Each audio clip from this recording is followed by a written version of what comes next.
Hi! I'm Aishii Ai, a girl from the year 4000 who is here and entertaining, make memories with all of you. Life can get crazy, so at least with me, we'll all get through this together. Let's go! Hi, everybody. Hi, your life. Hi, Souffle. Hi, Waffle Liam. Hi, Gamer Boy. Hi, Mr. Monel. Hi, Epion. Hi, Nonamen. Hi, Anon. Hi, Sammyus. Hi, Winter Beast. Hi, Tsuji. Hi, Leo. Hi, Spryzen.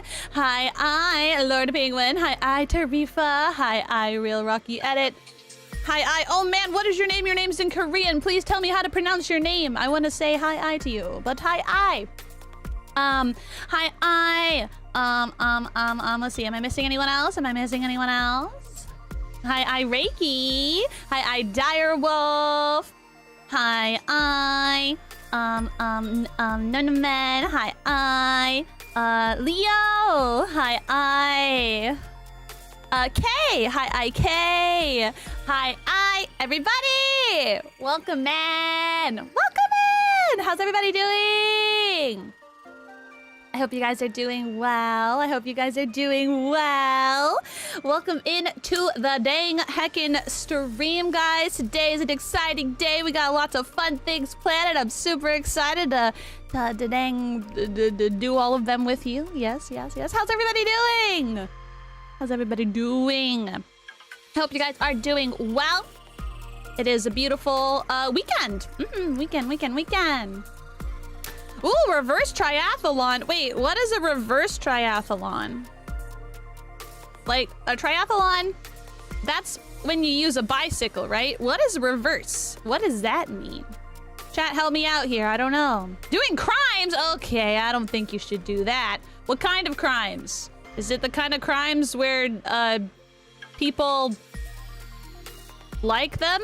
I don't know what kind of crimes that would be.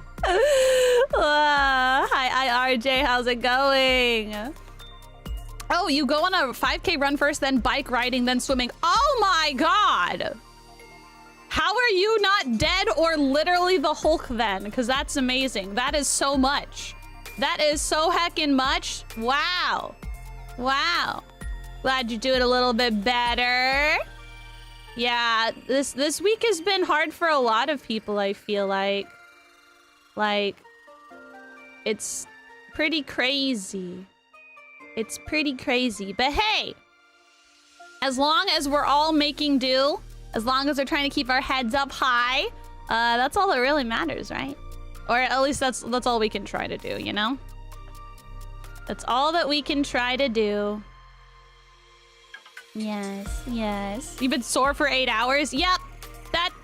That sounds about right. Show us your nails. I will momentarily. Wow. Dang. Okay, so normally it's the opposite. Oh, wait, so normally you do swimming and then you do bike and then you do a run? Oh god. I can understand why that might be a little bit easier or harder. Huh. Wow. Well, you guys are real freaking athletes out here. And for those of us who didn't do all that, well, that's okay because we are normal. And that is okay. It was particularly bad. Me not getting enough Pokemon product. No, I'm just kidding.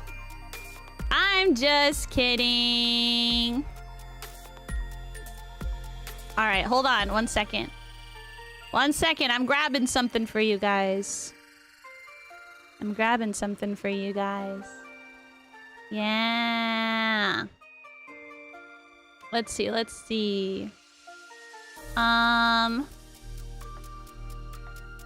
Here we go. I'm grabbing the pictures that I took after I got my nails done for the first time.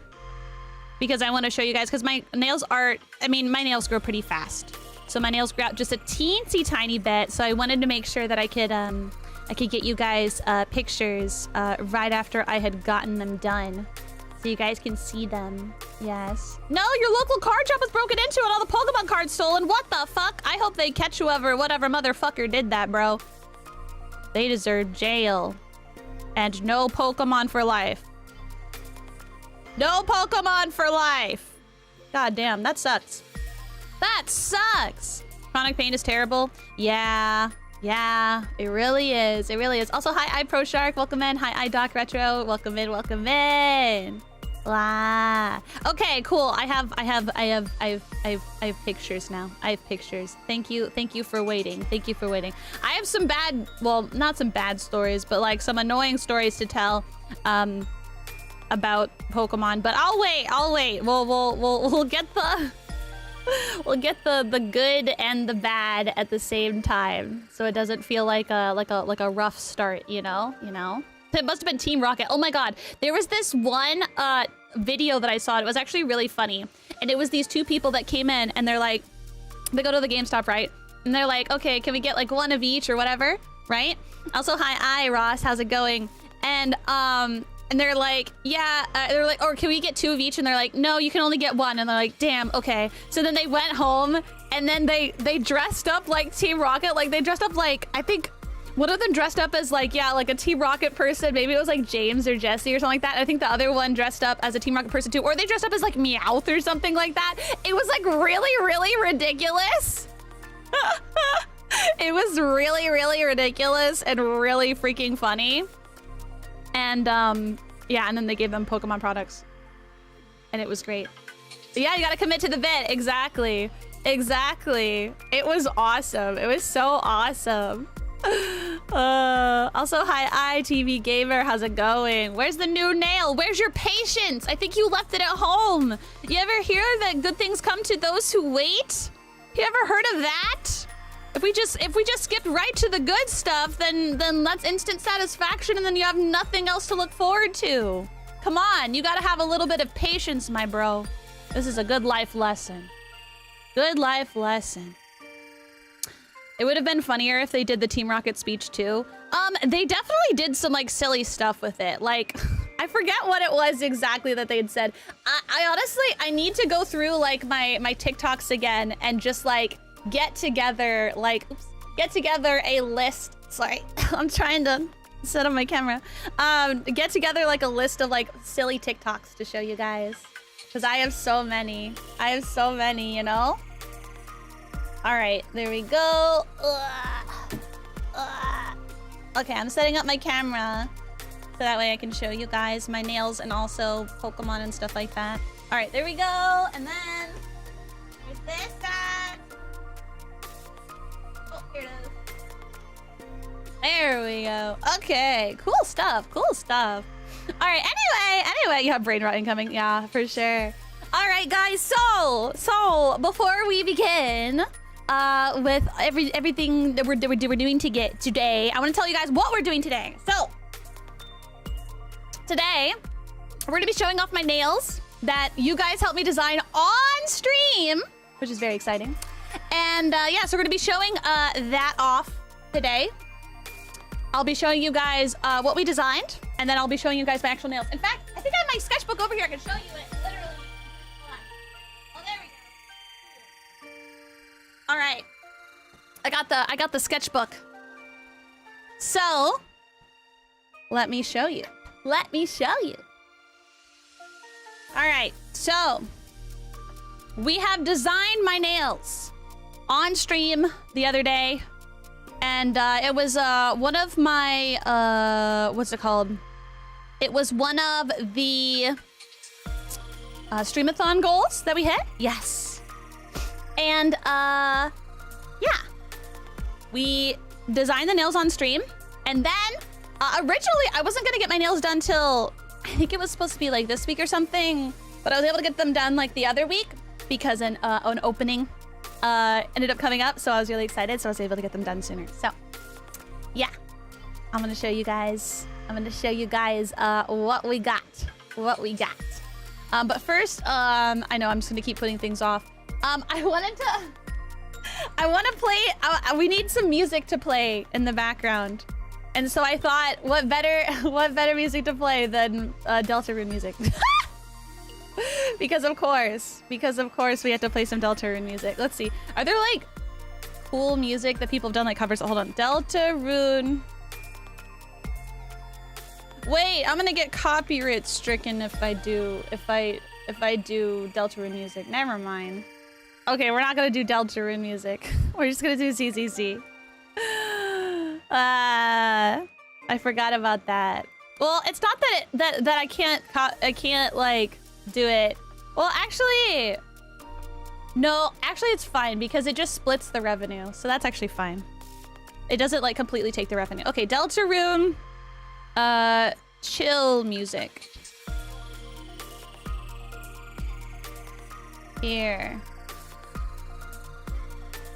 All right, this person seems like they did like a...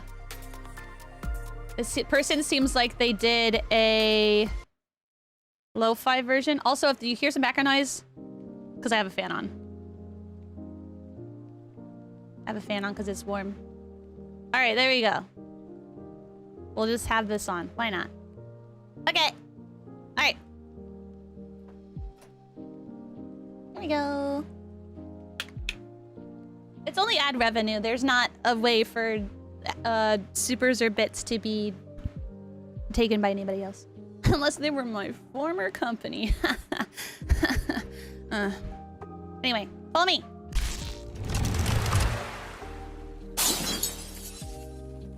All right. Here we go. Let me move out of the way. I don't want to spoil my nails ahead of time. All right, there you go. All right, check it out. So, this, I'm gonna put my hands in fists so you guys can't see the nails yet. So this right here was what we came up with the design. So this is the design that we came up with. Hi, Chicken Adobo. And this was what we came in for inspiration. Also, hi, Mr. Manel. Fancy, right? So, yeah. I told my nail artist that she was free to kind of change things as she'd like, because she's better at this than I am, right? But yeah, she kept pretty much everything the same, which was pretty impressive, honestly. The only thing that's really mostly different is the sides are swapped. The sides are swapped. So I'll start with showing off the right hand, okay? Which will be this side, because like I said, it's swapped. Okay, ready? And ja-ja! So on this hand, we have the pretty little is not gonna focus, is it? Okay. Well, I'll do a zoom in, actually. Hold on, let me zoom in. So, this one has little... Oh, here we go. Oh, that's so much better. I can focus so much better. Hold on, let me like... There we go. My fingers are a little dry. Anyway, but yeah, so this one has the cloud on it. I'll show you. There you go. You can see in the back. The clouds on it, which she hand-painted herself. So cute. And this one has a, what's it called? Yeah, a plaid pattern. We ended up not doing some puffy elements because it would have taken like an extra hour. We didn't have that time. And that was fine because I think I booked for a level 3, not a level 4. So it was fine. All right. And then we have this one. This one. So pretty. We went with these really cute like stickers for like the stars that you can see on there. Yeah, it's so cool, right? Hi, Icho Random, how's it going? And then we have this one, which has, it's kind of hard to see in this particular lighting. I can try and get it, but yeah, these are little planets. Little planets, and then you can see like the shooting stars in the back, just like how we have the design here. Yeah, so cool. So cool. And then we have this one. Look how good this one. This one was like perfect. So freaking cool. Thanks so much for stopping by, Griff. Thank you so much. I'm glad that you like my nails. Also, hi, Wind. Hi, Noah. But yeah. Yeah, the middle one is pretty, isn't it? Like, I love all the little tiny stars and stuff. So cool. So yeah, this is This is this hand. Like I said, it's in reverse. Well, I guess I could... Oh, wait, here. Haha! There you go. Now you can see a little bit better. Kind of. Anyway, yeah. So that's the first hand. That's the first hand. All right. You guys want to see the other hand now? So this is the other hand that we designed. Hi, Wild. All right, here we go. Ja-ja! So we'll start off with this nail. So this nail here, if I can, there you go. So yeah, we have cute little heart. Here, I'll just do this. I'll just flip it back actually. But yeah, so we have cute little hearts. We put some stars in there. It's very, very sparkly and it has that really pretty gradient. Like the gradients, like she just kicked it out of the park with the gradients. Like, isn't that pretty as hell? Like, oh my gosh. So pretty. So then we have this one. So this one has lots of really pretty shiny stars on it. I like this one in particular. And then there's like a little moon up here. Isn't that cute? Cute little moon. Oh yeah, and it also has like, yeah, it has like a cute little like little gemmy thing in there. So cute. Hi, Arigato. How's it coming? How's it coming? How's it going? You came just in time. That's what I was trying to say. And then we have this middle one, which turned out so cool. I love the little gems on it. So this one, we ended up going, like I said, we didn't do the puffy elements. So instead, we did like this really cool sticker. And then it has gems on all the sides. Isn't that cool? And this one, I put, I don't know, your choice. I had no ideas. So she ended up making it a pure black one because we don't have too many black nails. And then ended up putting cute little stars and hearts on there. It's just really pretty. Yeah. And then this one is a super cool one. It's the one with the like little like pearl beads. So she ended up asking me, she said, hey, is it okay if instead of doing like the French tip, we kind of do more of like an angle. And so it's kind of hard to tell, but it's kind of at a boop, boop sort of like angle. And so I think it's really cool. But yeah. So that's how they turned out. That's how they turned out. I also have some pictures too, if you guys want to see how they turned out right after I got them done. Let me bring those up. Because my nails have grown, my nails grow pretty fast. So there's already a little bit of a gap at the top. So I will show you these, how my nails turned out right after I got them done. All right. So we have, there you go. So you guys can see it even better, closer up. And I'll grab the other picture too. So you guys can see that one too. Ta-da! Yeah! Same thing. But yeah. What do you guys think? What do you guys think? You guys like how they turned out? I think she did a really good job. I'm really happy with them. They're so pretty. So pretty. Most of the black outlines were removed. Well, most of the black outlines were literally just me drawing the black outlines to show it off. So yeah. Also, she's the nail artist, and she's the one that ultimately decides what would look best, and I'd rather my nails look best, you know? How do they look in the dark? They don't glow in the dark, so they just look like dark nails. Hi, Onyx Wing, welcome in. Yeah, this was like a week ago. Yeah, they do grow pretty fast. Like you can see like, let's see, yeah, this has like the most growth. Like, oh, it's kind of hard to show you, but yeah, there's quite a bit of growth there. Yeah, my nails grow pretty fast. They're pretty fast, but they're pretty, my nails grow fast. Oh yeah, you can see like a lot of growth here too. My nails grow fast, but they're so weak. They're so weak. Also, Overseer, thank you so much for that tier 1 resub for 22 months. Thank you so much. 10 out of 10. Thank you. They look great. Thank you. Yay. I'm glad that you guys like them. Hi, who is this? But yeah, thank you guys so much for helping me design them. I really like how they turn out. They make me smile. They make me smile every day. And they make me think of you guys, which is so exciting. But yeah. Ta-da! Yeah. Yeah! Woohoo! But yes, so those are my nails. And now we get to do things while you guys get to see my nails the whole stream. We're happy that you're happy. I'm glad. I am glad. So, for those of you who may not know, if you guys are not into Pokemon, Pokemon just released a new set. It is the... Where did I put that? Anyway, it is the Mega Evolution set. Yes. And I was able to get some product the other day. I actually ran out and tried to get some more recently at a card show. It was very difficult. People are crazy with their pricing. It makes me want to scream. But I was able to get a couple good deals and also get some from some local places that didn't want to bend my arm backwards. So, yay!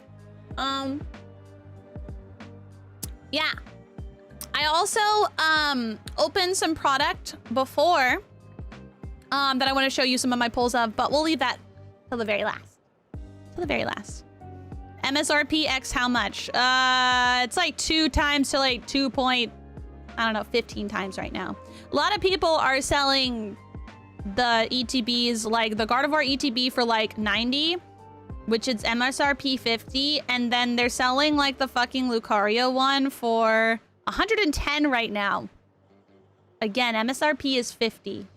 I am so angry. Anyway, were you able to get any boxes? I was able... Oh, actually, I can tell you. So the other day, there was this nearby shop that was doing a really, really, really nice thing. They were doing... they were selling things at like basically MSRP. It was like $170 for a booster box, which has 36 packs in it. Oh, it's the enhanced booster box too. So it has 36 packs and a promo card. And they were selling like ETBs and other stuff, yeah, for basically MSRP. But here's the trick. Like it was obviously first come, first serve. So I did get there like 2 hours, 2.5 hours, 2.5 hours before open. There was already a long line, but luckily they had enough. Very lucky. And also, they rip the packaging before they hand it to you. Yeah, exactly. Yeah, they cut the wrappers. Yeah, once you purchase it, then they cut the wrappers and hand it to you. So yeah, exactly. It's very anti-scalper. So I like that. I like that a lot. So yeah, I was able to get a box and I was able to pull some cool stuff from it. So I was really happy about that. Thank you, Augif. Aren't the nails so nice? But yeah, I really like that place. I really like that place. Do you see anyone dressed as Team Rocket for a second box? No, not at that location, unfortunately. That would have been awesome. But yeah, I was able to get an entire booster box, and it was limit 1 item. So that's what I got. And then for other stuff I was able to get, I was able to go to GameStop. However, oh man, let me tell you guys.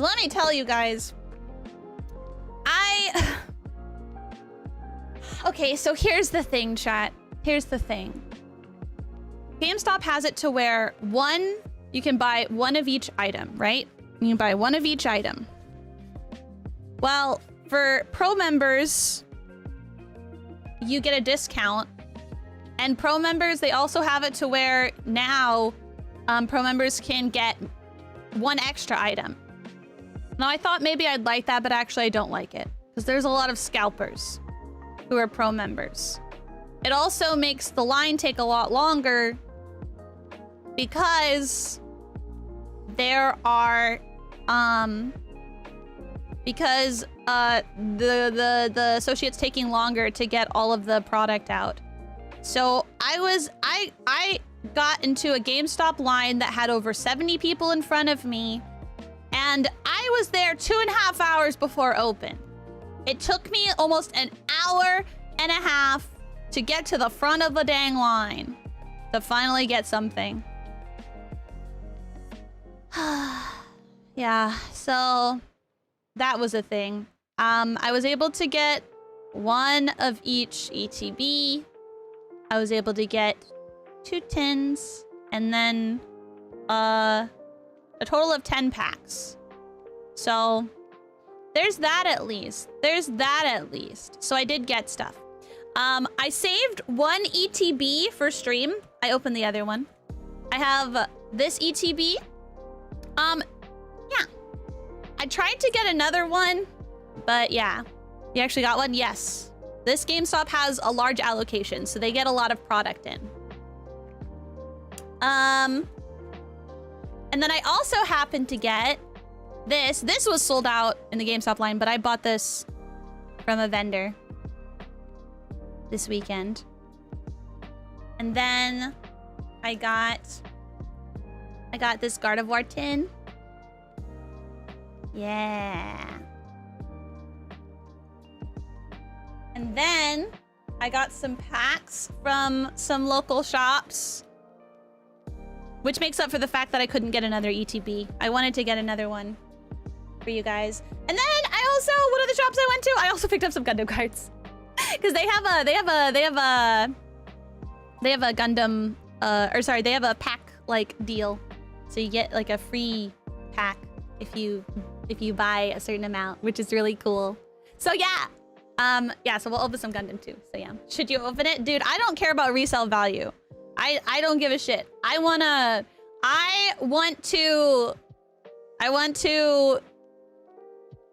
open product. I want to play the game.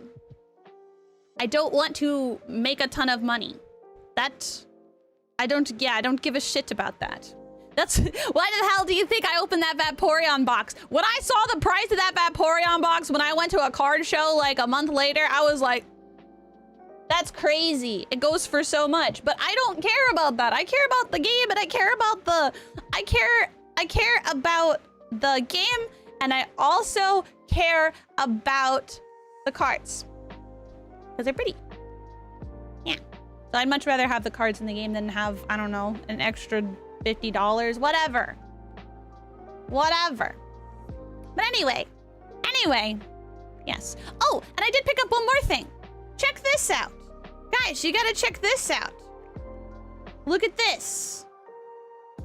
This is the, I believe this is the, yeah, this is the Chinese Pokemon, which Chinese Pokemon, I love Chinese Pokemon. If you guys want to get me something, Chinese Pokemon. I love Chinese Pokemon. The cards are so high quality because they're made in the same manufacturing company as the Japanese cards, and they come out with some really cool products. I'm gonna tell you guys right now, I really want the Goldango, the fucking Chinese exclusive Goldango card. I want that card so fucking bad. I have bought 3 boxes of the like jumbo packs, and I haven't gotten it, which is fine. But I really want it because I don't want to spend $100 on a single. I don't want to spend $100 on the Goldango card. So instead, I buy boxes and spend $100 on the boxes. Yeah. Because at least then I can open cards, right? Hi, Bob. Hi, Potato King. Oh yeah, because Chinese has a lot of exclusive designs that aren't available any other way. It's really cool. Where do you buy them? eBay? I can't remember where I bought my Chinese, like, what is it called? Like Gold Rush, Gold, whatever boxes. I bought it through this company that sells other Pokemon cards, and they had the best prices. So yeah, I bought it there. Dude, literally fucking, I saw that same box, the fucking slim packs for like 40 bucks. That is way too much. That is way too much. I think they're like 20, 25 or something like that. Yeah, screw that. Anyway, but yes, here's EB. This one's a really cool, it's actually a blind box. So it's a, it has a card holder. It has a card holder. That's a keychain little strap, so you can have like one of your favorite cards with you at all times. But it can be, you can get any of these ones, and it comes with one of these cards. And I think maybe a pack or something like that. But yeah, so it can be Eevee, Vaporeon, Jolteon, Flareon, or it can be what, Dusknoir, Oranguru, or whatever his name is, Hydrapple, or Cosmoth, I think its name is. could be wrong. But yeah, so yeah, those are the different ones it can come with. And then here are the rates on the back. That's what I like that about the Chinese stuff, is it shows you like the rates here. So that's pretty cool. Anyway, but yeah, I picked that up because I thought it looked really cool and I thought it'd be fun for us to be able to open it on stream. So yeah. Also, hi, Girl. How's it going? How's it going? Hi, Sinister. So, yeah, that's what I got us to open up today. Yes. Does the English one show the rates? Nope. English one does not show the rates, and the English stuff does not have guaranteed rates. Whereas the Chinese does have guaranteed rates. It's clearly stated. I think it's a legality thing in China. And so they clearly state literally what the rates are, and you're guaranteed to get like a certain like rarity or whatever in packs and stuff like that. But yeah. Let's see. Where shall we start? Should we start with this or should we start with the tin? Because the tin has one Mega Evolution and it has one Destined Rivals as well. So we could start with that one. Yeah. I don't trust eBay anymore. Yeah, eBay, I mean, eBay is as reliable and as trustworthy as the sellers, you know? You have to be careful. You have to be careful. Tin has magic powers. I agree. I always get really good luck in tins. Tins feel super lucky. They feel super lucky. Okay, let's open the tin. Let's open the tin. Ugh. All right, so the tin comes with this little card, which on the back has some information, and also it's part of a like a whole series. So if you get all the tins, then you can make all the whole picture. It's very cool. Hi, Isaac X, how's it going? Love your nails. Thank you. I love how they turned out. Hey. But yeah, there we go. There we go. So we have 2 packs. The only downside to this is they are kind of crammed in there. So probably getting PSA 10 is going to be a little difficult. Not that I ever grade anything, but all right. Because of my nails, it could be a little bit harder for me to open stuff. And also, it's just faster if we cut the packs, so we'll cut them at the top. Yeah. All right, chat. Oops. There we go. How much do they cost? How much do what cost? My nails? The Pokemon cards? All right. So, we're going to open some cards. Starting with Destined Rivals. We got Ethan Slugma. Yanma. Oh, yeah, I should do the zoomy in thing. You guys see the cards even better. There you go. Gibble. Pineco. Cynthia's Power Weight. Dude, Cynthia's gonna come in strong with all these new cards in the Mega, let me tell you. Your nails? I paid a lot of money. So not including tip, it was... $150? Yeah, I think it was $150. $150. But I tipped her $50 because I think the budget I set aside for getting my nails done was $200. Because I think that was the goal. So yeah, the streamathon paid for it. So I was able to tip her a lot. But yeah, she does an amazing job. And also, like, also the other thing is too, is like, I was there for like 4 hours. She takes incredibly good care of my natural nail. And so when I don't have the nails on, like when I take them off, my nails are in impeccable condition. She is so careful and is so considerate on like people's natural nails and like making sure that they're safe, but also that the nails last a while. It is peak.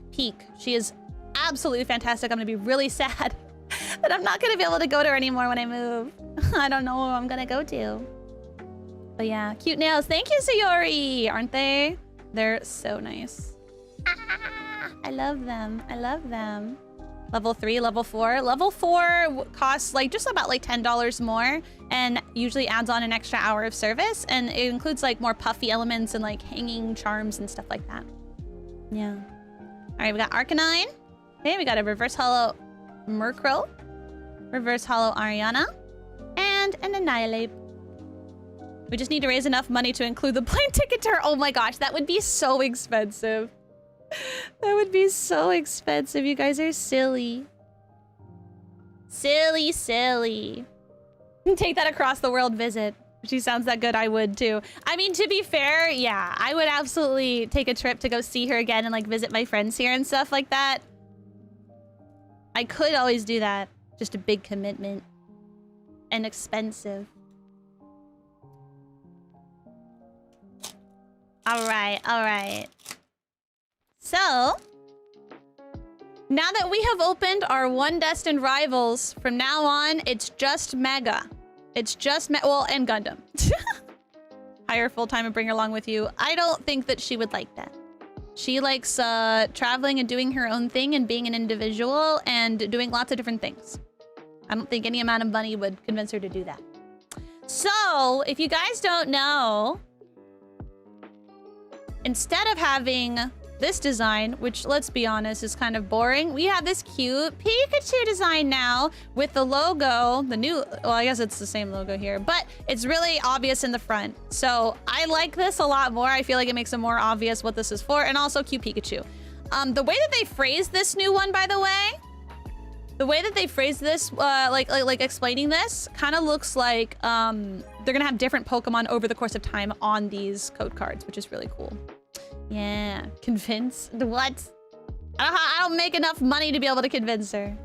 Does it look like an ad anymore? No, it does not look like an ad. Oh yeah, and then these are the new energies. Very pretty. Very, very, very pretty.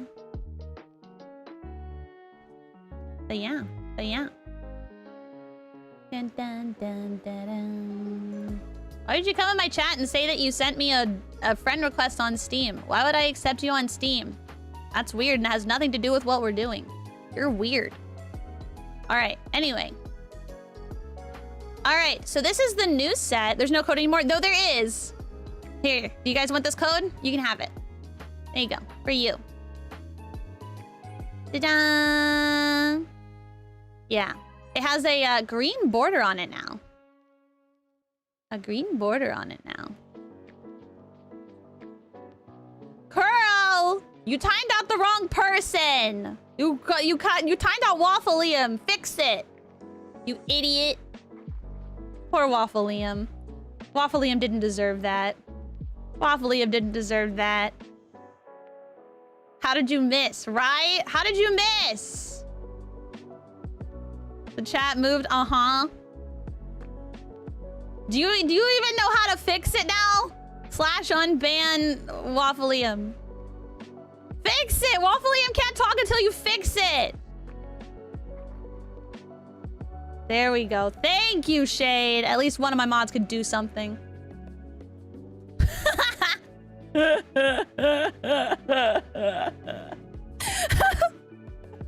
Dang, I'm moving to YouTube now. I know, right, Waffle Liam? Damn. Damn.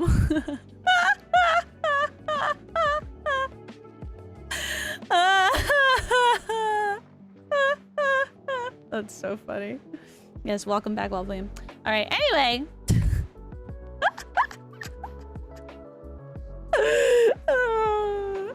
All right, so we got cute little Spearow. Got Magneton. I'll show you guys some of the cards that I've really liked. There's still a card that I haven't seen in this set just yet. Raboot. This is cute. Look how cute. So cute. Ivysaur. I only have like one or two of these Ivysaurs. That's pretty good. That's pretty good. Ivysaur. I also just like the art of this one. I don't know. He just looks especially cute. Doesn't he look especially cute? Cute. Yeah, he has his dogs out. All right, we got Houndstone. Horrifying Bite. Flip a coin until you get tails. For each heads, choose a random card from your opponent's hand. Your opponent reveals those cards and shuffles them into her deck. Dude, imagine if you could do that to the whole hand. You could. It's actually pretty horrifying. Tinkaton. Wind Up Swing. This attack does 60 less damage for each energy attached to your opponent's active Pokemon. That would really suck against, I guess, Goldango. Well, I guess not really, because it's a steel type, so it wouldn't do extra damage or anything. It's fine. Volcanion. I swear, I've seen this motherfucker all the time. All the time. Keyword for now is YouTube mods besides Willful always hiding in the shadows. I know, right? All right, so we got a reverse hollow Grumpig. I'm gonna be honest with you, chat. I like this card, but I don't like this energy. This reverse hollow. This reverse hollow pattern feels very lazy. It feels very lazy. I don't like it. It just and then also on the dark cards, you can barely tell that they're reverse hollow. It's boring. Also, the quality on these has been kind of mid. Usually like the second reverse hollow like has some sort of like, I don't know, problem with it. Okay, well this one doesn't, but I've seen it to where there's like dots on it. What makes it lazy? It's just a very, very simple, like, I don't know, like a silver, like a silver sort of thing. Hold on, let me show you. Here. So like in this one, for example, we have like a silver, but then we have a pattern. I like the patterns. They didn't even do a pattern. So I don't like that they didn't even do a pattern. It's like, come on, do a little bit of something. Also, their quality hasn't been the greatest on these. Anyway, Grumpig's pretty cool of a card though. So Energized Steps. Once during your turn, when you play this Pokemon from your hand to evolve one of your Pokemon, which basically means you can only use this ability as long as you didn't like TM Evo it, right? You may use this ability. Look at the top 4 cards of your deck and attach any number of basic energy cards you find there to your Pokemon in any way you like. Very nice. Very nice. Then we got Chikorita. And then we have Meganium. So Meganium's actually huge. So check this out. Wild Growth. Each basic grass energy attached to all of your Pokemon provides 2 energy. The effect of Wild Growth doesn't stack, which means that you can't have multiple in the field and end up doing, you know, triple or whatever. But this has a lot of questions when it comes to ruling, because if a grass energy attached to all your Pokemon provide 2 energy, does that count as 2 energy attached, right? Like, how does that work? So I'm really interested to hear all the ruling. I would assume it doesn't count as 2 energy attached, but obviously like the energy needed for attacks and stuff, it would count as 2. I don't really know. Definitely gonna have to do a lot of research on ruling when it comes to what exactly this can work with. Yeah. Because I know there's a few friends who were coming up with some like really interesting decks using Meganium, and depending on how like that effect works. So we'll see. Yeah. Anyway, we have a bunch of other packs here, so I suppose maybe we'll open all the packs, and then before we get to the blister and the ETB, maybe we'll open Gundam for fun, just to like make it a little bit different. Because I don't think I've ever opened any Gundam cards on stream, right? So like these, it'll be really cool. I hope we get like a good card so I can show you guys like some of the cool cards, you know? Also, hi, Izal, how's it going? Aren't the nails so nice? Right. Take your time, have a good time at work. Thought you did, maybe I did. I don't remember. Oh, maybe I did show off a few. I said, oh, yes, because you sent me some. I sent a few previously. That's right, we did open some because of the ones that you'd sent. Yeah, thank you. Yeah, Direwolf, yeah. That is so, you're so right. You are so right about that. Yeah, we did do those. Well, hopefully we get some more good stuff. All right. So I always make sure that all the cards are down here. So when I cut it, I don't cut into any cards because that would be really sad. Let's open some packs. I also want to like put together like some like little Lego thingies. I have to locate them. I put them somewhere and I have to find them. I have to find them. All right. So we have Riolu. Do you guys like it when I reveal the energy first? I don't know. I've been skipping the energy lately because they don't have like shinies of these. All right, we have Nickit. Snom. Snom was good in the pre-release. Flip a coin of heads during your opponent's next turn. Prevent all damage of effects done to this Pokemon. That's like a, you know, that's a fine effect, but it's mostly the evolved. That is really good. I know she's always the highlight of the pack. Uh-huh. Score bunny. Dinkaton again. Dinkaton.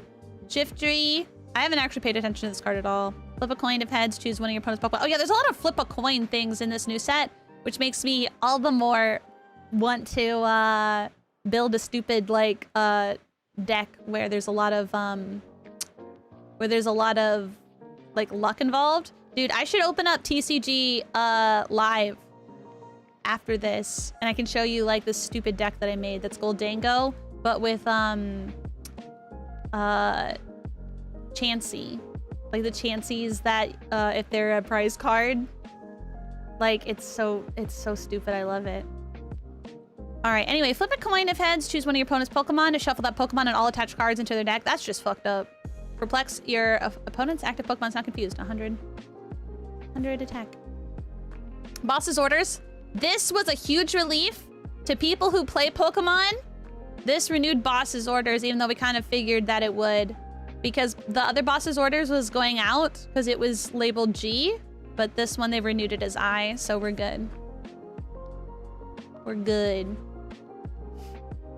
If there is a flipping of a coin, I always lose. Really? I have pretty good luck, as you guys know. All right, so we have Electrike, Reverse Hollow. Whoa, no way! We have Raikou, but then we have a full art Vulpix.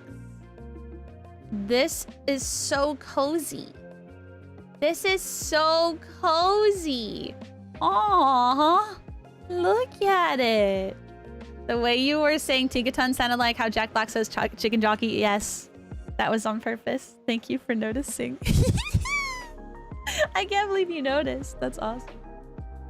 All right, well, obviously we're gonna sleeve this. I want to keep this one, but I might give it to my friend because my friend really likes Vulpix, and I think she'd really appreciate this. So I might give it to her. I'll ask her if she has one yet. She's been opening some new mega stuff lately too. Vulpix is gigantic. I mean, I feel like it's not that big.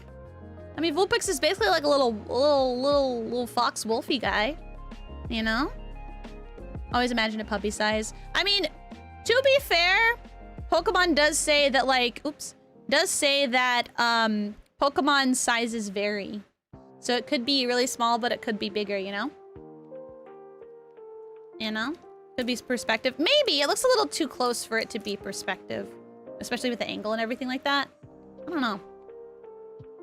Vulpix is like 2 feet tall. That's pretty tall. Love Vulpix, so cute. Only way it could be better is if it was a Lowland Vulpix. Oh yeah, you like the Lowland Vulpix? The Lowland Vulpix is really cute, not gonna lie. All right, I'll keep the energy in the front for you guys. All right, fire energy. Does that mean it's lucky, guys? What's the lucky energy? We have to decide. All right, we have Drizzile. So Drizzile, flip 2 coins. This attack does 30 damage for each heads. This can, it's whatever. It's fine. All right, we got Yungoos. Askew, which I think is really cute. Goldango, the goat returns, except not as good. So this Goldango is really interesting. I used it in a pre-release because I had a few metal type. But yeah, all you can grab, flip a coin until you get tails, search your deck for a number of cards up to the number of heads and put them into your hand, then shuffle your deck. Literally, it just says a number of cards. So it can be whatever cards you want. That is really good. I mean, as long as you don't get tails first, you can at least get 1 card, whatever you want. That's really nice. And then they have speed attack, which is 3 energy, which isn't that great. Premium Power Pro. So this one is really, really huge. People have been using this, or people have been hyping this up. So during this turn, attacks used by your fighting type Pokemon do 30 more damage to your opponent's active Pokemon, which is really good. And that's also before applying, wow, this is before applying weakness and resistance. So it's pretty crazy. But yeah, so that is pretty good. People are talking about how this boosts Cynthia's deck like crazy. And I do have a Cynthia deck built, so I'm kind of curious about it. We got a regular Grumpig. I do like Grumpig. Like, it's a pretty good card. We got a Reverse Hollow Meganium. Yo! Then we have a Full Art Houndstone and a Dialga. Dialga, let's look at Dialga. You may shuffle energy, attach this Pokemon into your deck, and have this attack do 80 more damage. Wow. Check this out. Look how spooky. The horrifying bite. Dude, this Houndstone looks kind of like extra spooky in this one, not gonna lie. Extra spooky. The little what's it called? Headstone on his head. Haha, it's a literal headstone. But very cool. I tell you what, maybe it's just because I feel like it's just because I haven't like the last set was like there was just too many combinations of cards it could be, so like the drops were kind of shit, right?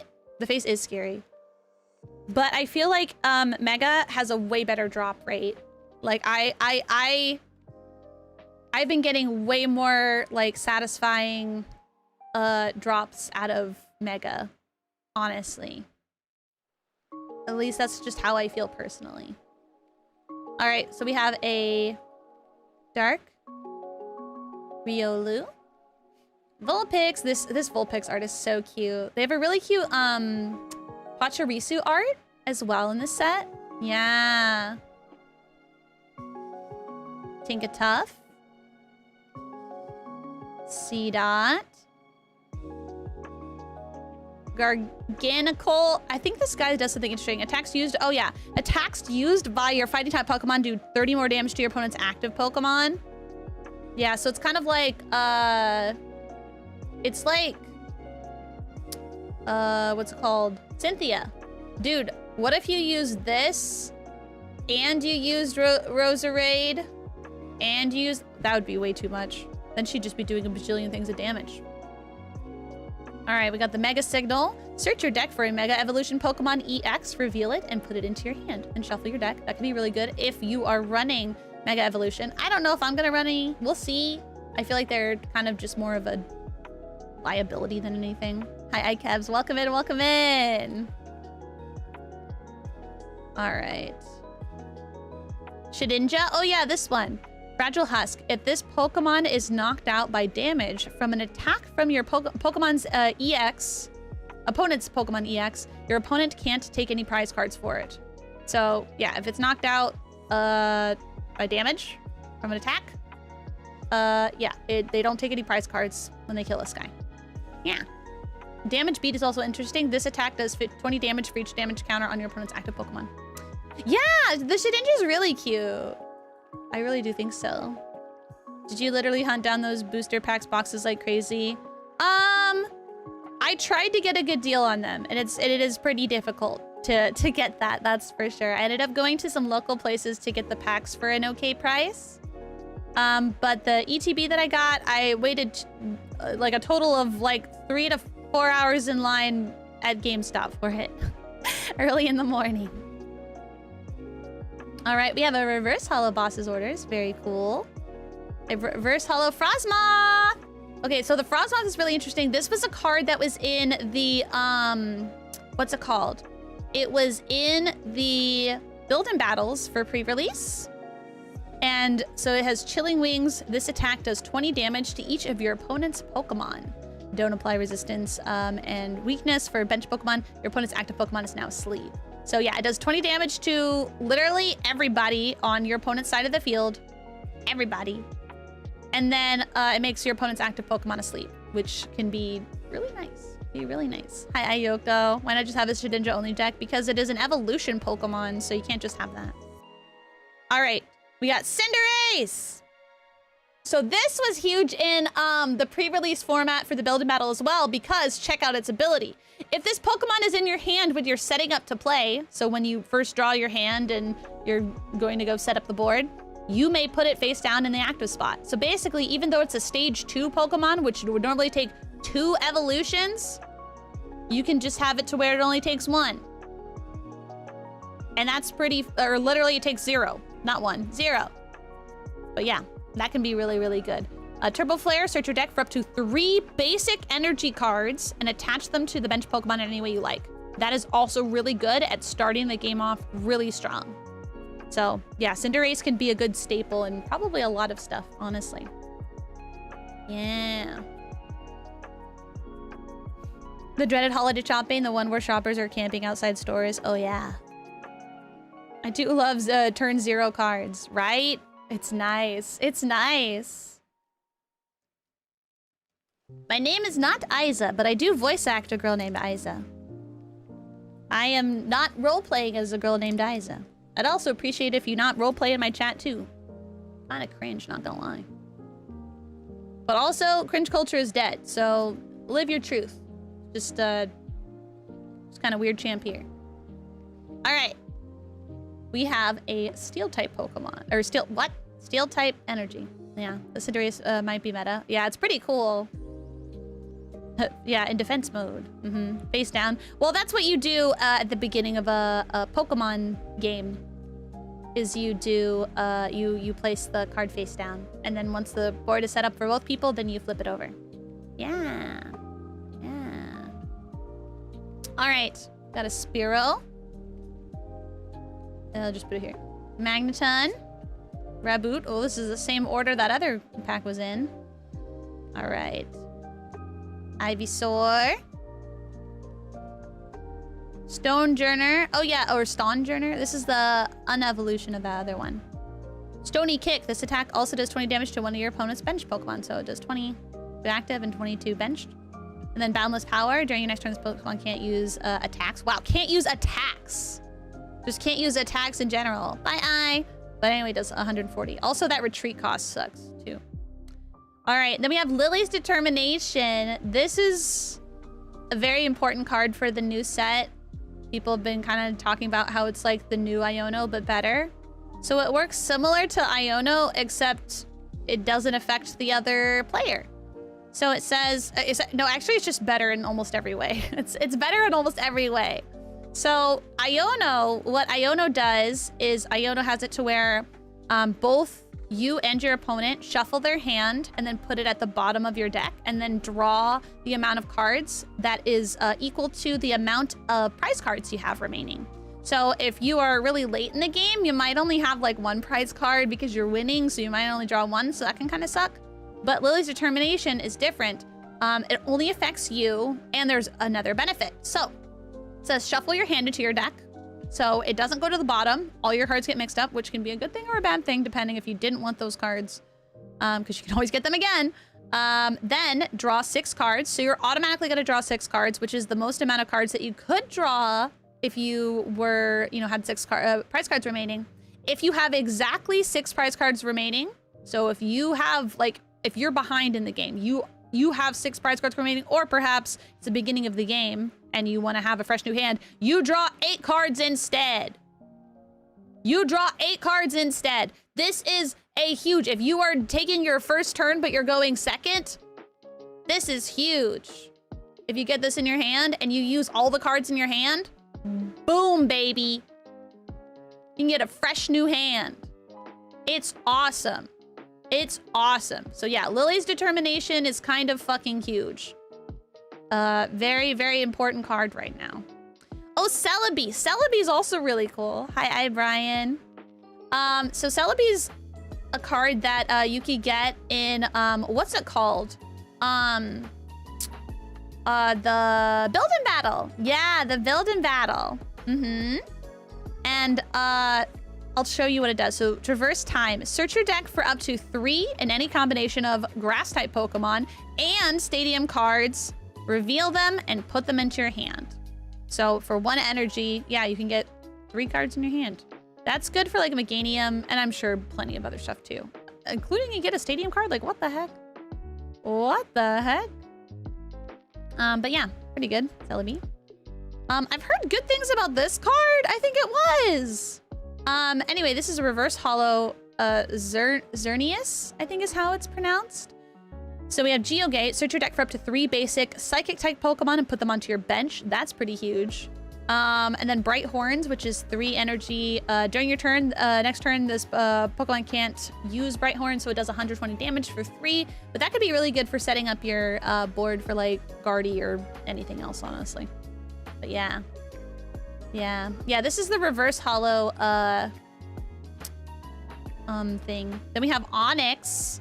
Onyx. The Steelix card, is it the Mega Steelix? No, it's just regular Steelix. I heard it's pretty good. Bind. Flip a coin if heads. Your opponent's active Pokemon is now paralyzed. And then 4 energy for strength. And then, last but not least, we have Hariyama. Hariyama's ability is Heave-Ho Catcher. Once during your turn, when you play this Pokemon from your hand to evolve one of your Pokemon, you may use this ability. So same like the other one. Had to be from your hand. Switch in one of your opponent's bench Pokemon to the active spot.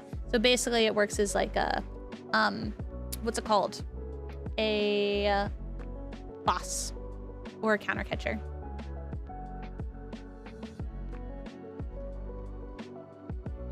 Yeah. Like a boss or counter catcher. Yeah.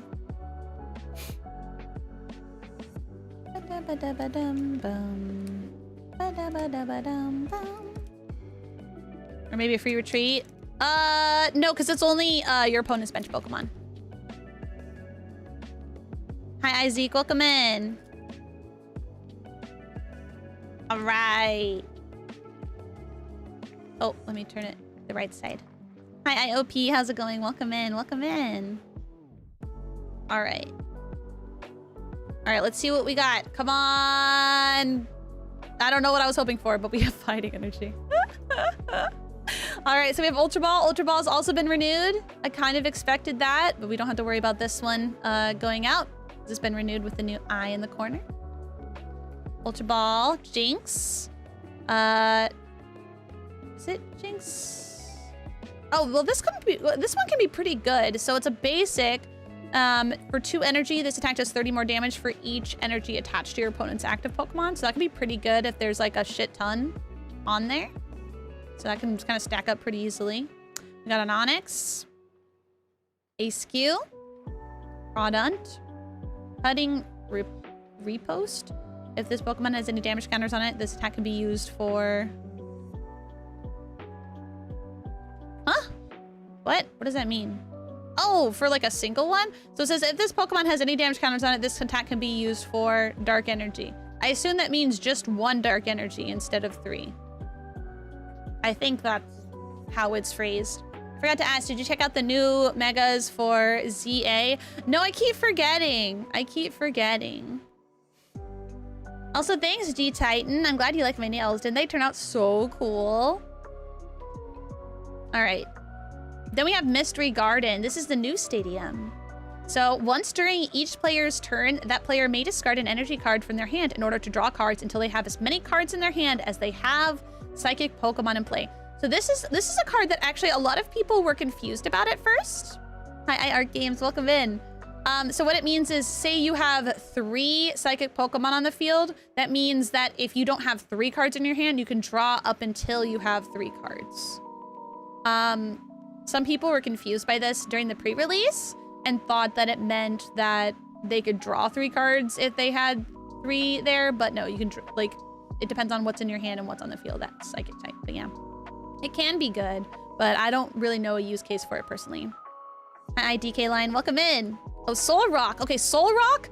Bro, I have a fucking bone to pick with this card. I have a bone to pick with this card. You wanna know fucking why? You wanna know fucking why? I got 7th place instead of 6th place, which would have gotten me some packs, because I got 1 turn donked by my friend because of this card and Lunar Zone or whatever it's called. So listen, Cosmic Beam for 1 fighting energy. If you don't have Lunatone on your bench, this attack does nothing. This attack's damage isn't affected by weakness or resistance. Which means when I was playing a water type deck, 1 turn donk. Okay, this is what it means. If he has a Lunatone on his bench, that means that he's able to attack 70 damage, and it doesn't matter if my shit has resistance. It's gonna do 70 damage no matter what on the first turn.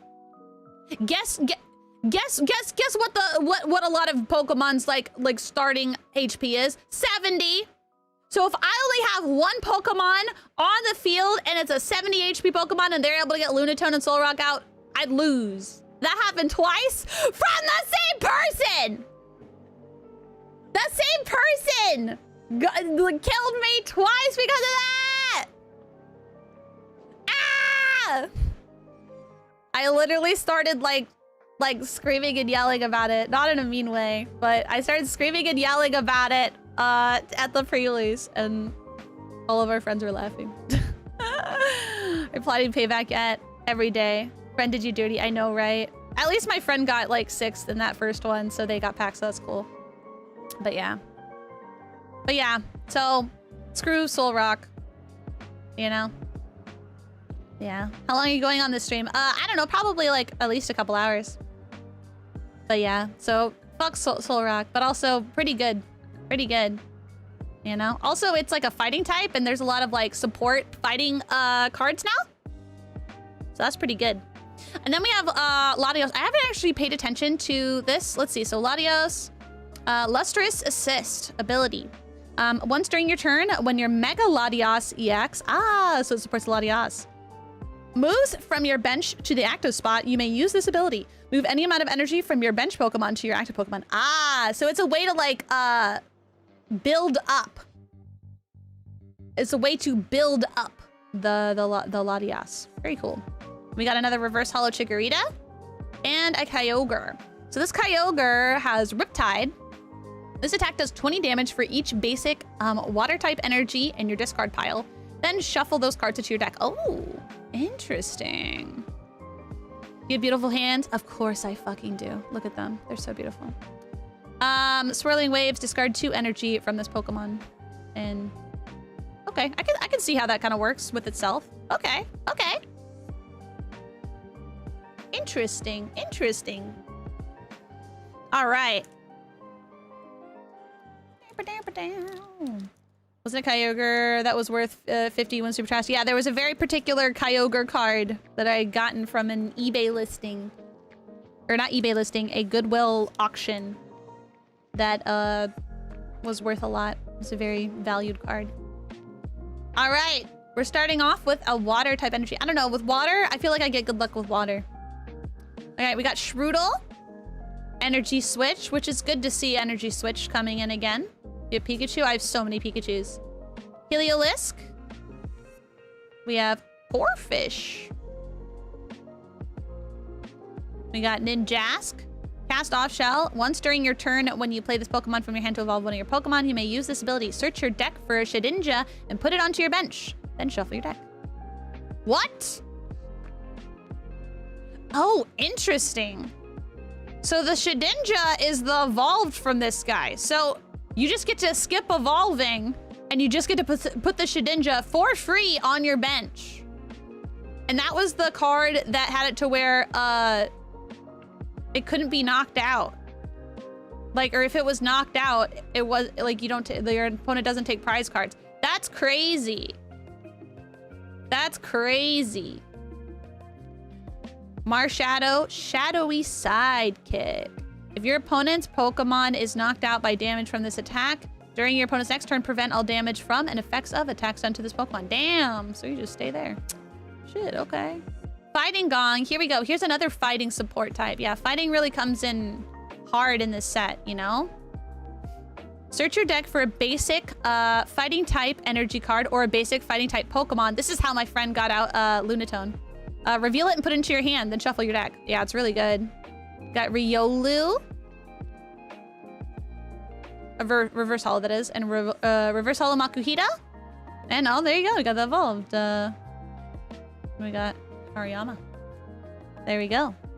There we go. All right, we got 2 more packs of this until we're going to open some Gundam. Then we'll go back to opening up some stuff. Chiller Buster. Yeah, isn't it a cool Buster-like cover? Yeah, we're listening to like a 3-hour playlist. No Magikarp yet. Nope. But yeah, it's like a chill tune version. All right, Fire Energy. Okay, maybe that's lucky. All right, we got C-Dot. Ralt. Ralt is really cute. I heard good things about the, what's it called? The Curlia? Yeah, the Curlia is really good in this set. So we have Ralts. Stuffle's really cute. Sizzlipede. He looks so cute coming out of like the freaking like manhole. It's so cute. Another Mega Signal. Another Celebi. Stonjourner. A Reverse Hollow Mega Signal. Sand Slash. What does Sand Slash do? Sand attack. During your opponent's next turn, if the defending Pokemon tries to use an attack, your opponent flips a coin. Damn! If tails, that attack doesn't happen. That's fucked up. Ooh! And Mega Absol EX. Okay. I think it looks really pretty. Here, we'll read the card. I'm gonna put it in a sleeve first. Especially with my nails, I want to make sure I don't leave any, like, dents in it, you know? All right, so we have Terminal Period. If your opponent's active Pokemon has exactly six counters on it, that a Pokemon is knocked out. This would be probably a pretty good combination with, like, what's it called? Dragapult. And probably some other stuff, too. Then we have Claw of Darkness. Your opponent reveals their hand and you discard a card you find there. Plus it has 200 attack. Like, that's crazy. That's crazy. Now the only downside, of course, since it is a Mega, if this gets knocked out with that 280 HP, it is going to cost you 3 prize cards. So, yeah. Gotta be careful of that. All right. So this is our last pack for this. Then we're gonna do some Gundam and then we'll do more Pokemon. All right. There we go. Alrighty, so we have a Dark Energy. Gotta take the Tough. Seedot. Tyrogue. Oh yeah, this one has no energy cost at all. Pow Pow Punching. Flip a coin until you get tails. This attack does 30 more damage for each heads. Not bad. It does only have 30 HP though. That's pretty rough. Snover. Look, he looks like he wants a hug. He's like, give me a hug. Shuckle. He has an ability, Fermented Juice. Once during your turn, if this Pokemon has any grass type energy attached, you may use this ability. Heal 30 damage from one of your Pokemon. Cute. 80 HP. Can't be Buddy Buddy Poffin though. Oh, here we go. Here's a new stadium. Risky Ruins. Whenever any player puts a basic non-dark type Pokemon onto their bench during their turn, place 2 damage counters on that Pokemon. This would be a good way to like get damage counters up. Maybe for the Absol. Maybe. I don't know. Absol and like Monkey Dory? I don't know. I don't know. We got another Houndstone. We have a Numel with the Call for Family attack. We have Pyroar. Ooh, ability. Intimidating Fang. As long as this Pokemon is in the active spot, attacks used by your opponent's active Pokemon do 30 less damage. And that is before applying weakness and resistance. Alright. And Searing Flame also does 70. And then the opponent's active Pokemon is burned. And then we have, oh yeah, how do you say this again? Yveltal? Yveltal? I think it's Yveltal? Can't remember. People were talking, I think, highly about this card too. Unfortunately, I wasn't able to get... I think they had a stamped version of this for Best Buy, and they had a stamped version of that other card, like the X card, Cernius or whatever it's called, at GameStop. But unfortunately, they ran out by the time I got to the top. So, yeah. Anyway, Clutch. During your opponent's next turn, the defending Pokemon can't retreat. Oh yeah, it's like a better Maractus, I think, is what I heard people saying. And then yeah, for 3 energy, Dark Feather. Yeah. Yeah, it does look very Yu-Gi-Oh card like, huh? All right. So, we're gonna take a small break from Pokemon to open some Gundam new type Rising cards. I love Gundam. It's so fun. I almost have all the cards that I want from my deck. Well, technically I have all the cards that I want from my deck, but there's a few cards that I specifically would like that are fancier and harder to get. Yeah. I should show you guys my Gundam deck at some point. Wait, I should show you my Gundam deck if you guys want to see it later. So these ones have pull tabs, and honestly, I was pro pull tab for a while until I realized that pull tabs can kind of suck.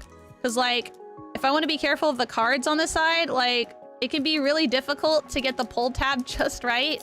You see what I mean? So I was, for the longest time, I was like, man, why don't they have pull tabs on Pokemon cards? And I'm like, you know what? Never mind. Fuck pull tabs, actually. I'll stick with the... I'll stick with their original. That's fine. Why Vittle? No, because you don't pronounce the X in the X though.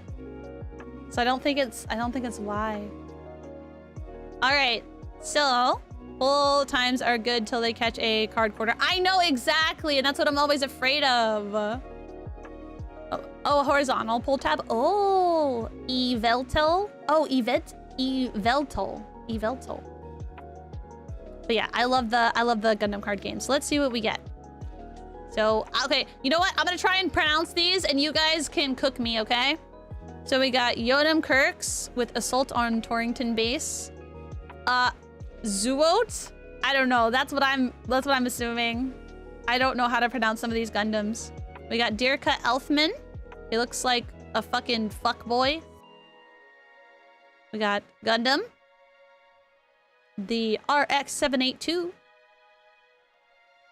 Bigur Pente. We got Rid Marcinus, maybe? Sword Strike Gundam. Gear Zulu, Guards type. First Contact. Classic. Rickdom, the GOAT. We got Extreme Hatred from Loney Garvey. Yo! And there we have it, baby! We have a Zaku 2 fucking token, but we have a Justice Gundam LR. Check it out. Check out the fucking texture on this bitch. Gundam cards are so cool. Holy fuck. I love them. Holy shit. I love them so much. Yeah, gorgeous. Absolutely gorgeous. I love them.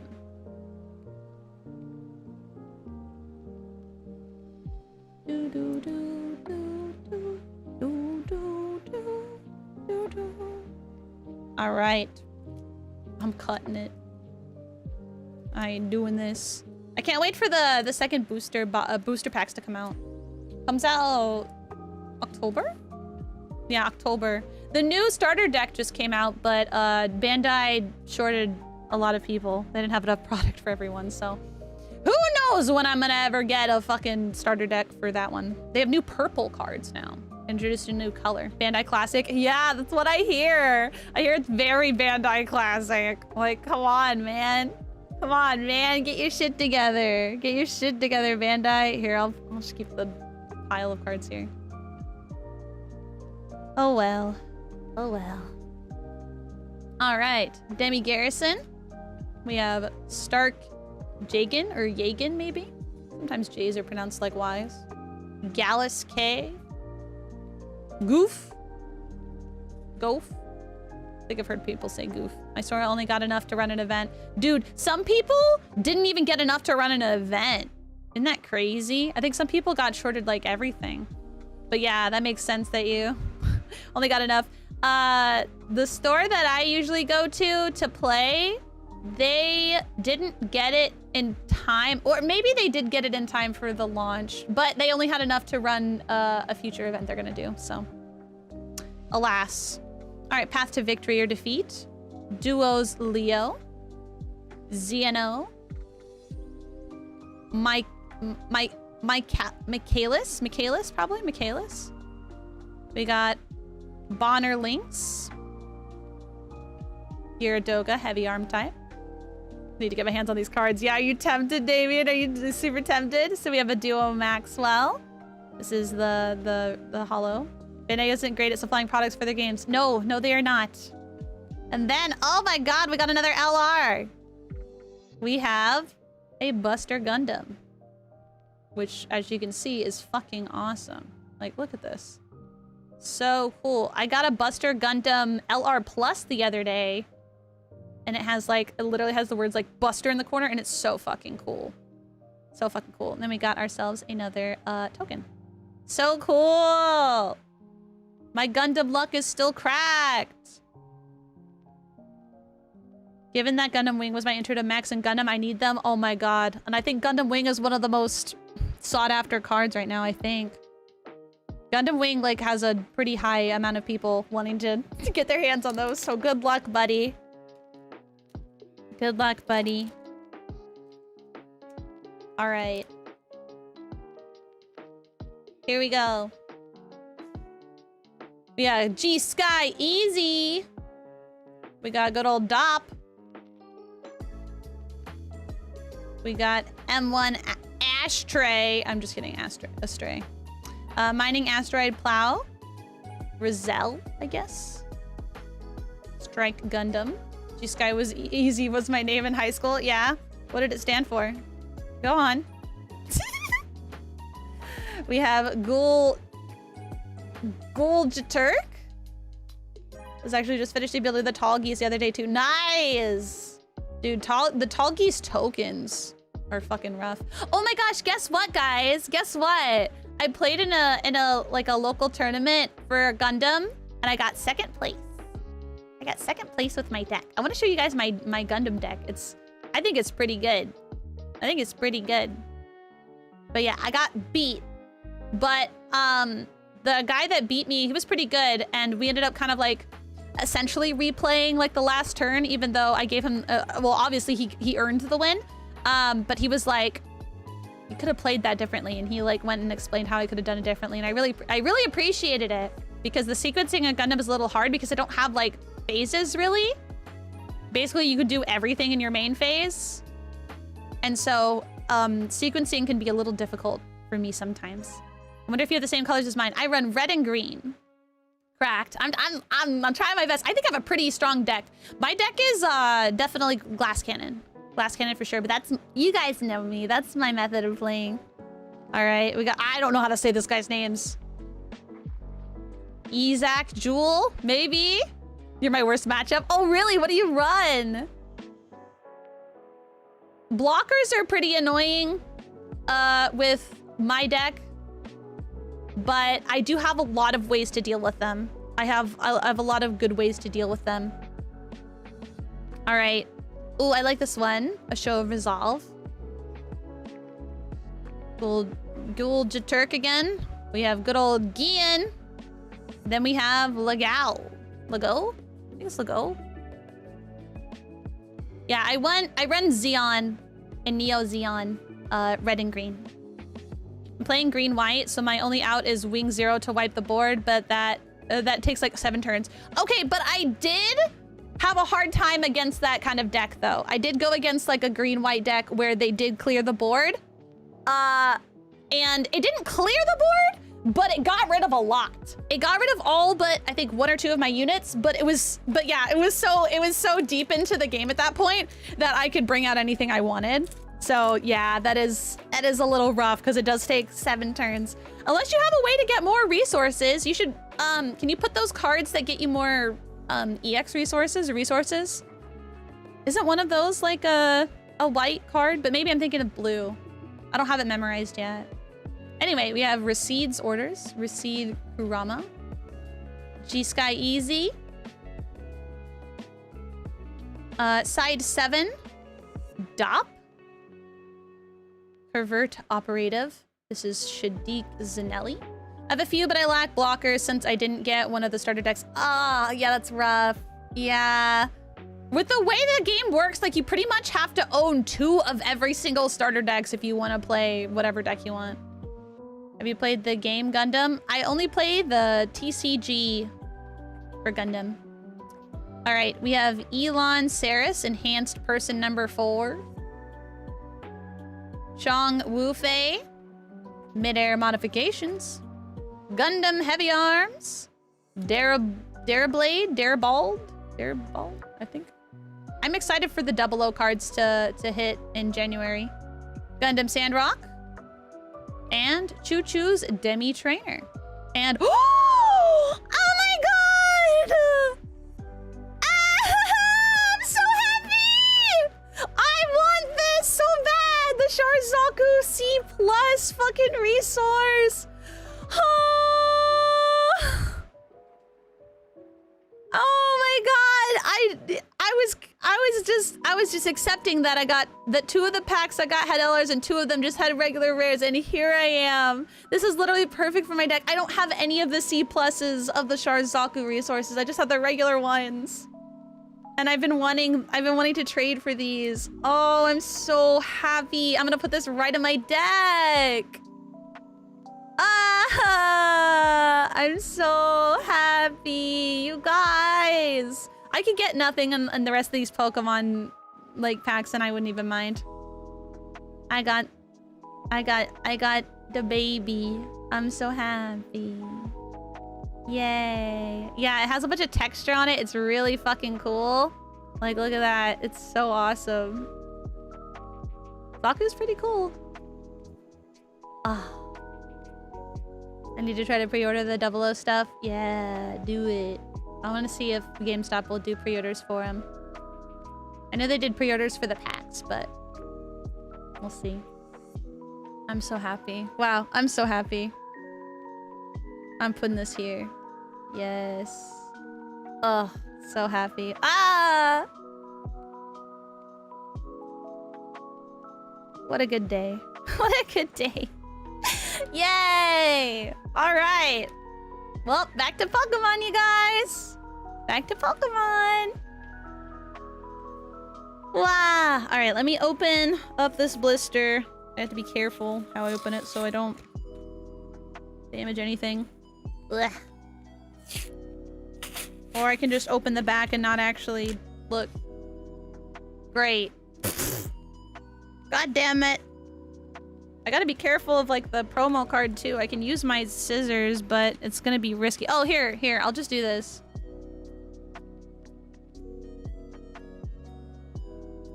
There. That's honestly as risky as it feels. It's probably actually the least risk, considering I couldn't open it normally.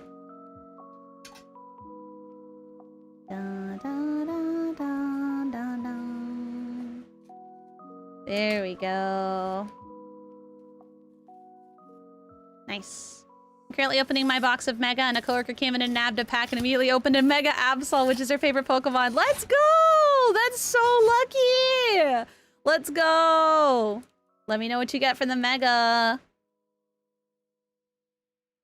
Alright, so this card that's in here is actually pretty sick. It also has the Cosmo Hollow on it, which is really pretty. I love it. So pretty. So this is a promo-only card, which I have kind of mixed feelings about, but it's a really good card, actually. So, Damp. This is an anti-Dragapult deck, or anti-Dragapult card. So, Pokemon in play, both yours and your opponents, lose any ability that requires the Pokemon using it to knock out itself. So, this is anti, like, not Dragapult specifically, but Dusknoir. So very, very sought after right now. It's the reason why these blisters are going for like 35. I did not spend 35 on this. Because I refused. Instead, I paid 28. But that's still better than 35. But yes, cute little Psyduck. Cute little Psyduck. Unfortunately, I also really like Absol, so I had to decline the money she wanted to throw at me until I opened a second anyway. That's fair. That's fair. May your luck carry over. Thank you. I'll post them when I get a chance. Has been a good box so far. Fuck yeah. All right, let's see what we get from these packs. Let me do that. You guys, I'm so obsessed with Deltarune right now. Guys, you know how I said that I wanted to take some time until I played like the weird route in Deltarune? I might not. I just want to play more Deltarune. I mean, I need to go back and replay some stuff to go into like hidden areas and stuff. So I need to replay it anyway. But also, I might also do the weird route soon. All right, so we have Corfish, Angela, Sandshrew, Litleo, Magnezone, Upper Spark. If this Pokemon evolved from Magneton during this turn, this attack does 120 more damage. Jesus Christ. And Flashing Bolt. During your next turn, this Pokemon can't use Flashing Bolt. 160. Can't get it off my... No, I cannot. I'm just thinking of these fucking goobers all the time. I love Deltarune. I love Deltarune. I have no idea who Sunny is. Okay, Iron Defender. During your opponent's next turn, all of your Steel-type Pokemon take 30 less damage from attacks from your opponent's Pokemon. And it also includes new Pokemon that come into play, which is an important indicator, I suppose. But yeah, this could be good with like a Goldango deck or something, but probably not, honestly. It's not gonna be worth like having it in your deck as opposed to other stuff. Ubo's Birdly. Dude, I can't wait to kill Birdly. That's gonna be so great when I murder him. All right, Grumpig. We got a Reverse Hollow Risky Ruins. We got the Beware. Dude, Beware always looks fucking terrifying. How does this cartoon-ass bear look scarier than a regular fucking, like, real-life bear? Like, that's crazy. All right. Anyway, Knuckle Punch. Hyper Lariat. Flip 2 coins if both of them are heads. This attack does 100 more damage. That's crazy. Beware got Aura. For real. Oh, and here we go. Alakazam. So I have a love-hate relationship with this card. And why I have a love-hate relationship is because if you play the pre-release and you do the build and battle and you get Alakazam, you only get one of these. You get like a 1/1/1 in your fucking build and battle. And unless you get more from the packs that come in it, you're kind of fucked. So it can be really hard. However, if it's just like a supplementary or whatever, like, it can be pretty good. But anyway, Psychic Draw. Once during your turn, when you play this Pokemon from your hand to evolve one of your Pokemon, you may use this ability, draw 3 cards. So that's pretty good. The entire evolution line, like the stage 1 also has this ability, but it's draw 2 cards instead. So it's pretty good. It's pretty good. There's also another card. I forget which card it is, but there's another card to where you can like devolve one of your Pokemon. I think it even is Psychic Pokemon, I can't remember, but devolve one of your Pokemon and like put it back into your hand or whatever. So you could stack those like abilities. Like I could keep redoing that over and over if I want to, you know? I don't know who Sunday is. I've not seen their YouTube videos, sorry.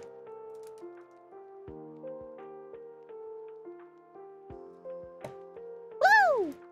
Your nails look really good. Thank you, Tyler. They turned out so good, right? I love them. Meow. I wanna play Deltarune. It's so fun and it puts me in a good mood, except when I cry. And that's okay, cause it's good to share some TED someday. And that's pretty cool and that's alright. I got a lot to say to take tonight. I'm not even gonna try to rhyme anymore. Who cares? Blah, blah, blah, blah, blah, blah, blah. I just don't talk about Deltarune. All the time, always. All right, we got a Fighting Energy. We got Tangela. We got Sandshrew. We got Litleo. Clauncher. We got Tangrowth. Damn. Damn, look at this retreat cost, though. Sheesh. Absorb. Heal 30 damage for this Pokemon. Pumped Up Whip. 120 plus damage. It says that this Pokemon has at least 2 extra energy attached. In addition to this attack's cost, this attack does 140 more damage. This can be really good in conjunction with Meganium, honestly. No habla español. Sorry, English only. We got Chiyu. Chiyu's always in here to fuck some shit up. If your opponent has a stadium in play, discard it. If you do, your opponent can't play any stadium cards from their hand during their next turn. Then we got Surfing Beach. Surfing Beach is good too. Once during each player's turn, that player may switch their active water-type Pokemon with one of their benched water-type Pokemon. Here's the Pachirisu! Look at the Pachirisu! See, this is the really cute Pachirisu I was talking about. So we have Pachirisu, Electrified and Scissors. During your opponent's next turn, whenever they attach an energy card from their hand to the defending Pokemon, place 8 damage counters on that Pokemon. Crazy. I don't know, like, in what way, like this could be played or, like, used or whatever, but, like, it's interesting. I want to see how people might play it. We have a Reverse Hollow Shuckle, and then, aha, Lunatone. So this is the card that you need to have on, like, what is it, in the bench, in order for you to attack with Soul Rock. So Lunar Cycle. I Gold, welcome in. Once during your turn, if you have Soul Rock in play, you may discard a basic fighting energy card from your hand in order to use this ability. Draw 3 cards. You can't use more than 1 lunar cycle ability each turn. So yeah, you just draw 3 cards, discard 1 fighting type energy, bam, there you go. So it's, yeah, Soul Rock and Lunatone is a pretty nasty combo, honestly. Meow. All right. So this is our last pack from the blister, and then we have the Lucario ETB. All right. Fire energy. Did we get any psychic energy from this? We have, oh, Bulbasaur. Shroodle. Energy Switch. Heliolisk. Gumshoes. Evidence Gathering. Once during your turn, you may use this ability. Switch a card from your hand with the top card of your deck, which is really interesting. Got another Soul Rock. Crawdaunt. Boomy! Thank you so much for the raid over on YouTube. Welcome in, everybody.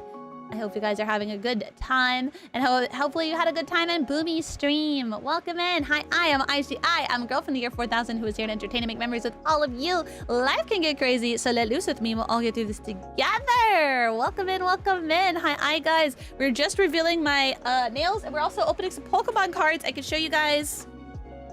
We started with an illustration of what we would like the nails to turn out. And then here is the finished product. Didn't they turn out so peak? Didn't they turn out so freaking good? Right. My nail artist does amazing work, but I hope you had a super duper good stream. Feel free to tell us all about it. Welcome in. We are opening Pokemon cards right now and just chatting. So that way you guys can see my nails as we open the Pokemon cards, and yeah, just vibe. Just vibe. Also open some Gundam TCG cards. Yes. Thank you again so much, Boomy. All right, so we have a reverse hollow Nuzleaf that we just revealed. We have a Pokemon Center lady. Look how pretty she is. Heals 6 damage for one of your Pokemon, and it recovers from all special conditions. Then we have a Raikou. If you have at least 4 energy in play, this attack does 90 more damage. That's a lot of electric energy. Does it just mean in play in general? Like, yeah, I guess, yeah. I guess it doesn't have to be on this one. Huh, interesting. Interesting. Wishing you good polls. Thank you. We have an ETB. Oh, and then we also have like this little EV thing as well. All right. We're gonna open this bad boy. Yippee! Ugh. Oh, hold on. Let me go the unzoom. There we go. Ugh. It also has like cute little art in the center, which I think, which ETB didn't have any? Oh, it was black and white, right? Yeah, I think black and white didn't have any. Then of course you got the little player's guide. And then they've changed the ETBs. Now they have this plastic insert, which I actually kind of like because I feel like it keeps everything in better quality. Because before they're kind of just like, they're not like loose in there, but they're like, I don't know. I feel like this is a bit safer. It is more plastic in these, which is a shame. It would be cool if maybe they were like made out of cardboard or something like that. But it does keep everything a bit safer. So I do like that because there's a lot of like, I don't know. There's a lot of Pokemon product where it's they did not think about how it could get damaged during like transit or even just people picking it up off of the shelf, you know? Hi, Derek's. Welcome in. So it comes with the Lucario sleeves. Very cool. It comes with a blue, ooh, the blue's really cool. Blue Lucario coin. Very cool, very cool. This isn't as big as some of the other ones. It's like a mid-sized like coin. Yeah, it's smaller than the super duper big ones they kept coming out with, which are way too big, but it's also a bit bigger than the small ones. So I kind of like this middle size. Then it comes with the, in my opinion, overhyped exclusive card. So you can only get this in the ETBs. It is the Riolu. This is one of the reasons why this thing is so expensive. It is a nice card. No, I like the art for the Riolu as well. I just wish that people wouldn't make such a big deal of it. Oh, is it? Okay. Oh, what? Okay, that's cool. So one thing I just noticed is that the line art on the Riolu, it shines in the light. Do you see how it like picks up the light differently? I didn't even notice that. Oh, that's so cool. Whoa. Does the Gardevoir one do the same thing? I didn't think it did, but I don't know. Yeah, the Gardevoir having an Alakazam is super weird. It's like, why? I mean, aside from the fact they don't just want to give away Guardies. I think that's the only reason. They just don't want to give away Guardies. And a whole pack of the new energy. And then we have the dice, which the dice now for the sides that have 100, it now is more obvious. I don't know why. Maybe it's just easier for like official Pokemon events to be able to see the 100 better. I don't know. Are those guaranteed cards? Usually not worth a lot later. They're guaranteed cards, but the thing is that the art is exclusive for the box itself. So if you want that art card, you have to buy an ETB or you have to buy this card off of someone who has the ETB, you know? Hi, Hanyolo, welcome in from Boomy. There's also, I believe, correct me if I'm wrong, the Pokemon Center ones has like a little Pokemon Center stamp in the right-hand corner, which is one of the reasons. And then also, I believe it comes with an extra pack in the Pokemon Center ETBs. So that's why those go for so extraordinary more. What's behind the card? Behind the card is a code card and then dividers. Because you can use this box to sort your cards, which I do. I use like dividers. Granted, I don't usually use those dividers. I usually use like dividers that say like the kind of Pokemon that's behind it, like psychic type or whatever, you know? Price would go up from scalpers hoarding, basically. Yeah, exactly. So if people are hoarding the ETBs or hoarding the cards, waiting for them to go up, makes them scarcer, which turns it into a like rarer commodity, which makes the price go up. But it's all just scalper behavior. Oh my god, I have to tell you guys. So there's these kids. I call them kids because they act juvenile, that I do not like. I do not like them. And you want to know why? Because they're scalpers. And they kind of gloat about being scalpers. And they go to my local events, and I do not like them at all. At first, I was like, oh, maybe it's a bit. And then I was like, oh, it's not a bit. And then they've just been really annoying. Then I found out my friend group, who all play Pokemon, how old are they? They're like 19, 20. They're too old to be acting like that. But my friend group who all play Pokemon, it turns out we were all thinking the same thing, but we didn't know that we all just kind of didn't like them. Yeah, but like one of the guys will like come up and just like, he'd be like, oh man, look how much money I made at the event the other day. And it's like, okay. Okay. No, I just call them kids because they're acting like juveniles. I mean, their frontal cortex isn't even developed yet. So basically, they're not grown up yet, right? But anyway, yeah. So they were at the same GameStop as me. And so you know what I did, chat? You know what I did? When I saw them at the front of the store, I was inside the store in line. And I just hollered at them, scalpers! And one of the guys who was like slightly smiling, he lost his smile immediately. He went from like slight smile to just like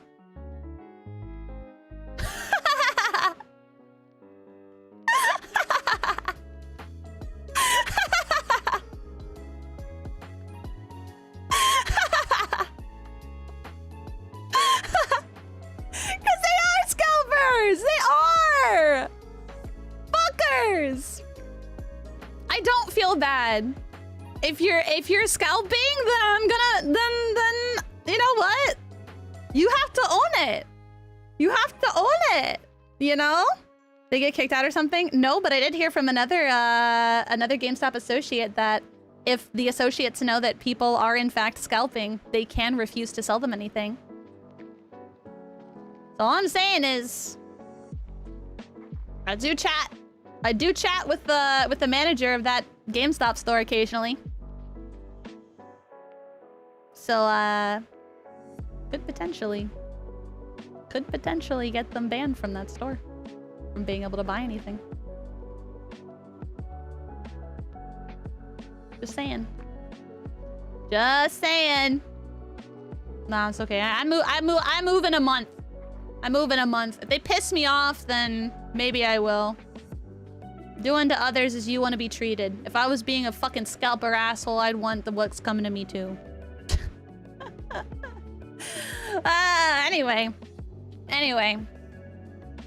How'd they react? I don't know. Cause, well, they didn't react to me. Like, aside from, like, one of the guys, like smiling and then immediately losing the smile when I called them scalpers. When they passed by, I sure as hell didn't talk to them. They're not my friends. I don't even like them. They're just a bunch of scalpers that go to my local events and annoy me. One of them doesn't even have a personality. He just talks about scalping and stuff. I wish he had a personality. I wish he had likes and dislikes. At least then we would have something to talk about. Like, gee whiz. But no, when they passed by me to leave, I did not say a goddamn thing to them, and they didn't say anything to me. So, I'm satisfied. Alright, anyway, enough about scalpers. Scalpers are a given with this hobby, unfortunately. Alright, let's do it, chat. Card time. Alright. Code card, and... Grass. Alright, we got a Krogunk. Delibird. I think Delibird's actually a pretty good card, but maybe it's just me. Look, it's attack for 1 energy, quick gift. If you go first, you can use this attack during your first turn. Hello? Shuffle your deck for or search your deck for a card and put it into your hand, then shuffle your deck. Like, what? You just get a card. Like, if you have this in your hand turn 1, or, yeah, if you have this in your hand and you have at least 1 energy, or on the board turn 1, bam. The only thing I guess you'd have to worry about is Iono. All right, we got Splink, Electrike, Celebi, Crawdaunt, Mystery Garden. We got a Reverse Hollow Nickit, and a Reverse Hollow Pyroar. And Hariyama. Nice.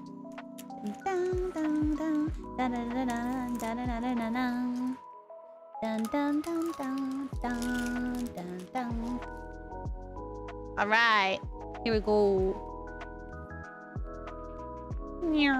Oh, Psychic. This means it's lucky, right, guys? Psychic, right? All right, lucky.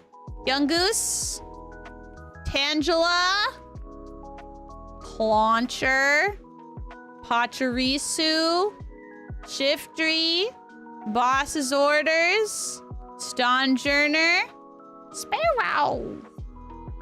Yo! You guys are right. Look at this Steelix! And then also Meganium. Look at the full art Steelix! Check it out. 2 energy welcoming tail. If you have exactly 6 prize cards remaining, this attack does 200 more damage, so it does 240. That's crazy for a stage 1. Also, 200 HP is pretty good. And then for 4, it has 140. That's crazy. That's crazy, bro. What the hell? Steelix. Wow. Dun, dun, dun, dun, dun, dun, dun, dun, dun, dun, dun. Dude, I've had this one particular Deltarune song stuck in my head literally since yesterday morning. Like, I've been humming it and it's been stuck in my head since yesterday morning. This morning I woke up and it was stuck in my head. It's like the second battle theme with like the main motif or whatever in it. It's so good. It's just so peak. Time to replay Deltarune. I'm gonna do it soon. I gotta finish Paper Mario though. Oh shit, I just got a peek. Did you guys see that? I just got a peek. We're getting a mega at the end of this. I don't know which one though. Sobble. Toxicroak. Stuffle. Himigul. My gold Dango's coming back, except not as nearly as good. Solrock. Shiftry. Magnezone. Got a reverse hollow Solrock. Strange Timepiece. This one's interesting. Oh yeah, this is the one I was talking about. Devolve one of your evolved psychic Pokemon by putting any number of evolution cards on it into your hand. See? So you could like stack the Alakazam. I want to see that work. And then we have Mega Obama Snow. Yeah. So let's see. Why would you want it to do that? Because of the Alakazam card, and the one before it, like what is it? Like Abra, Kadabra, and then Alakazam. So Kadabra has it to where when you evolve the Abra and put it onto your Pokemon, then you can activate the ability, which allows you to draw 2 cards. If you evolve the Kadabra into Alakazam, then it has the same effect, except you get to draw 3 cards. So if you use Strange Timepiece to devolve that, and then the next turn... Well, wait, can you re-evolve in the same turn? Can you evolve again in the same turn? Or can you only evolve, like re-evolve? Because it's a different Pokemon. I assume you can only evolve once, but even then you can just do it the next turn. Because I know you can only evolve the Pokemon, like you can't evolve twice in the same turn, but can you re-evolve if it's the same stage? I assume not, right? I don't know. I'll have to look up the ruling for that. Hi, Iruka. Anyway, Mega Obama Snow. Hammerlanche? Oh, it's like Avalanche. Hammerlanche.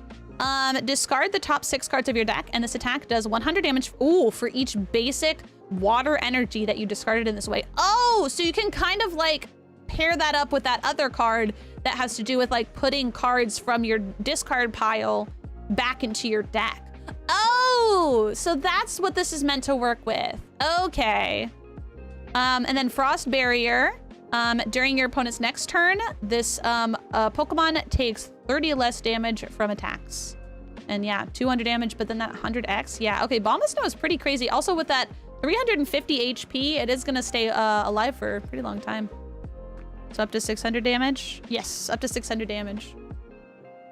Yeah, I think you're right, Winter Breeze. Yeah, I think it can only be evolved once. But even then, as long as you don't get Iono'd, there's no hand disrupt, or I guess discarded, you know? Then you're cooking. I can see how that could work. I'd want to play around with that. I haven't paid, again, when a new set comes out, I've told you guys this before, but when a new set comes out, I don't usually look at the cards and learn all about them until after the set comes out, so that way I can be surprised. Why? For fun. Makes me more excited when the new set comes out. And that way I don't get as sad, like, because if I looked up everything about like the set before it came out, then by the time it comes out, I'll just be like, all right, I just want this one card. Okay, well, I just want this other card, right?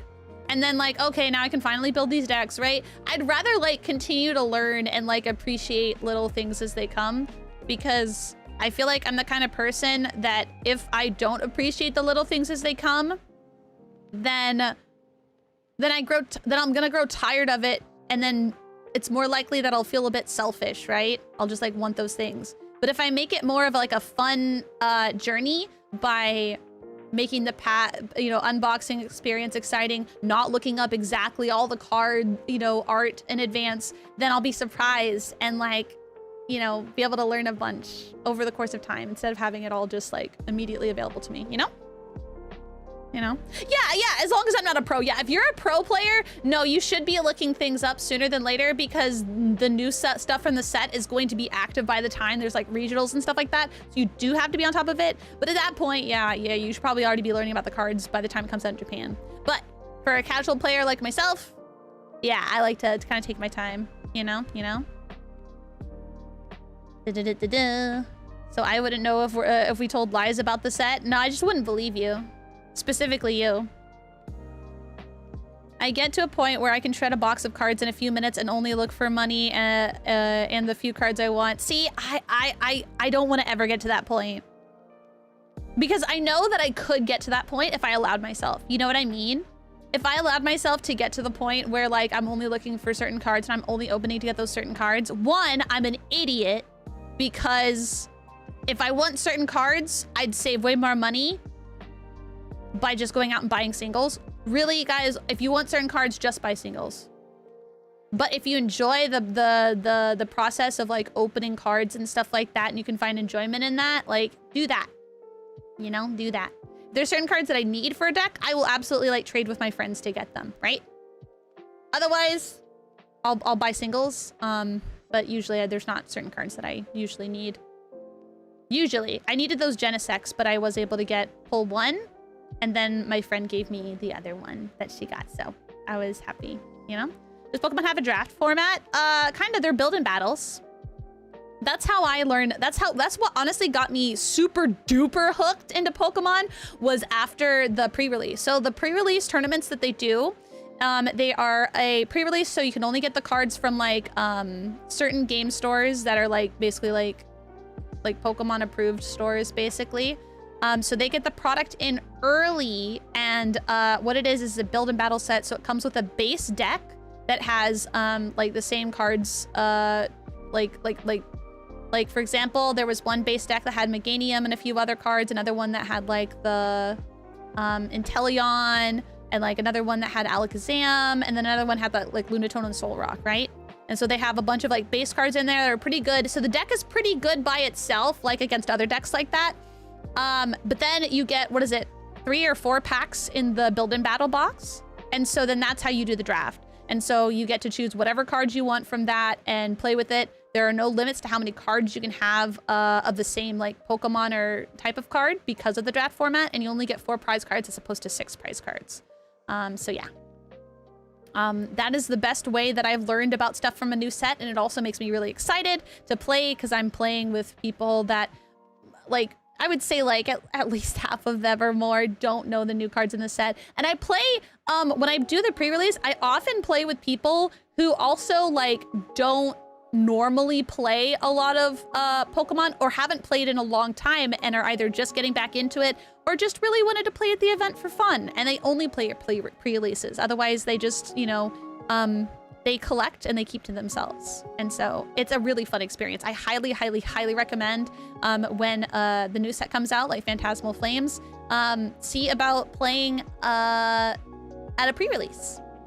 Some places have it to where you can sign up beforehand, but at least in my experience, a lot of places have it to where it's first come, first serve. So yeah. Yeah. An ancient PSA 1 Kyogre, can't find it though. Good luck, pal. Wouldn't there be an unofficial online guides too, since they are first released in Japan? Oh yeah, there's a bunch of people who like give information, but I wouldn't say that there are unofficial like guides online, but there's like threads about it. Because I would say the people who probably have the best information that you can trust the most are going to be pro players, but pro players aren't going to give that away for free because they are pro players that are trying to win worlds too. So some people will put it behind a bit of a paywall, which I think is totally fair if you've spent all that time doing all that research and learning all that stuff and figuring out what the cards do and like why this worked really well in Japan and why it would work well here or why it wouldn't work well here, then like that's good. But there's also plenty of discussions on like Reddit and like Twitter and stuff by pro and also hobbyist Pokemon players who take a look at the new cards from the Japanese set and analyze what would be good. Like, those kind of people are the only reason why I know I want Charizard from the new set. That's another thing. If you guys want to know something I want Charizard from the Phantasmal Flames. Because you want to know why? Because it works just like, what is it? Raging Bolt and Goldango. Mostly like Raging Bolt, where you can discard energy or whatever to do with energy, and you get to do a bunch of fucking damage. And that's really fun! So I want Charizard because I like how that plays, because that is one of my favorite kind of decks, apparently, because those are the main decks that I play. I play Iono Belly Bolt, Raging Bolt, or is it Raging Bolt? I think it's Raging Bolt. Yeah, Raging Bolt, and then I play Goldango with Genesect. They're fun. They're so fun. Pre-release events are fun since you are all kind of in the same level. Yes! Exactly! Everyone's like on the same like playing field, basically. It's super fun. Also, welcome home, Zao. But yeah, I like pre-releases a lot. I highly recommend them. They're really, really, really, really, really fun!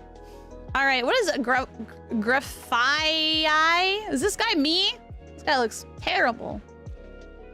Miraculous Paint. 90 damage, 2 energy. Flip a coin. If heads, choose a special condition. Your opponent's active Pokemon is now affected by that special condition. That's crazy. Alright. Alright. Knackley. Got Chikorita. Mantine. Crawdont. That Iron Defender. Soul Rock. I'm getting a lot of Soul Rocks. That's actually pretty nice. Got a Reverse Hollow Vulpix. You got Delmise. Earth and Power. If you have a stadium in play, this attack does 50 more damage. Yo! We got the full art air balloon! Pretty! That's another thing they did with this set. They had a bunch of full art cards of the items. And these are really good playables. They're so cool. I want to put this one in my Goldango deck. Why? Because cards are meant to be played with, and I love playing with pretty cards.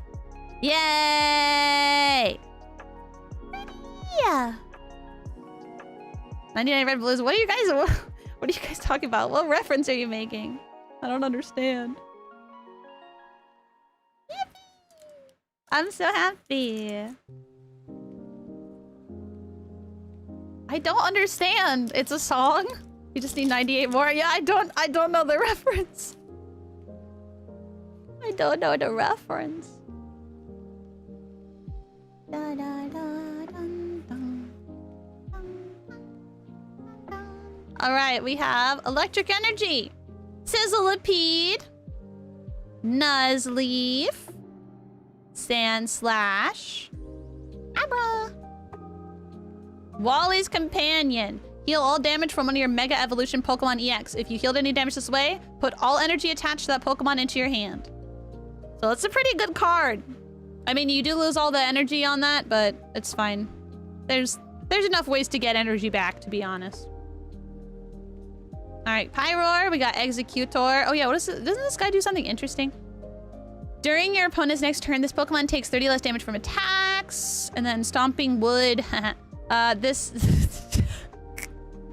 Some people are into that. This attack does 30 more damage for each grass type energy attached to this Pokemon. Oh, so means so because it's colorless, but if you make it all grass, then yeah. Have you seen the full episode of Skibidi Toilet Multiverse? Probably not unless it's on my channel.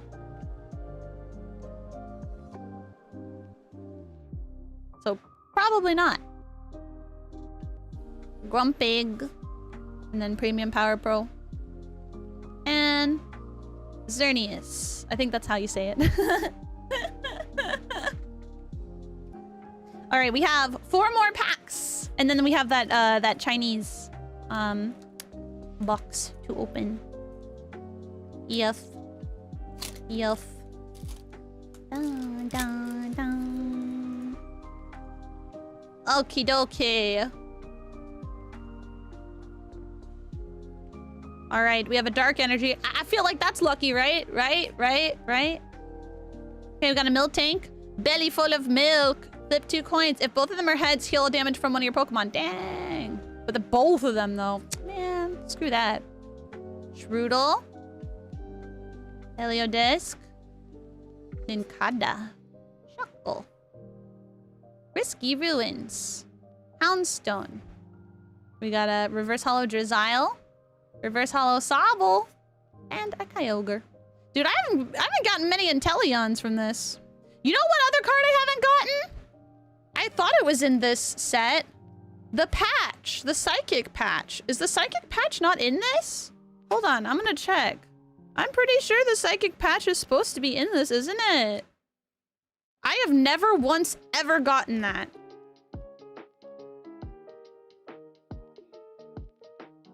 Wait, is it not? Wait, where's Psychic Patch? Is that in the next one? Oh, it's in the next one, isn't it? It's not in this one. Is it in Phantasmal Flames then? I've seen a picture of it. It must be Phantasmal Flames. Yeah, it's straight up not in here. Oh. I thought it was in this one. Well. Phantasmal Flames. I had some friends asking for some. Because I always ask my friends, I'm like, hey, what cards are you looking for? And it's unless it's cards that I need like for like a certain deck or something like that, then I'll obviously trade or give it to them, right? Because I want everyone to have a good time. Especially since these cards are so hard to get. Look at this poor Pikachu with the fucking printing error. These cards are always like printed so shittily. It's so funny. All right, we have a water energy. Got a switch. Execute. It's so cute. I like the art for this one a lot. Jam packed. Search your deck for a basic grass energy card and attach to this Pokemon, then shuffle your deck. All right. Energy acceleration. Why not? Beware. Helioptile. Is there 2 Helioptile? I feel like we saw another art version. Execute can separate, apparently. Risky Ruins. Houndstone. Tinkaton. Magnezone. Shuckle. And, ooh, another Mega Absol. Dude, look at the ew! Ew! Damn, that's sad. No PSA 10 for us here, boys. Look at that. Straight out of the pack. That's so sad. That's so sad. Hi, Willful. How's it going? Not the pre-packaged damage. I know. That's so sad. Alexa, please play Despacito. Yeah, aren't the nails so pretty? I'll post some pictures on social media later, so you guys can see. Also in the Discord too. That way, if you guys weren't here during today's stream, you still get to see them. I'm not cute. Fuck off.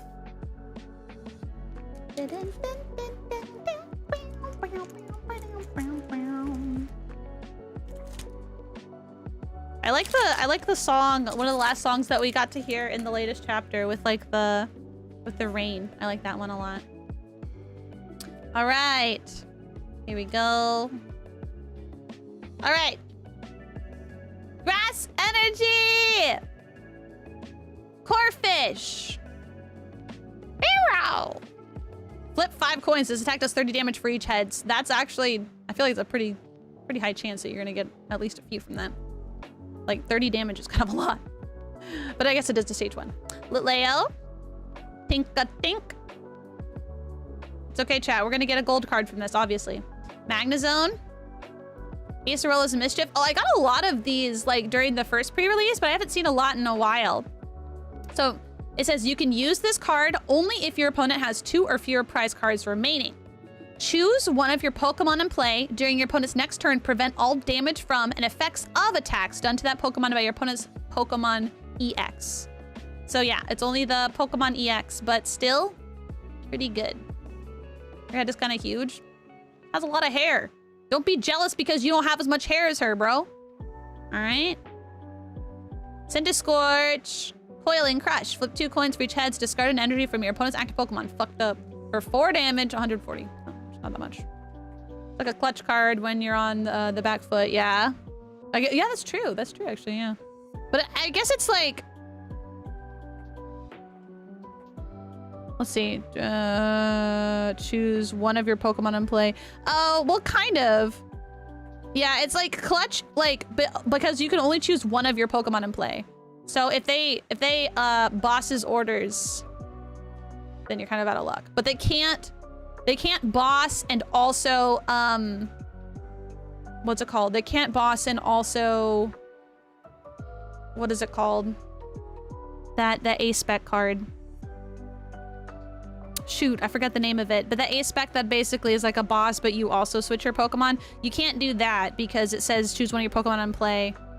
You're supposed to prevent all damage to and from attacks that have done to that Pokemon. So it's not just active, right? It's any of your Pokemon. You get to choose one of them. So they wouldn't be able to do that.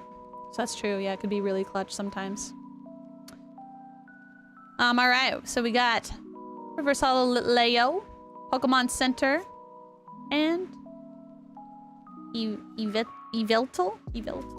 All right, here's our last pack of Mega Evolutions. And probably, honestly, it's gonna be my last pack of Mega Evolutions for a while. Your girl's saving money for moving.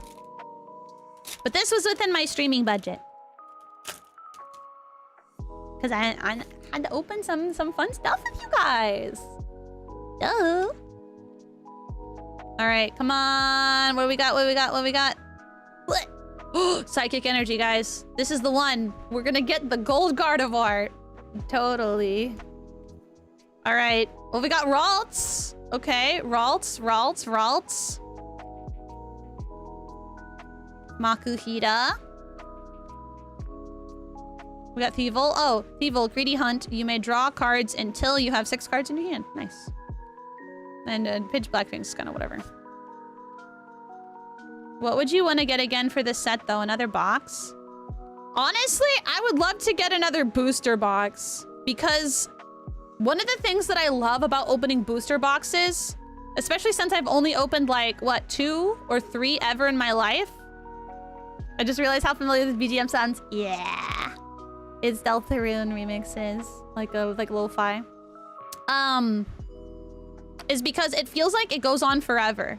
Like, you have 36 packs in a box. And it feels like it takes forever for you to get through all the cards. And it's so fun. I love it. I love opening, like, a booster box.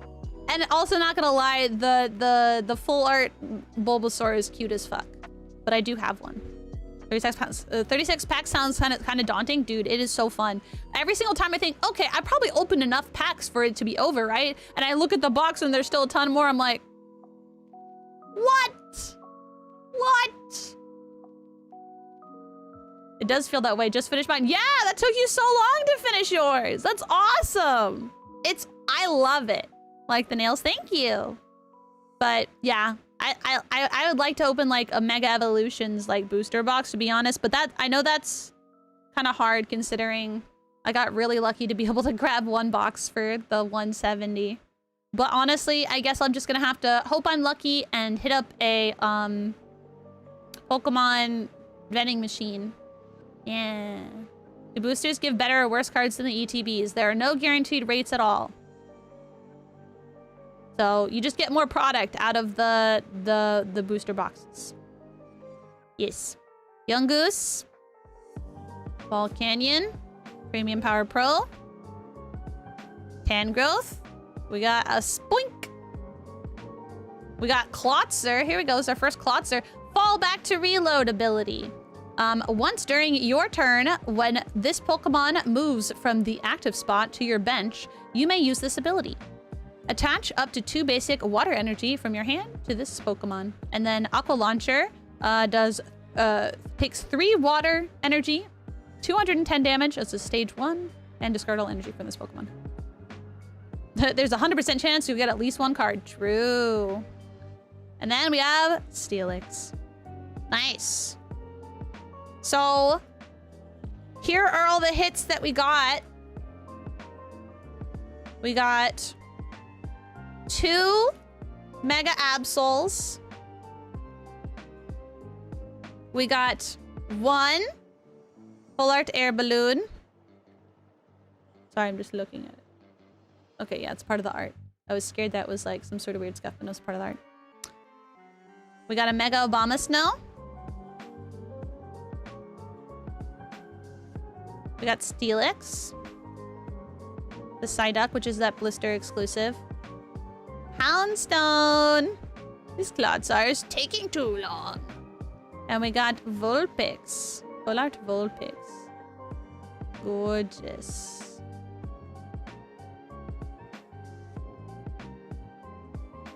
Surprised that you're first. I got like 3. Got 3 what? Got 3 of the blisters? Oh, the blisters were out. They were out. Jackenstein's so good. Oh, Clodsire. Oh, Clodster. Yeah. I have several like in like the cards that I had gotten before. But yeah, we didn't get any Inteleon in here too. What makes that Psyduck special? You can only get it if you buy the blister pack. And it has a good effect. Also, look what we got too. If you guys are coming in now, we also opened some Gundam packs. We got 2 LRs, Justice Gundam and Buster Gundam. And then I got this awesome C+ Sharizaku 2 resource that I really wanted. So happy. And then we have this. So, sorry, drinking some water. This right here is like a blind box, so you can get any of these in it. It's the Chinese Pokemon. I like the sealing that they do on the tops and bottoms to show it wasn't tampered with. It's pretty cool. Oh fuck, man, I should have. There was this one other thing. I went to this little card show and there was this really cool box that me and my friend were thinking about buying, and it was only $100 and it was actually really good. It was like the Chinese Marnie like special box thing. It came with like a fucking it came with card sleeves, it came with like a binder and all this other stuff. But it was closing soon when I went, and so I ran around trying to look at other vendors and I completely forgot about it. Damn. Well, maybe I can find it again sometime. Anyway, let's open this. You did get both blisters though. Fuck yeah. The blisters are too expensive at all my local card shops. They're being a bit greedy with it. They're charging like 30 and 35.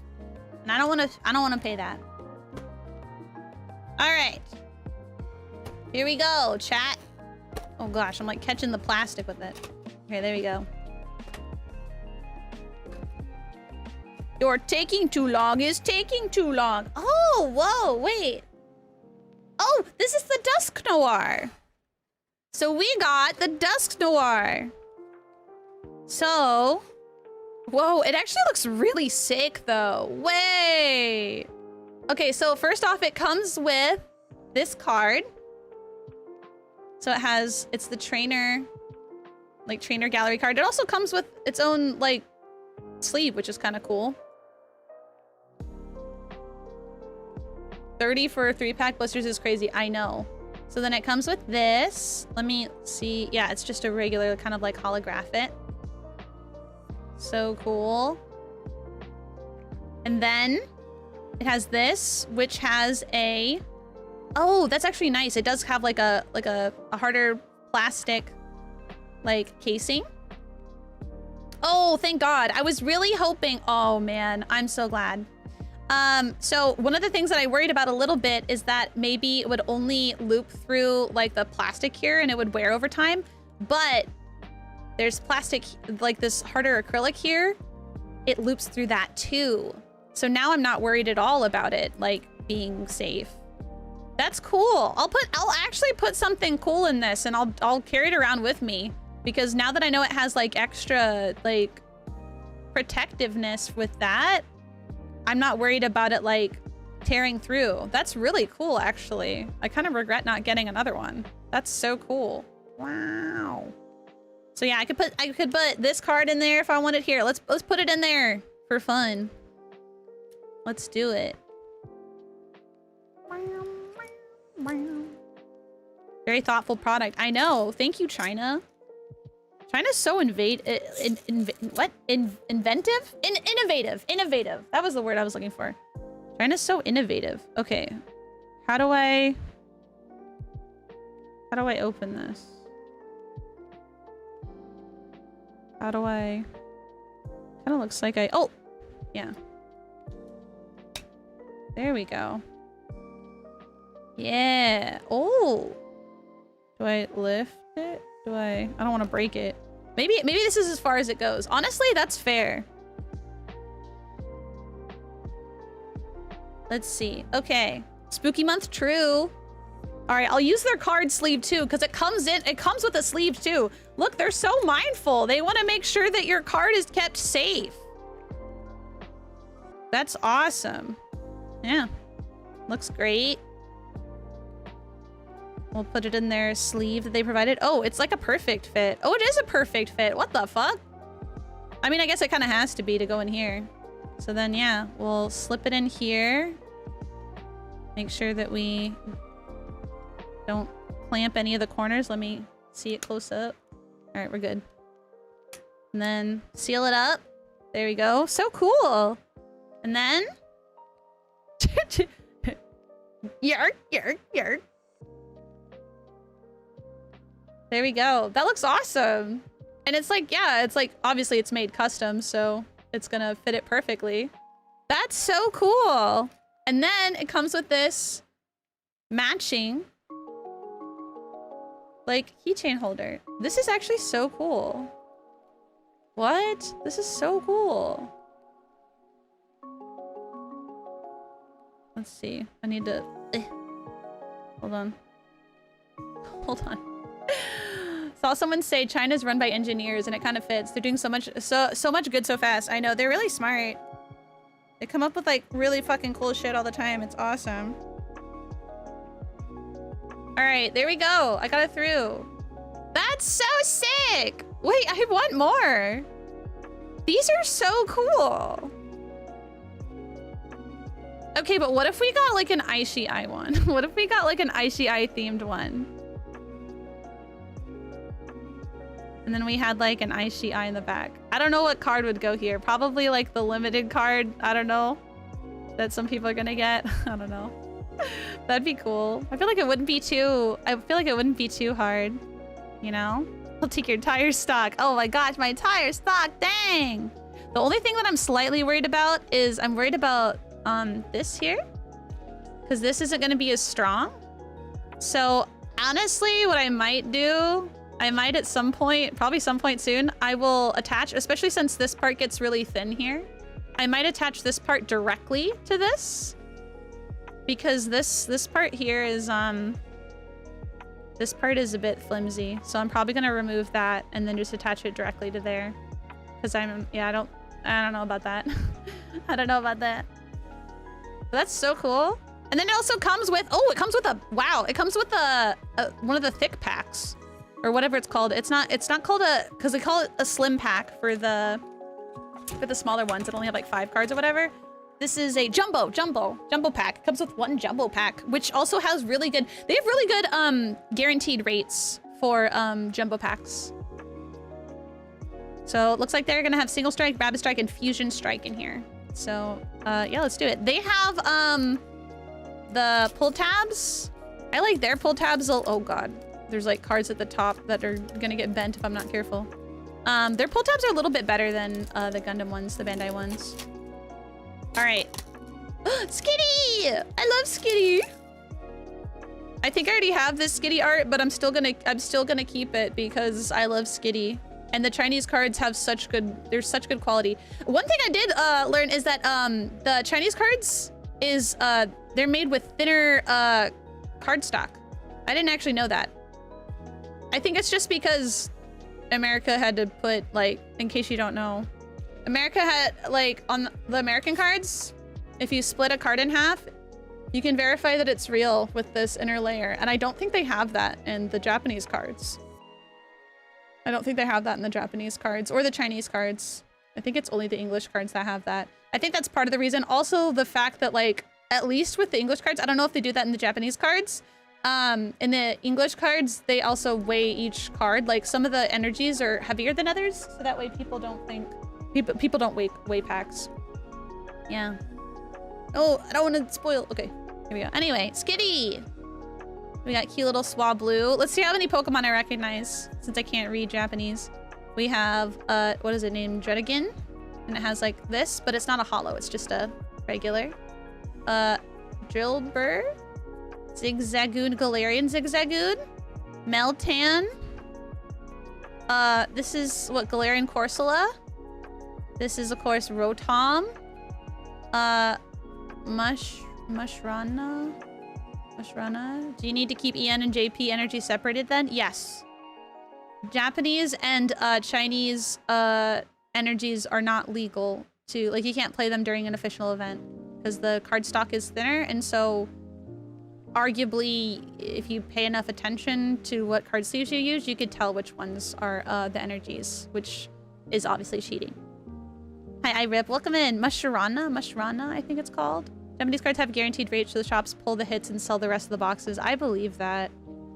That is so unfortunate that they weigh them. That is unfortunate. But it is true. They do have guaranteed rates. That's the downside. That's the downside to the guaranteed rates. Like, yeah, if you get like the hits, then you can just sell the rest of the box. You got to be careful. That's the same thing in Gundam too. In the Bandai cards, they also have like guaranteed rates per box, from what I hear. But English, they do not. Because remember, guaranteed rates aren't good, kids. At least according to me. Because guaranteed rates means that there are guaranteed limits, which means that you're not going to be able to get a lot of good stuff all at once. You're not going to be that lucky, because guess what? When the luck is like slightly like fabricated, then getting crazy luck is impossible. I'd rather have it be completely entirely random than be guaranteed anything. But that's because I have good luck, so I don't mind. Oh, this is what, Aishii? I don't know, is this Aishii? Oh yeah, it looks like he broke his fucking ice head and now he just has like a blue head. What the hell? Anyway. Shell gone? I think Miss Giant Luck here is too biased. Probably.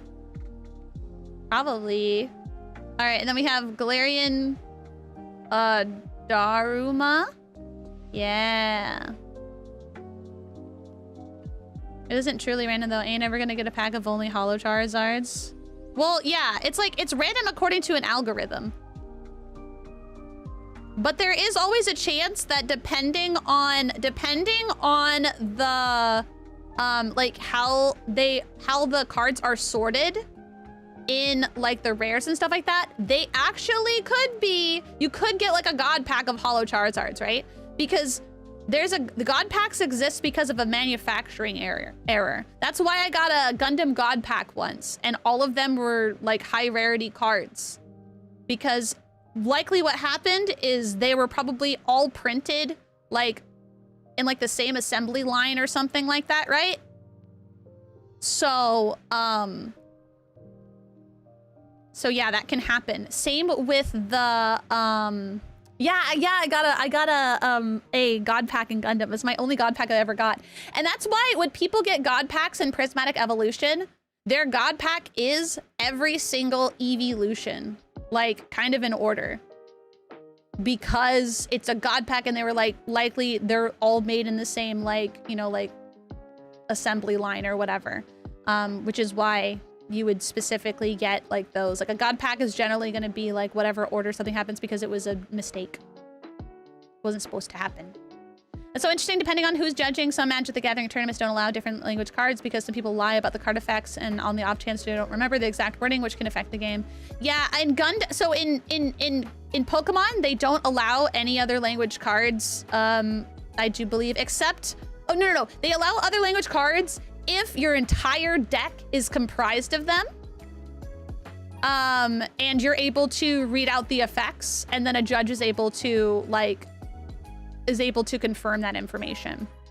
In Bandai, or at least in Gundam, you can play with a mixture of like different language cards and English if you speak that language. So if you can fully read the card in that language, then you're allowed to mix up what language cards are there. But if you cannot, if you cannot read, if you do not know the language, you cannot have it in there. But yeah, in Pokemon, it has to be all the same language, you know? There's a lot of hoops to go through, but also it's understandable. Well, it's fair to like people, for example, who play internationally, like in regionals or tournaments, or like regionals and worlds, right? Because imagine you are trying to make it to worlds, right? You're trying to make it to worlds, so you're trying to make it to the biggest Pokemon TCG event ever, right?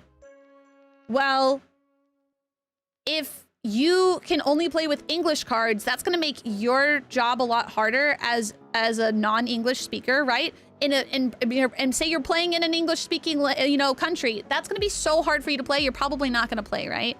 But if you have someone, say, for example, from Japan or Korea who wants to play Pokemon, and they traveled all the way to, you know, I don't know, a regional in California because they're trying to make it to Worlds, then obviously playing with their cards that they have in their language, you know, should be allowed. Also, it would be expensive if you were required to like go and get English cards.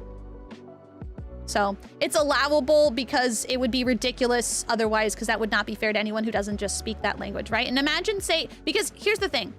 when it comes to Worlds, to qualify to get into Worlds, you have to have a certain amount of points, and you get points by winning. So people will travel out of state, out of country to go to these events to play Pokemon and to get enough, you know, points and stuff like that. And if you win a regionals, then you automatically get an invite.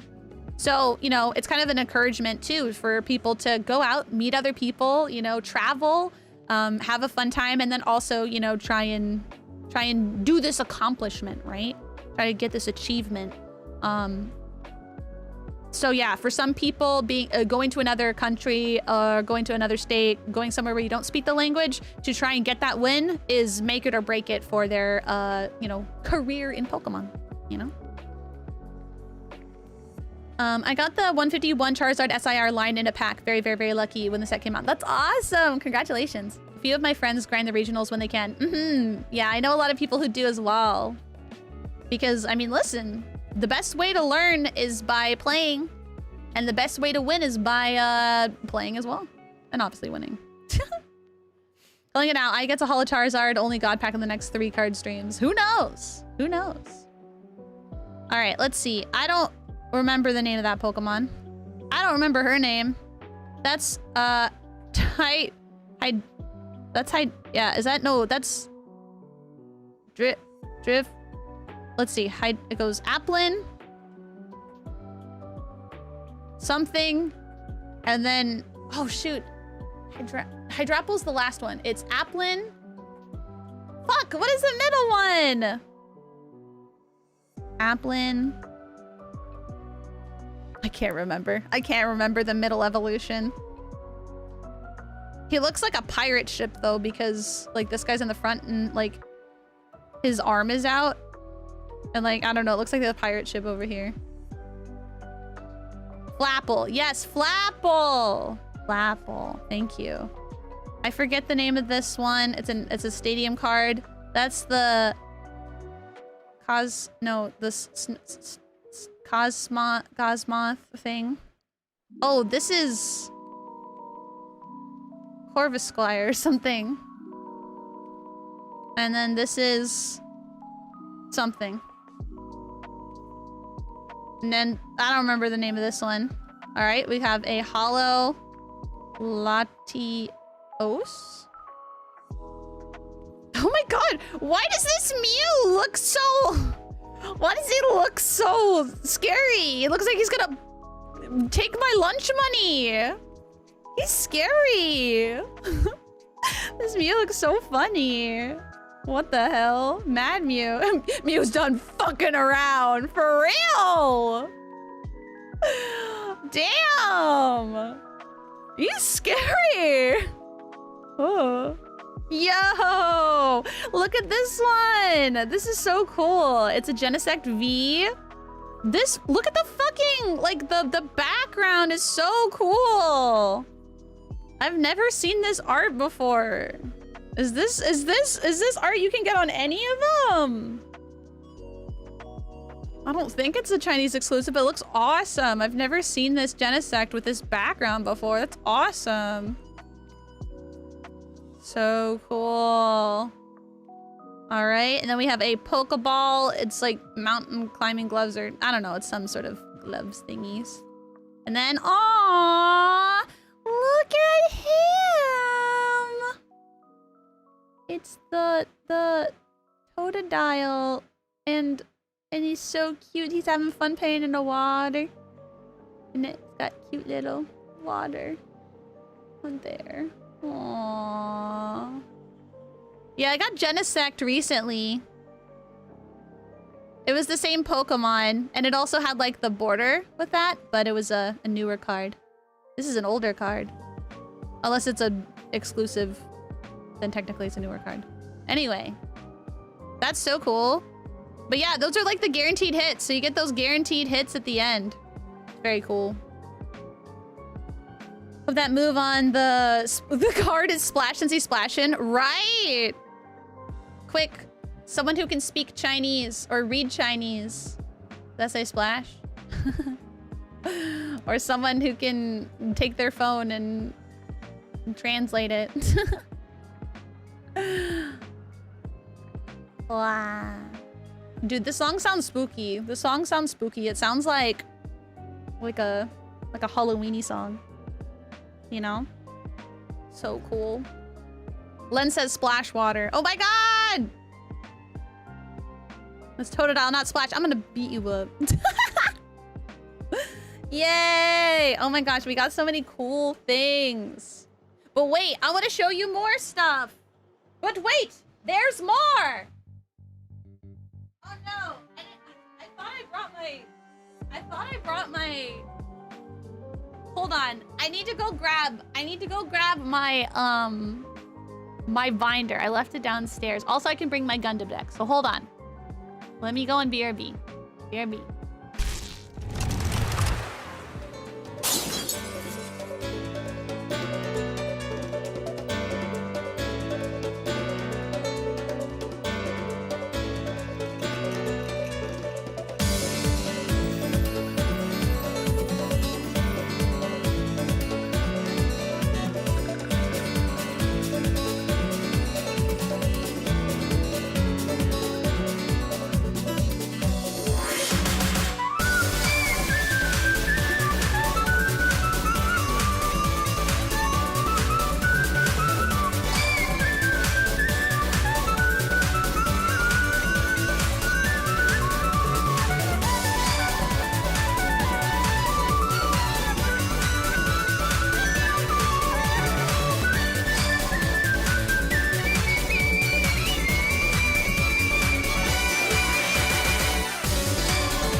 I'm back. I got my binder and I also got my Gundam cards to show you. Welcome back. Thank you.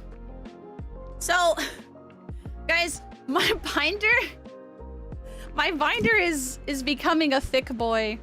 My binder's so big, bro. Bro. It's so big. I'm gonna have to get another binder soon. All right, let me move some things. Okay, so I wanted to show you guys. Here, I'll tilt it a little bit this way, so that way I don't have to move my stuff. I wanted to show you guys some of the other things that I got with the new set, because I put some of them in here. I have to reorganize this again, but I wanted to show you guys what I got in the new set. Let's see. So, I guess I could just probably take them out, actually. Let's see. Gotta look for the mega stamp. Oh, here we go. So I got this card. From, I think, my very first pre-release of the mega. It's really pretty. So pretty. I got that one. And then, let's see. What else did I get? Oh, I got this one.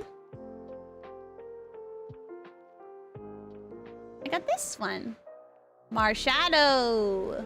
And look at the Pikachu on the forefront. Look at the Pikachu on the forefront. What is he doing? It's so funny. It's so funny. Look at him. Look at him. Photo bomber for real. What a fucking goober. Oh yeah. And then I got the full art of this one. The Garganical. Very cool. Very, very cool. Let's see. Don't think I have anything here.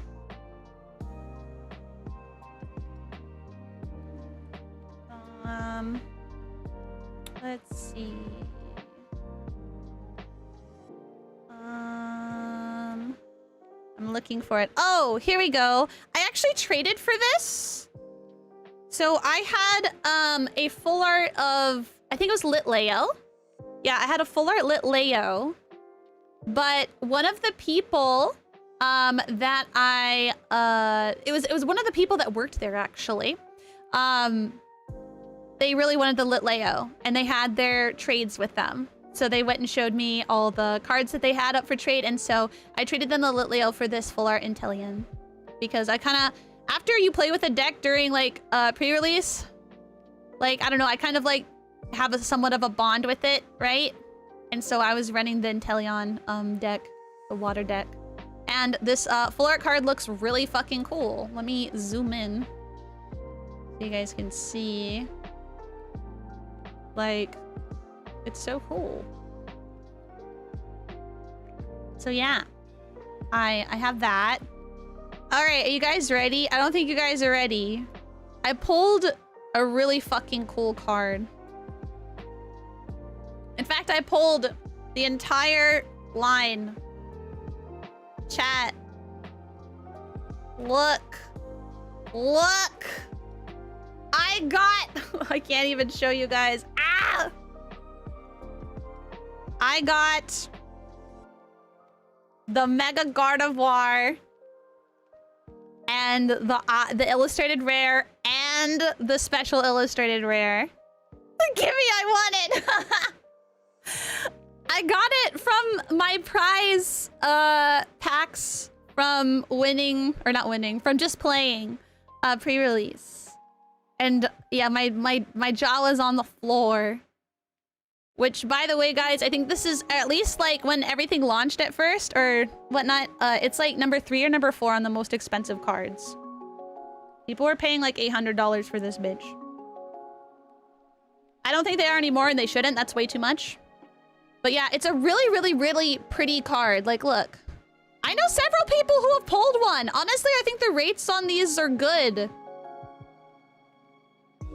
Yeah, you're gonna have to buy another box. Totally. I know, isn't it so nice? Like, the colors are so pretty. It has like the Curlia, it has like a Gardevoir, and it has a Ralts spinning around them. So cute. But yeah, so I have the full line of all of them, which is really, really cool. Oh yeah, I got the full art Deli Bird. There you go. The full art Deli Bird's really cute. And then I also got the illustrated rare of Acerolas Mischief. And I got the full art of Wally's Compassion. This is in Japanese. I got this in Japanese. But yeah. Wally's Compassion. Hold on. I can't show you guys anything at the bottom of the fucking thing because it's so hard to show it on camera. But yeah. So cute. So cute. Let's see. Do I have anything else in here that I got from Mega?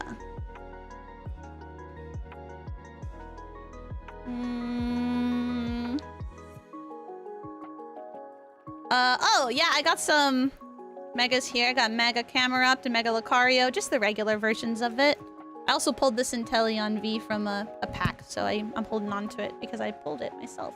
Oh, I also got Mega Latios EX. Oh yeah, we can see what that does since we saw the Latios. Yeah, Strafe, you may switch this Pokemon with one of your bench Pokemon. Oh, I see.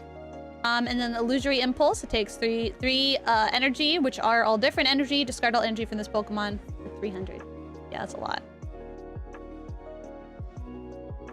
You have a Moltres card? Probably not in this binder. But I do have some Moltres cards.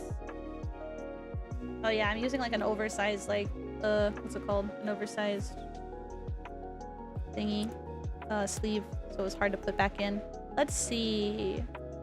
What else do I have? Oh yeah, I have another Mega Absol here. I think I have 2 of them actually. Oh yeah, my energy section and my binder is looking nicer. think they're really pretty. I think I have some in the back here. Oh yeah! I have a Mega Venusaur. Oh, this is the other one I got. Look!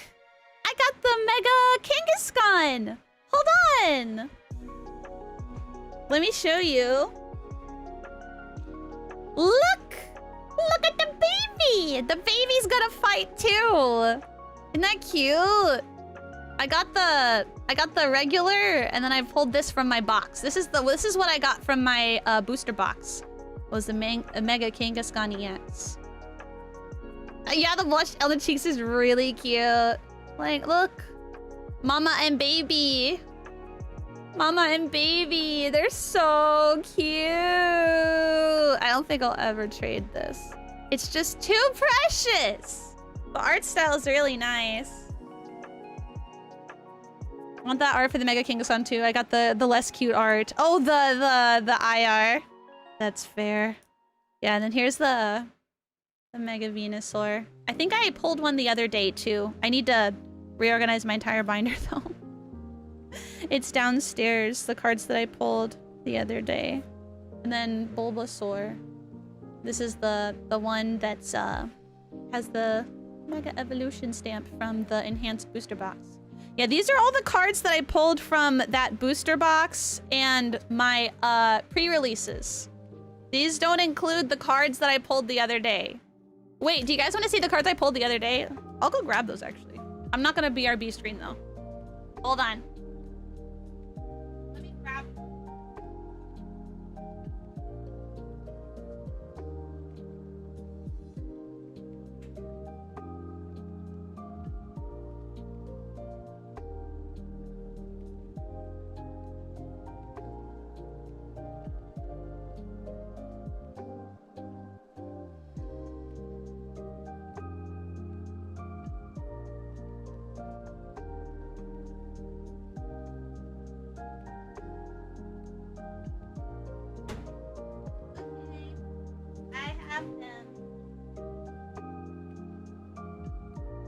Okay, not all of these are from Mega. Some of these are just ones that I want to put in like my binders. Let's see. Ugh. All right, let's see. Oh, here we go. So I got the full art of Buddy Buddy Poffin, which is awesome. Oh yeah, this one was from Twilight Masquerade pack that I got from a blister. It's the full art Ursaluna. Wait, I can zoom in, can I? Yeah, there you go. Yeah, it's a full art Ursaluna, and he's like nomming on that fucking honey. So cute. Got a Mega Mawile. I think I got 2 of those. We got, oh yeah, Reverse Hollow Lily's Determination. Yeah, another Mega Venusaur. Worthless Rabsca EX. Got another Mega Bomb of Snow. I got another Houndstone.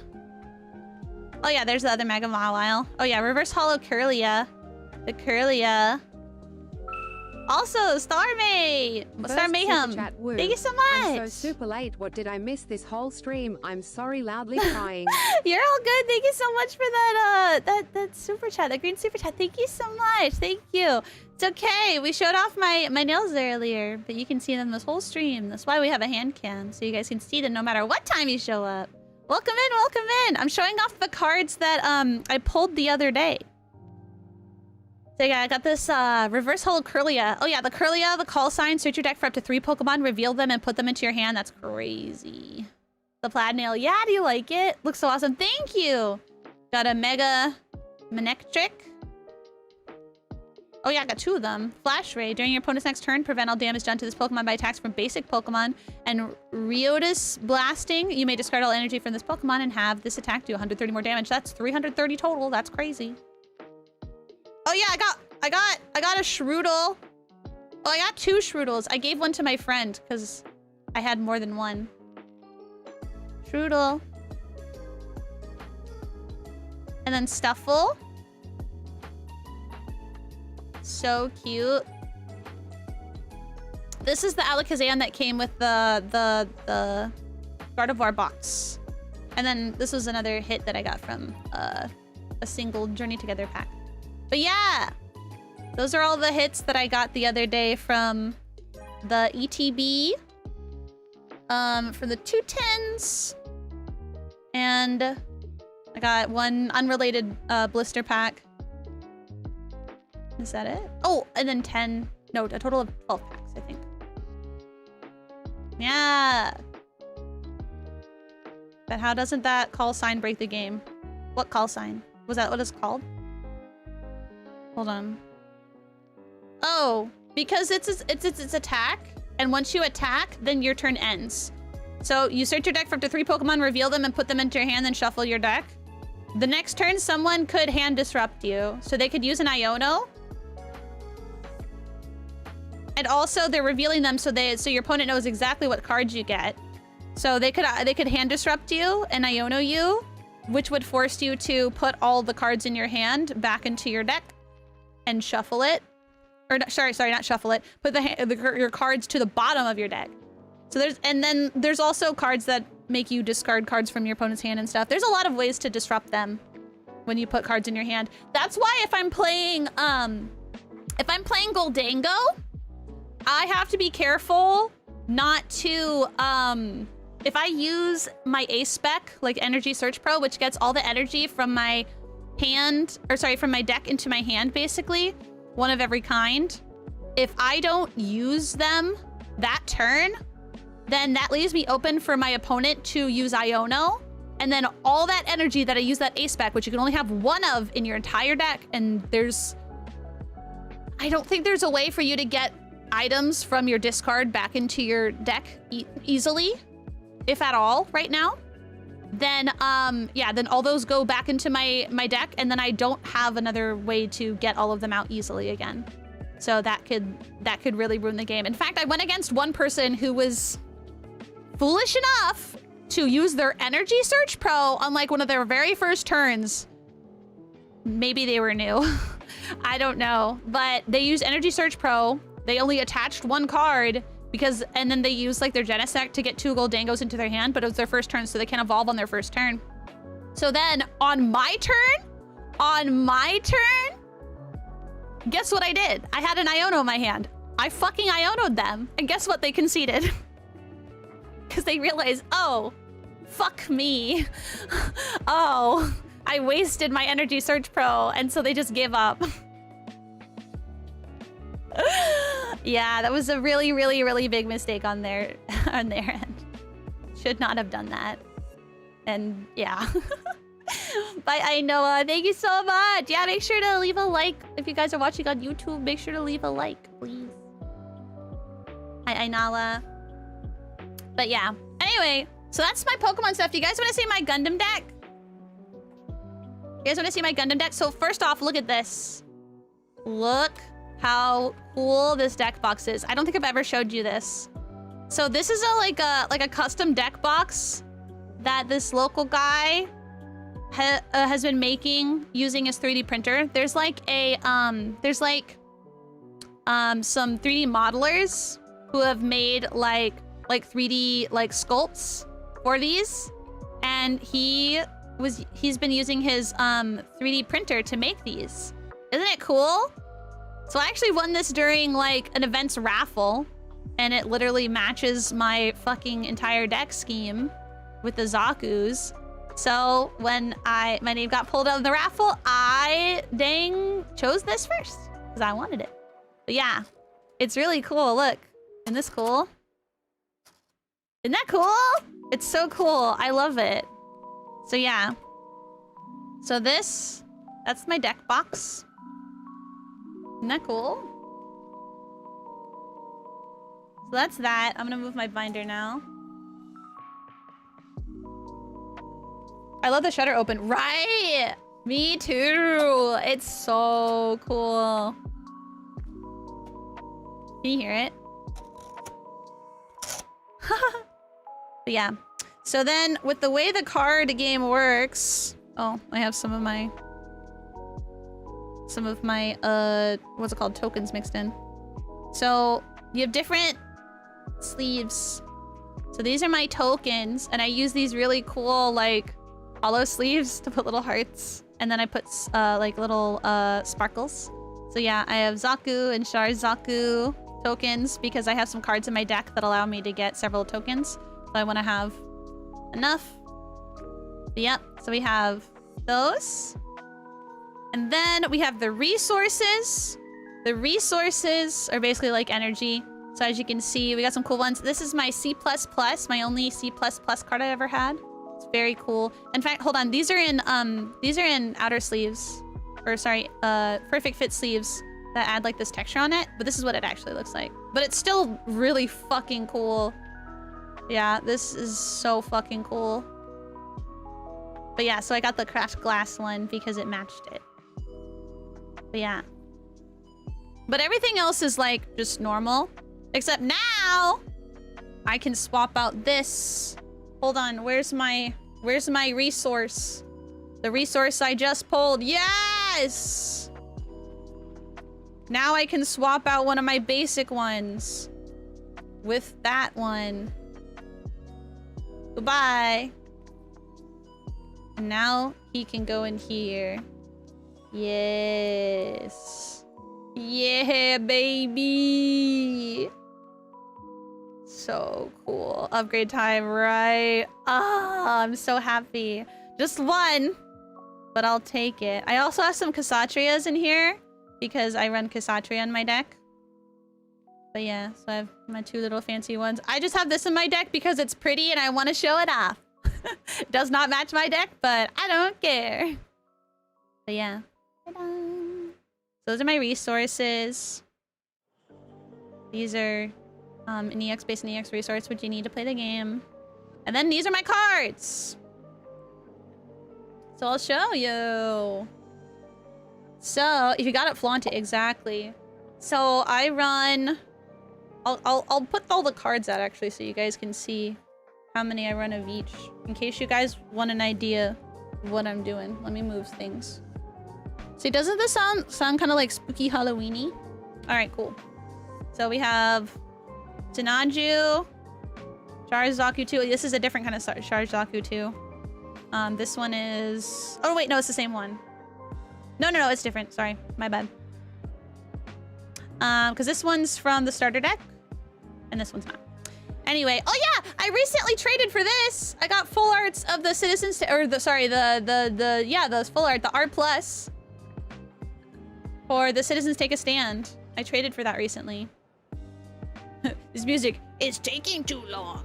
Exactly. Let's see, Sharazaku, Zanzibar, Fortress Defense. Here's another Sharazaku. We got, oh yeah, I got a C+ of full frontal. So it's like you can't really tell, I guess, when it's in the sleeve. So let me take it out. Dude, the fucking curve on this card is crazy. I need to like put it in a, I don't know, something to like dehydrate it or whatever. But yeah, kind of like has like some really cool things. You can only get it from like the little promo pack thingies. Anyway, so yeah, we have full frontal, close combat. Here's another Char, full frontal, Battle of Aces. This is the one I got from my God pack. Also, Zally! Zally, thank you so much for the raid over on YouTube. Hi, Zally. I hope you had a super duper good stream. Thank you so much for the raid. Welcome in, everybody. Welcome in. If you guys are new here, welcome in. Hi, I'm Aishii Ai. I'm a girl from the year 4000 who is here to entertain, make memories with all of you. Life can get crazy, so let loose with me. We'll all get through this together. Welcome in.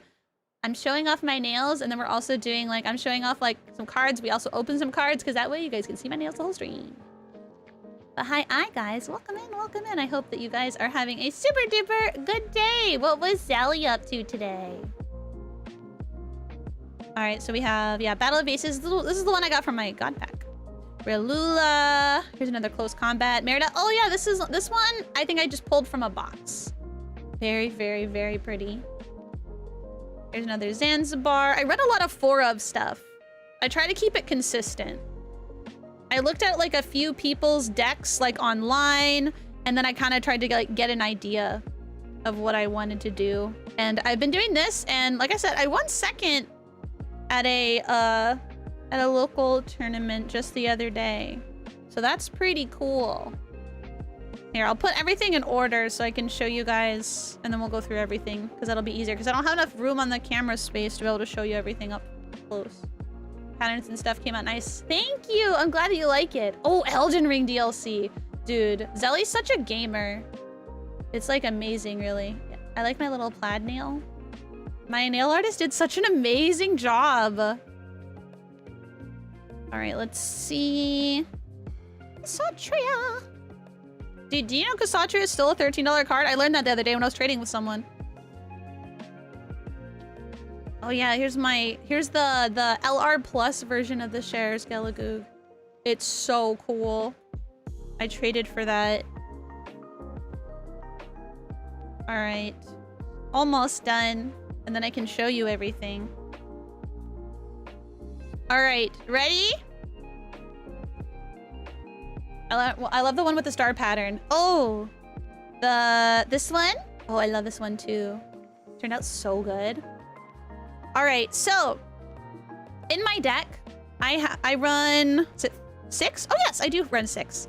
I changed it recently. I was running 5, but then I was like, I'll run 6. So I run a total of 6 bases, which are kind of like, I don't know how to explain it. It's like a stadium, but it only works for you. But anyway, it protects you from getting, all fucked up by attacks. But Zanzibar, I run 3 of these. It said add 1 shield to your hand. Then if it is your turn, you may deploy 1 Xeon unit card that is level 4 or lower from your hand. That is fucking huge, because a lot of mine are level 4 or lower, aside from my Sinaju, my Kshatriya, and that's it. Yeah, it's just those 2. So that's really good. And I run a lot of units. And then we have Relula. Hi, iPenguin, welcome in. Add 1 shield to your hand, then choose 1 enemy unit with 5 or less AP, deal 1 damage to it. And most, I would say most units probably are gonna have 5 or less AP, but not always the case. Not always the case. But yeah, so I run these. I run 6 bases. And then I'll show you the pilots next. So the pilots, I run 3 Merida. So Merida, she has a cool little effect.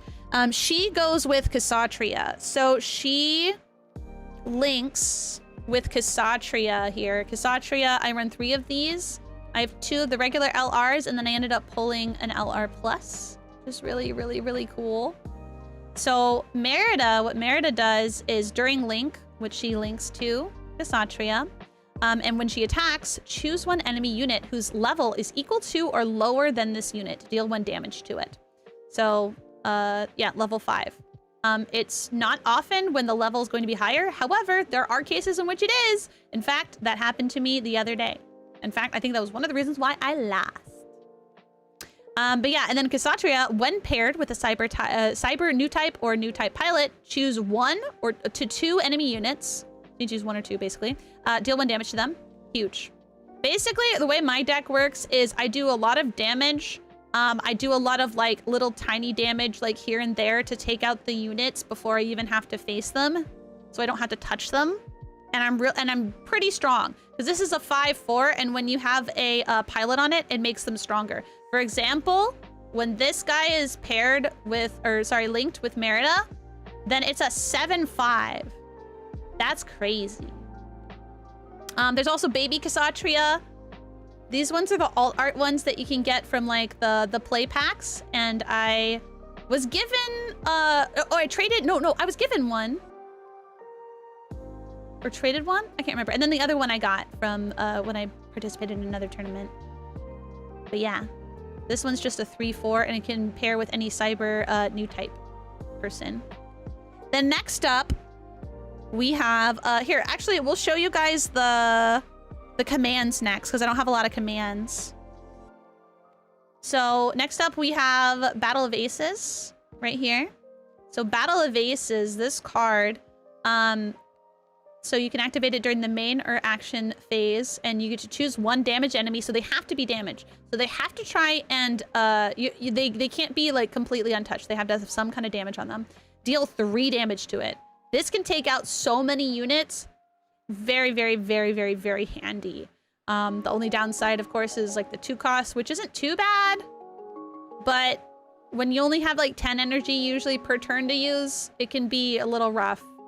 You can end up using it up super fast. I being a try-hard at card games. Nah, I'm just winning. Then we have close combat. So this one is choose one enemy unit, deal 2 damage to it. So it's kind of similar to this one, except this one is one level less, and it doesn't have to be damaged, but it only does 2 damage. So you kind of gotta decide like how you're doing that. Then we have this command. This command, citizens take a stand. So all your units get +2 AP during this turn. Or AP +2. I usually say +2 AP because it makes more sense when I say it out loud like that. But anyway, yeah, so he gets 2 attack power during this turn. All my units. So I run 2 of these. I just got these full arts. I was very happy about them. But yeah. And then for, I think this is my last command. Yeah, this is my last command before we go into our final pilots and our units. So this is Fortress Defense. First off, I think this card art is hilarious. But Fortress Defense is deploy 2 Zaku 2 Xeon AP1, HP1 unit tokens, which are these ones. These ones, though they're not very strong, if you get a lot of them on the field at once, then you can very easily just go bam, bam, bam, bam, bam, and take out their shields like crazy. Sometimes it's really about rushing, and the way that, you know, Xeon works, you know? It can be really nice. Yeah, flood the zone, exactly. You just flood the fucking field, and then just bam, bam, bam, bam, bam, and they don't have a chance to even really do anything about it. So yeah, that's why I run 3 of these in here. It's a little rough because it is a level 5, but I feel like I run enough lower level stuff of everything else that it hasn't ever, this card has never been a problem for me. Granted, I have not played this deck that much. I've only participated in like 2 tournaments with this so far. So I definitely need to get more practice in. I just haven't had the chance. I don't know more people to play with, so I wanna try and play more. Anyway, let's do more than me, goat. Really? Yeah, you've played more Hololive than I have. I haven't been able to play any Hololive. I wanna play more Hololive. Okay. So then we have our other pilots. So let's take a look at Full Frontal. Full Frontal is great. However, look at that level, baby, level 6, which means that he's pretty end game. I can't get him out until pretty end game, but he only costs 1 resource to get out, and he is fucking sick. So first off, it's 2 and 2. That's huge. And then also when he's paired, he doesn't even have to be linked. Just when he's paired, you may deploy 1 Neo Xeon/Xeon unit card that is level 4 or lower from your hand. And we've already been over this, chat. Most of the units that I have, aside from like Sinaju and like fucking Kshatriya, are all level 4 or lower. I'm not part robot. My leg is a bio leg and you know it. But yeah, so it is a very easy way for me to get my cards out for free. Like this, and then also there's another card that I'll have to show you. And then also that base. It gets my cards out for free, so I can continue to do shit. So yeah, he pairs with Sinaju, and Sinaju is pretty sick. Check this out. So Sinaju is a 5/4, and he pairs obviously with Full Frontal. Like I said, he's a 6/5, so he's same as them. However, can you notice a pattern here?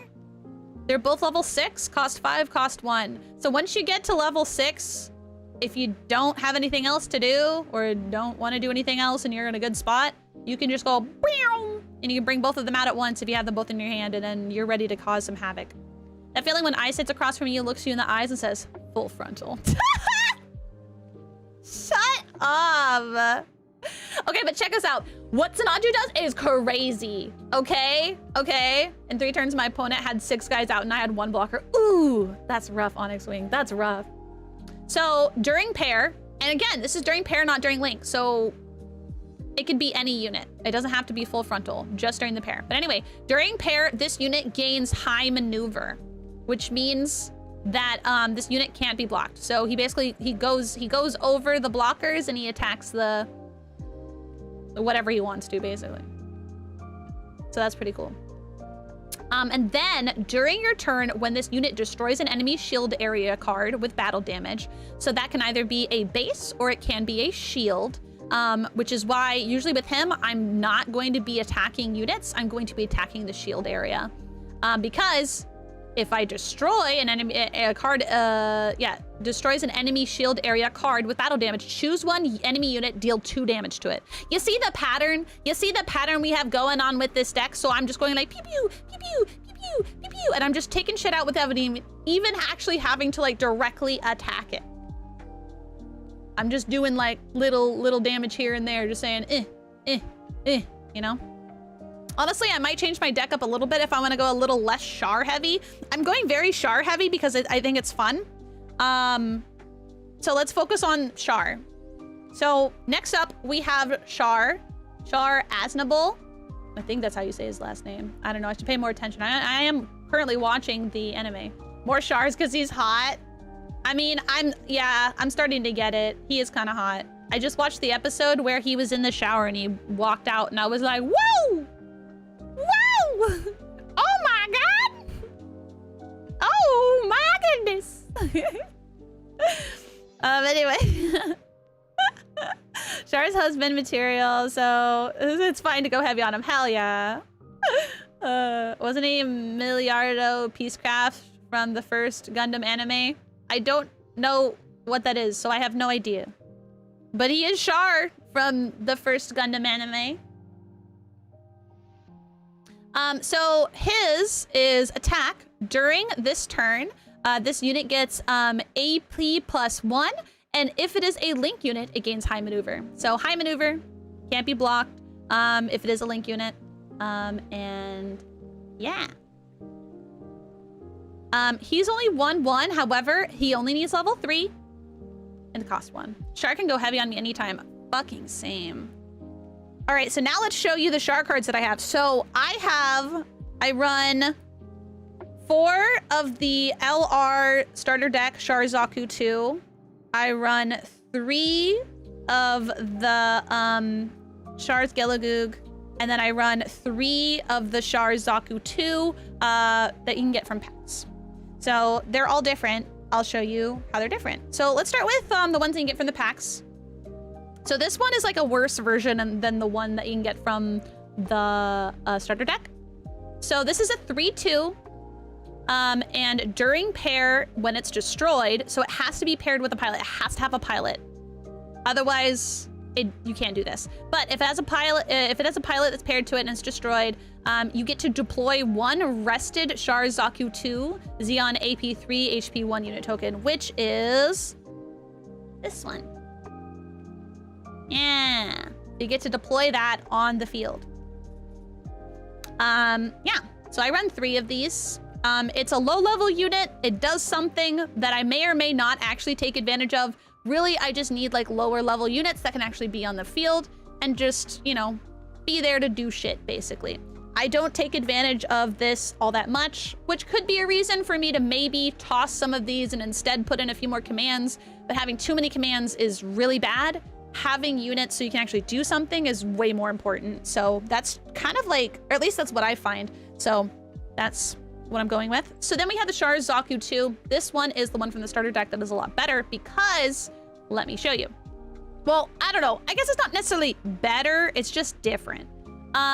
So Char Zaku 2. So when it is destroyed, I get to look at the top 3 cards of my deck. You may reveal 1 Xeon, Neo Xeon unit card among them and add it to your hand. Return the remaining cards randomly to the bottom of your deck. This could be like a good thing or a bad thing. There was one time where there were 3 cards and I don't think any of them were Xeon cards, which is or like a Xeon unit card, which is very rare, by the way, very rare. There's one time there where there wasn't, and there's kind of some other cards that I kind of would have wanted, and unfortunately those go to the bottom of my deck. And there is no deck search card, I believe, in all of the Gundam TCG right now. So, yeah. But I've only had positive experiences using this personally. And it's also a 3/2, by the way. So then we have this one. This is a Char's Gelagug. This one is a 4/3 and has a different effect. This is a 4/4 as opposed to that 3/2. So activate on main. I can discard 1 Xeon Neo Xeon unit card. And then if a pilot is not paired with this card, choose one new type pilot card that is level 3 or lower from your trash. Pair it with this unit. And since I run Char and I run 4 of him, I'm not afraid about throwing him on shit. So I would say often he's in my discard pile. So I can take him out of my discard pile, pop him on here, and I can toss a unit, you know, probably honestly like one of the Char's, you know, Zaku 2s, right? I can toss that, and then I can get that here. And again, remember, he gets that AP +1 and the high maneuver. Pretty good. Yeah, and I traded for this LR+. So, really cool. Really cool. So then next we have not Char stuff. So this is kind of like supplementary. These are cards that I have in my deck that if it's handy, it'll be handy. If it's not handy, it's at least good. So I have these in here. So I run 2 Rikdom and 2 Gian. At least I think that's how it's pronounced. Gian is when paired with a Zeon pilot. Choose one enemy unit with blocker that is level 2 or lower, destroy it. So if I'm dealing with like a deck that has a bunch of blockers, like a bunch of like baby blockers, which I have seen a little bit of, then if I have Gian out and I pair it with a pilot, bam, bam, it's gone. Now it's not even, now it's not even a problem, because the thing that's a little bit hard about this deck is like, if they have a lot of units, it can be hard to deal with. But luckily I have, again, like I said before, I have cards that can do like little pittance damage here and there, right? Okay, then we have Rikdom. Rikdom has Breach 2. So Rikdom, oh, by the way, this is also a 4/3. That is pretty hefty. It's level 4, 3 cost, 4 attack, 3 defense. That's pretty good. It also pairs with one guy. I did run him in my deck for a little bit, but I decided not to, so eh. Anyway, yeah, Rixadam. This is a 3/3. It's only a level 3, cost 2, and has Breach 2. So Breach, I'll just read the text here. When this unit's attack destroys an enemy unit, deal the specified amount of damage to the first card in that opponent's shield area. I don't know, welcome in. So that means if I destroy someone else's unit and we go BAM, then that 2 damage is either going to do 2 damage onto their shields, or it's going to do damage to destroy one of their shields. And this can be really good to, again, just like progress the game. For stuff like this, I feel like it's almost like it's fine if it gets destroyed along with it. But yeah, those are my just in cases cards that haven't hurt me at all. But yeah, those are just 4, but otherwise everything else has a, I mean, I guess everything does have a specific use. Like, I wanted to make sure that my just in cases weren't too high level and then had like a good trade-off.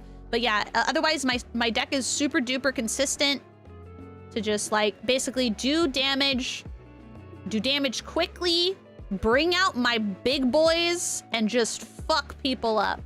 That is my deck. But yeah, that's my Gundam deck. I love it. Also, Ryderly, look, you weren't here earlier. Look, I pulled a C+. Zaku 2 resource. I also put the fancy sleeve on it. How does this compare fun-wise to Pokemon? It's really fun, honestly. It's fun in a completely different way, though. Like, I think it's really fun because, okay, let me explain. If you're playing Yu-Gi-Oh, when it's your turn, it's not really your turn. It's your turn to do certain things, but otherwise your opponent can do a bunch of shit in response to your stuff, okay? In Gundam, or sorry, in Pokemon, when you play, it is your turn and only your turn. Your opponent doesn't get to do anything on your turn. Like, really at all, unless there's some sort of ability or whatever that goes off and your opponent gets to do something. But it doesn't work like that usually. Usually when it's your turn, it's your turn. When it's your opponent's turn, it's your opponent's turn. In Gundam, it's kind of in the middle. So it is your turn when it is your turn, but when you are battling, how it works is, I say, okay, my Rikdom's gonna attack your Gundam aerial unit, right? Then your opponent gets their turn. And so there's a few things they can do. There's basically like only one thing they can do really, is they can use a command where it says action. So if it says action, that means that they can use this during that period. And then you go back and forth, basically, until you guys both skip. So, for example, if they are attacking one of my units, but they have a low HP, I can use this close combat, and I can choose one enemy unit, deal 2 damage to it. This is going to go first. It kind of works the same way in Yu-Gi-Oh! Oops. Where, like, this will activate first, and then the battle goes through. But say, for example, they want to use another card, right? So they can use another card in response to that. We can go back and forth, but it uses our resources while we do. For example, oh, I have a really good example, because this is where it came in really good handy the other day. Okay, ready? So, I'm gonna show you guys kind of what the board state was like a little bit. So I had, like, say I used like 4 of my resources. So once you use the resources, they're used, basically, they're rested. And I still had like 2 resources left, right? Hi, I0, how's it going? Welcome in. I still had 2 resources left. I hadn't used them, which gives me the ability to use other cards in my hand.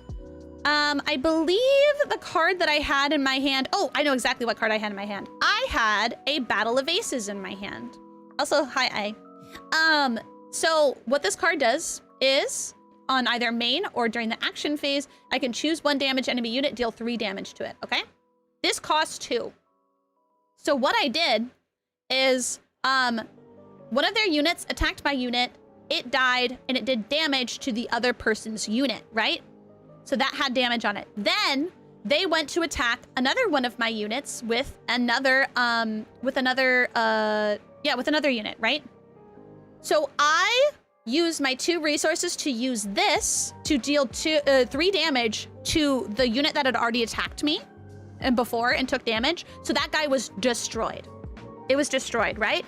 And that was really good, because that would have been something I would have done the next turn anyway. But by using it during basically our little battle exchange, when my next turn starts, all of my stuff gets refreshed. So I was capitalizing on the fact that I still had a resource left, using that while I had the extra resource available, so that next turn I would have more resource to use with, because otherwise I'd, take my next turn and I would be using that 2 resources, and that's less resource that I have to use for anything else I wanted to do that turn. So, like, it gives you the ability to strategize, unlike other people's turns, in that way. But aside from that back and forth exchange, your turn is your turn, their turn is their turn. And yeah, that was super cool. I was super glad that I was able to do that. That was the first time that I think I was able to do something that actually mattered in between turns like that. And it was really awesome, because I think one of their other units was kind of high attack, and I was like, oh god, that's kind of annoying. So it was nice to get rid of it, honestly. But yeah, I didn't know you could actually fight with these cards. I thought the whole idea of them was basically gambling, then trading, reselling. No, like if it's a trading, people call them trading card games, but I think technically with Gundam, what do they call it? Like the official card game. So they like Hololive calls it the official card game, and then I forget what the Gundam calls it. They call it a CGC. What does CGC stand for? I don't know what the CGC stands for. No, wait, is it GCG? If it's GCG, then that's just Gundam card game. Yeah, I think it's just Gundam card game. But I don't remember. But regardless, collectible card game. Yeah, true. But yeah, 9 times out of 10, a good card game is going to be both collectible and it's going to be playable. I don't have the money or the space or the desire to just collect cards just because they're pretty and do that with a bunch of different franchises. I don't have the time, money, or space to do that. But if I really like how the cards look and I really enjoy how the game plays, then I'm probably gonna get into it. So Gundam hooked me because the cards are absolutely stunning. Absolutely stunning. And then also, it's really fun. It's really fun. So yeah, I get to collect the cards are pretty, and then I get to play the game, and the game is fun. And I don't do a lot of, I do a lot of trading though. Like if I want a certain card and someone else wants a certain card and I don't care about a certain card that they want, then they can have it. That's the best part.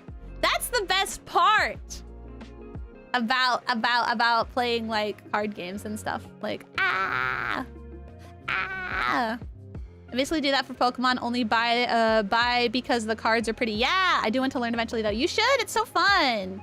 It's so fun when interests align. I know, right? I know, right? But yeah. Yeah.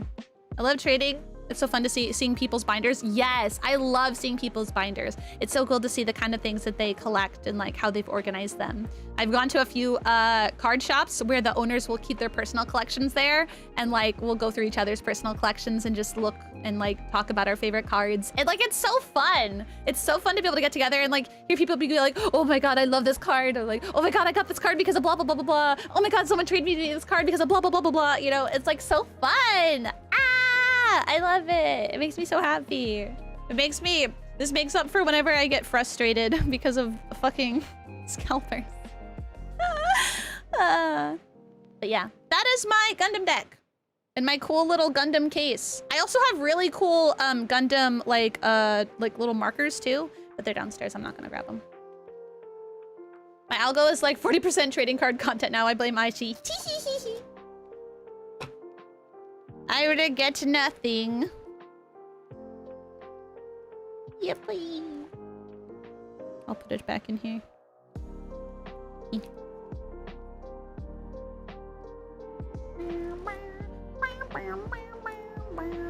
I put it out of order. Oh no. Dude, I had such a weird dream last night.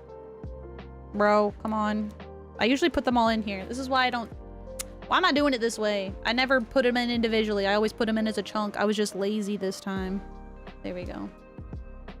Venom markers like the ones for the figurines? No, like little status markers. And like HP thingies. Yeah. Weird dream. I always have weird dreams. My medication always gives me really weird dreams. I can't even like fully remember what it was. It was just like really weird. And also I overslept like crazy, so the dream kept continuing and getting weirder. I can't remember it now though. I genuinely can't remember it now though. I keep remembering bits and pieces, and then it floats out of my brain the moment I try to remember.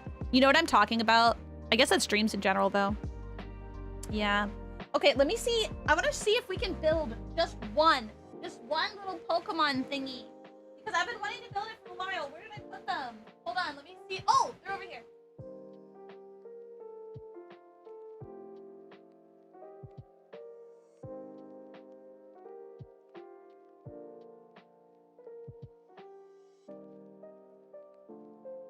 Because I've been wanting to build these for a really long time, but things kept happening and I wasn't able to.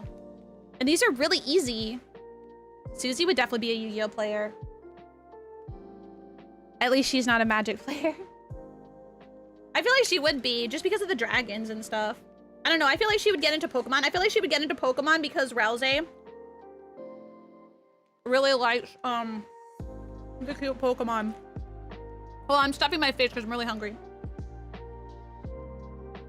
Now I want to write a fan fiction about Rouse getting Susie into it. And she's like, fine. And she pretends not to like it.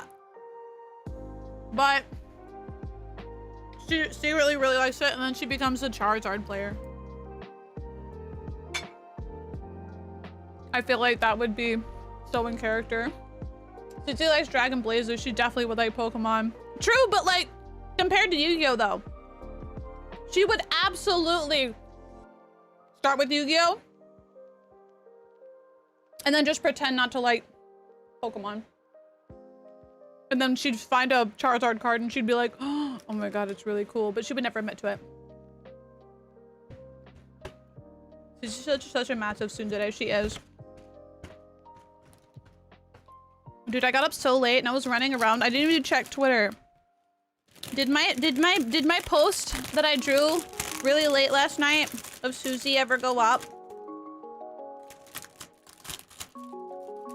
Susie's the meaner version of Natsuki. No, they're not even similar. They're completely different brands of fucking tsundere. It's like calling Rin Tosaka fucking Natsuki. It's up? Okay, cool. Yeah, I drew Susie. Hold on.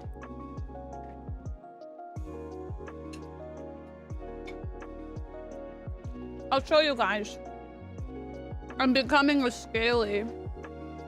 It's over for me. It's so over for me.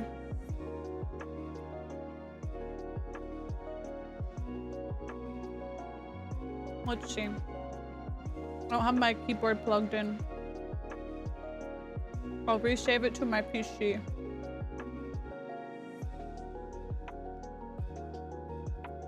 Oh, this is gonna. Aw, man, it's gonna save as a JGIJ GIF. Stupid thing. It's not gonna load into my OBS.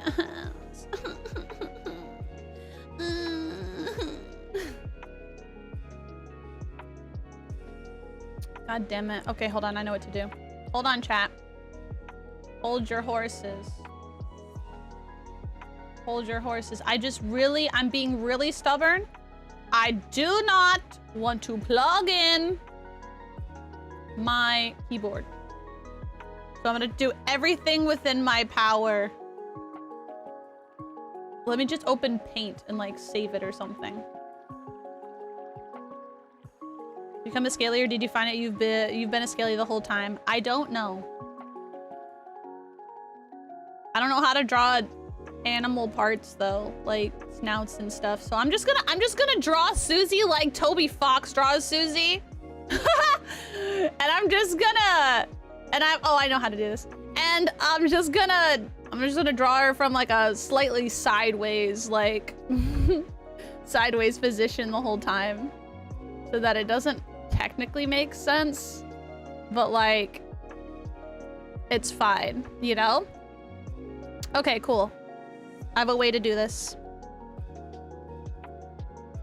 All right, check this out. This is the drawing that I drew. Well, I drew it really quick before I went to bed.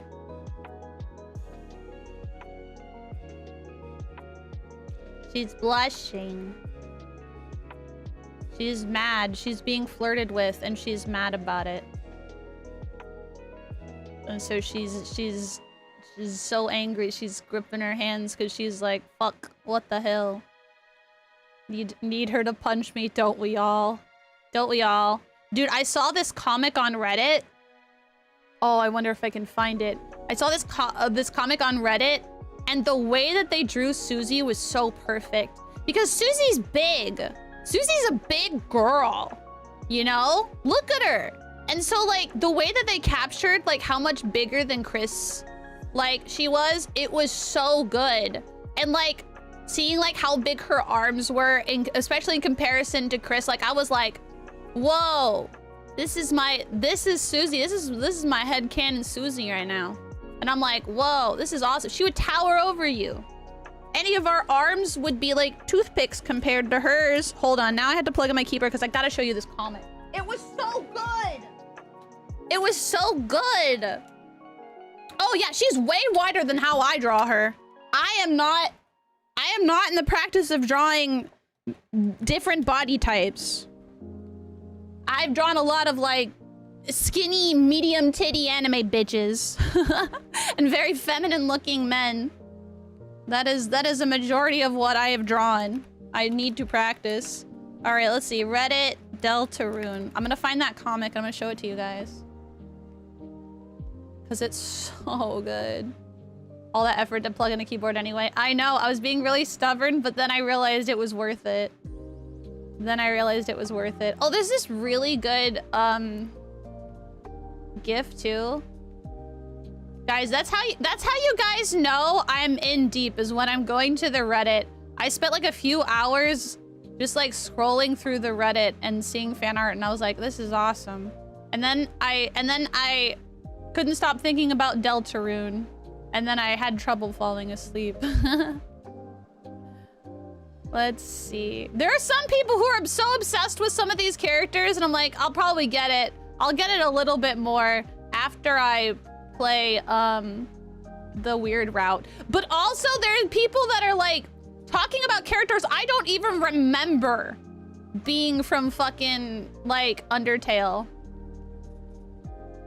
I'm just like, I don't even know who like some of these characters are. I'm like, I don't, oh yeah, Gerson. Or not, is it Gerson? No, not Gerson. Gaster. I don't remember who Gaster is. Who the fuck is Gaster?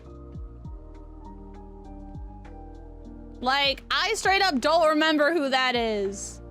And I've like saw a picture of him. I'm like, I don't remember who that is. Who the fuck is this guy? Why don't I remember this guy? It makes me want to replay Undertale. No, I don't remember Gaster. To be fair, okay, I'm gonna be completely honest with you guys while I search for this webcomic. Gaster isn't really in Undertale in a real capacity. See, why are so many people obsessed with Gaster then? Shut up! I'm not actually shut up, but like, come on. It's crazy. Everybody loves Gaster. I'm like, I don't even remember who this is. Now, to be completely honest with you guys though, when I was playing, also hi, hashtag Lily. When I was playing Undertale, I would say there was a good chunk of it I was like high out of my fucking mind. Because I was over at a friend's house. And they smoked a lot. And so I was playing Undertale. And there were some times where I was really fucking high. And so there are some parts of Undertale I don't remember that well. Imagine trying to do some of the really hard battles like high as fuck. Oh man, they were hard. They were really hard. No, not Deltarune. No, it's obvious when I'm high. I don't get high often. I usually don't like to. It's because Gaster is such an enigmatic character. People make connections between him and unexplained parts of Deltarune and Undertale. Ah, it's that sort of thing. Gaster, I hardly knew her. Oh my god. Where is this comic? There's this really cute comic. I gotta find it. No. It was really, really cute. Okay, guys, what's your headcanon? What animal is Susie? Is Susie... I think she's definitely a lizard of some sort, like a lizard dragon of some sort. Do you think she's an alligator? Do you think she's a lizard? Do you think she's a dragon? What do you think? Oh my god, I found it! I found it.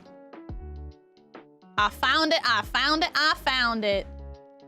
Oh my god. It's so good. I literally said I barely. Let's see, when was the last time I got high? I can't even remember. I drink more often than I get high, and I shouldn't really drink because of my medication, which is why I barely drink. I wasn't even searching on Reddit. I was just like literally scrolling until I could find it, because it was only like 2 days ago. Okay, hold on. Let me show you guys these two things that I found that I want you guys to see. These are no spoilers. There's no spoilers. Half of Toby Fox's characters are just weird fuck-ass creatures. True! I doubt Susie is anything in particular besides lizard adjacent. See, that's what I'm thinking too. I don't think she's a particular kind because yeah, they're not like particular animals. They're kind of like whatever. Not even with Fent. No, that's you. Okay, hold on. Komodo dragon, final answer. All right, let me grab...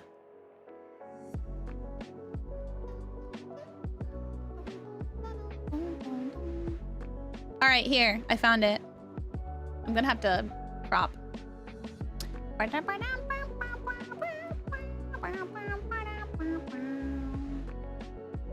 It's so good, guys. You guys aren't even prepared. It's so good.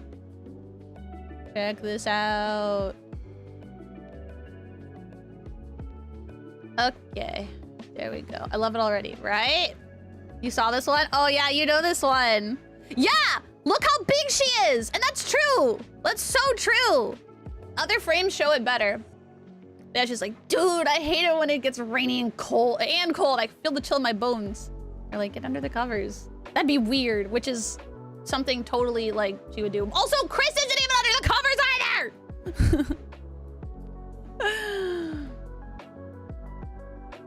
I also like how like I feel like this way of whoa, why am I frozen? Oh, that's why. This way of drawing Chris, I think, is really good. Because Chris is like, I don't know, like I feel like it accompanies. No, it's accurate. It feels in character. Anyway, Chris is a total toothpick compared to Susie. Oh, 100%, 100%. Anyway, so they're like, yeah, she said it would be weird. And they're like, it wouldn't. It's like, are you kidding? I'm literally lying in your bed in my dirty ass jeans. I'll mess up the sheets and your mom will kill us. And I'll be smelling like you. Oh, let's just blushing. It's so cute! And the immediate flustering of like, Chris, oh, does my bed smell? Well, duh. It's like apples and hair and skin and sweat. So it might be me. Like her sniffing the bed is so cute! Ah!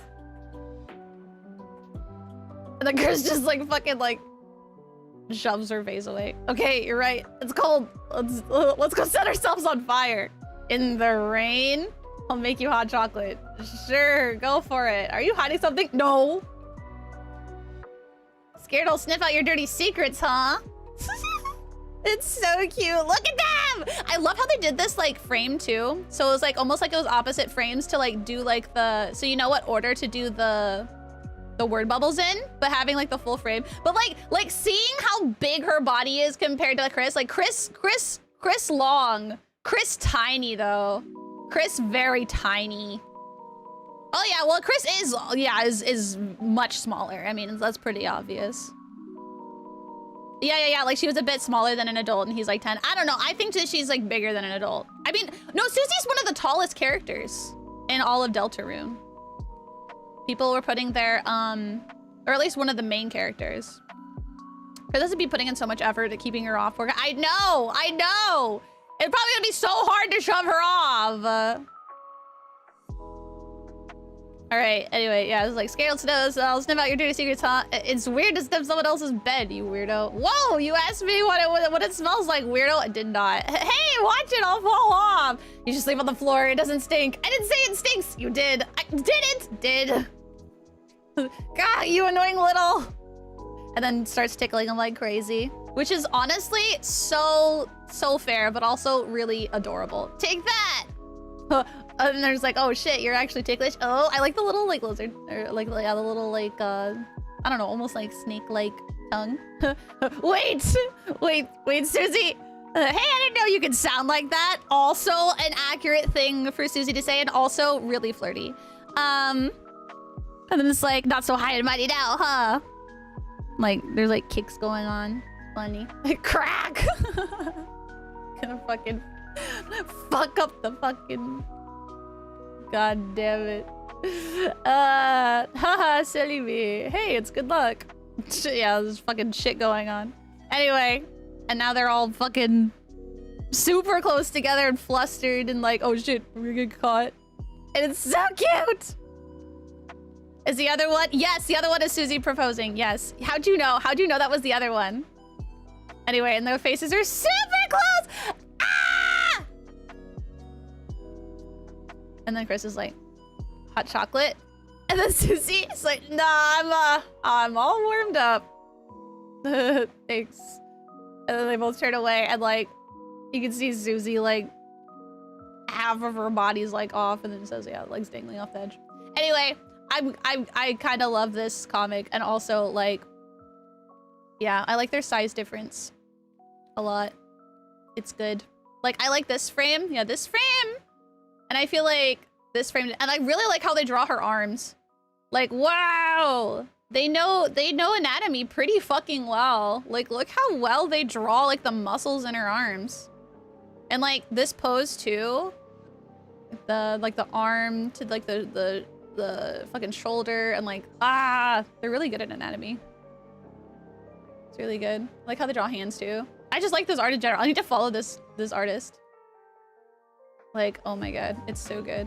It's so good. The art's peak, right? So good. Susie is good, but I like shipping her with Noelle more, I think. I like shipping Susie with everyone is the problem. I think Noelle and Susie is really cute.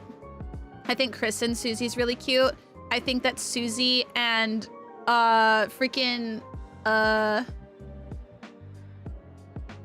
honestly, yeah, like Susie and Ralze would be such a funny couple.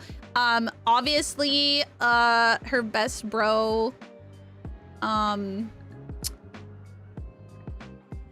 Lancer, that would be like adorable, but also like really fucking stupid. Be so stupid. Like neither of them would even know what was going on. Like neither of them, I feel like neither of them know how to flirt. Like Susie flirts on accident. Anyway, yeah, I like all the ships. Susie's like my favorite character. You know. Anyway, the other one is this one. It's this like Susie like proposing. So they're literally, hey, where did it go? Why? No, go back. And so yeah, it's literally just like they're eating burgers. Susie pops out like a fucking like ring box. Chris just opens it nonchalantly, picks it up, just like puts it on their finger and like nods, and then they fucking fist bump, and then they smooch, and then like look at Chris's stupid ass little face. Look at that like fucking little sneer. Look at these motherfuckers bro posing for real. I kind of expected him to eat it, same, or them. Canonically, the only pronouns used for Chris is they, them, which honestly makes so much sense and fits so well. But yeah, I love them. I love this couple. I love it so much. I was literally gonna post this in the Discord and mention it to you. Oh my god, it's so good, right? It's so good, right? Ah! Yeah, those are like my favorite two things that I've seen. I really love it. All right, anyway, let me actually do what I said I was gonna do. I can talk about Deltarune all the time. I love it so much. Design was gender ambiguous by design since Deltarune. Yeah, super ambiguous. I love it. I love my gender non-conforming babes. All right, let's put this together. Beautiful hand, thank you. Aren't my nails so nice? Have you played Ultra Kill? I have not. There's a lot of people in the community who loves Ultra Kill though. Okay, parts. So we start with A1 4. Okay, A1, we gotta go to number 4.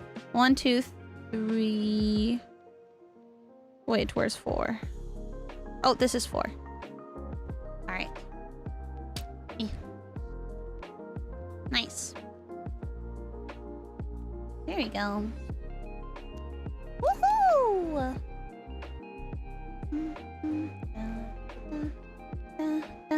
All right, A4 and then A1 4, A1 6, A1 6. Oh, the cheeks. All right, we put this in this way. Oh no, this way. There we go. Welcome back, Kay. All right, and then we got A1 1, which is the eyes up here. Blah. Yeah.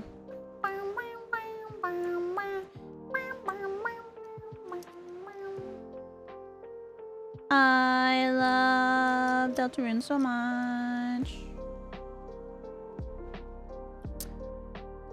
Did I put that in right? Oh no, I didn't. Hold on. I gotta slide it in this part on both sides. Oh, and that has to line up too. Hold on. Hold on. I gotta get it just right. I become obsessed with the Gerson, with Gerson post chapter 4. I love badass old geezer archetypes like him. I know! He's so cool. He's so dang cool. I totally understand. All right, we need A15, which is the back of Pikachu's head, which is right here. We create an International Birdly Hating Day. That sounds great. I second that. I can't wait to kill him. I know I keep saying that.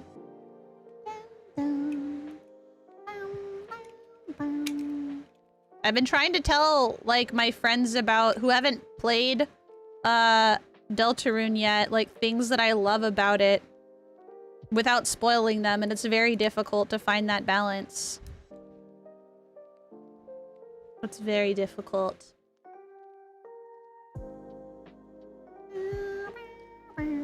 Maybe Birdly Redemption the next chapter? No. I hope not. I hope not. All right, so then we need a 1-3. Goes for the top part.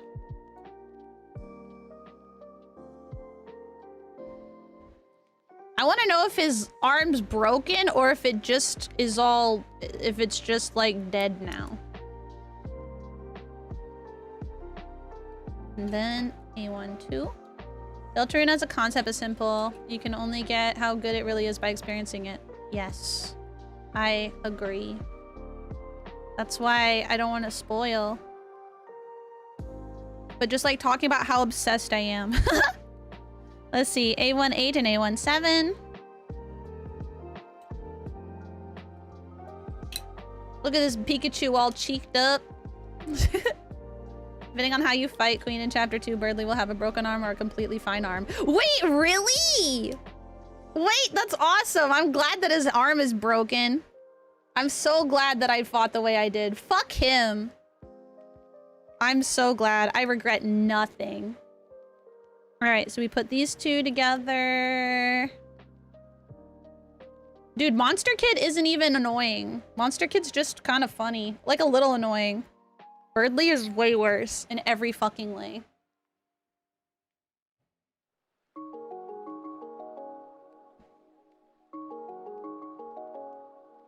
Oh, really? Oh, I'm so glad. I am so glad that, like, that happened. There's a lot of things that can change based on small choices, honestly. Yeah, I was kind of, like, picking up on that a little bit.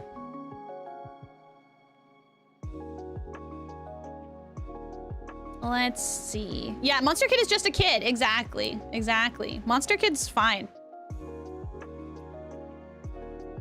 You can do worse things to Birdly if you think hard enough. I'll do the weird route and I'll do as worse as I can. I'll do as bad as I can. I wish I could have more than 3 save files. You waste my time. You know who I actually think is annoying? That stupid fucking ghost, man. That stupid fucking ghost. That ghost is basically the haha, if anyone cares kind of archetype, and it makes me want to strangle him. Yeah, Knobstablook. Knobstablook makes me want to punch him. I hate that kind of fucking person. Like, I can understand being, like, insecure, but don't make it everyone else's problem. When you make it everyone else's problem, then it's just inconsiderate. You're insecure and you're inconsiderate. Now people really won't like you. You at least have to think about how your actions affect other people. Oh, Dummy's hilarious. I like Dummy a lot better than, let's see, 14 goes on the bottom. I like the Dummy way better. Dummy is funny as hell. That's true, I could get more save files, yeah, just like rename it. Okay, like this. There we go. Don't you have to go out of your way to meet him? I have no idea. Like I said, I played Undertale at a friend's house, so my friend was kind of like directing me the whole time. So they were making sure I didn't miss anything. Yeah, you actually have to do bad things to Birdly in order to start the weird route. Good! Good!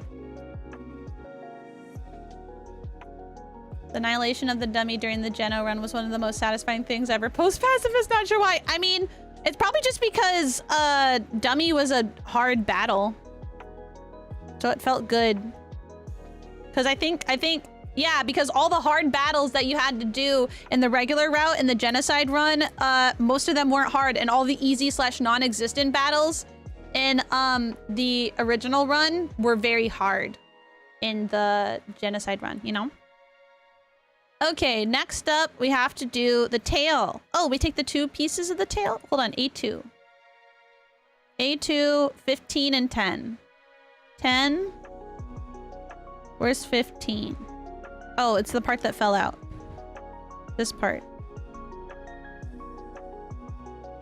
Oh, okay, this goes here. Oh, yeah, there we go. Nice. But yeah, it makes me want to replay Undertale. Just so maybe I can make more connections or something. I don't know. But also, I didn't fall in love with the characters as much as I did in Deltarune, so yeah. Okay, let's see. So then we take A29 and then pop it on there. Cool. Hey, why not? Oh my gosh. Chat, my I was gonna say my live streams can't just be all my special interests, but that's literally what my live stream is. It is all my special interests.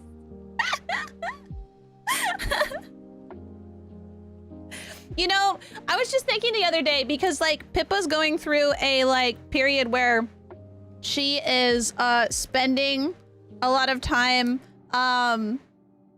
she's spending a lot of time on stream doing like car games and stuff, right?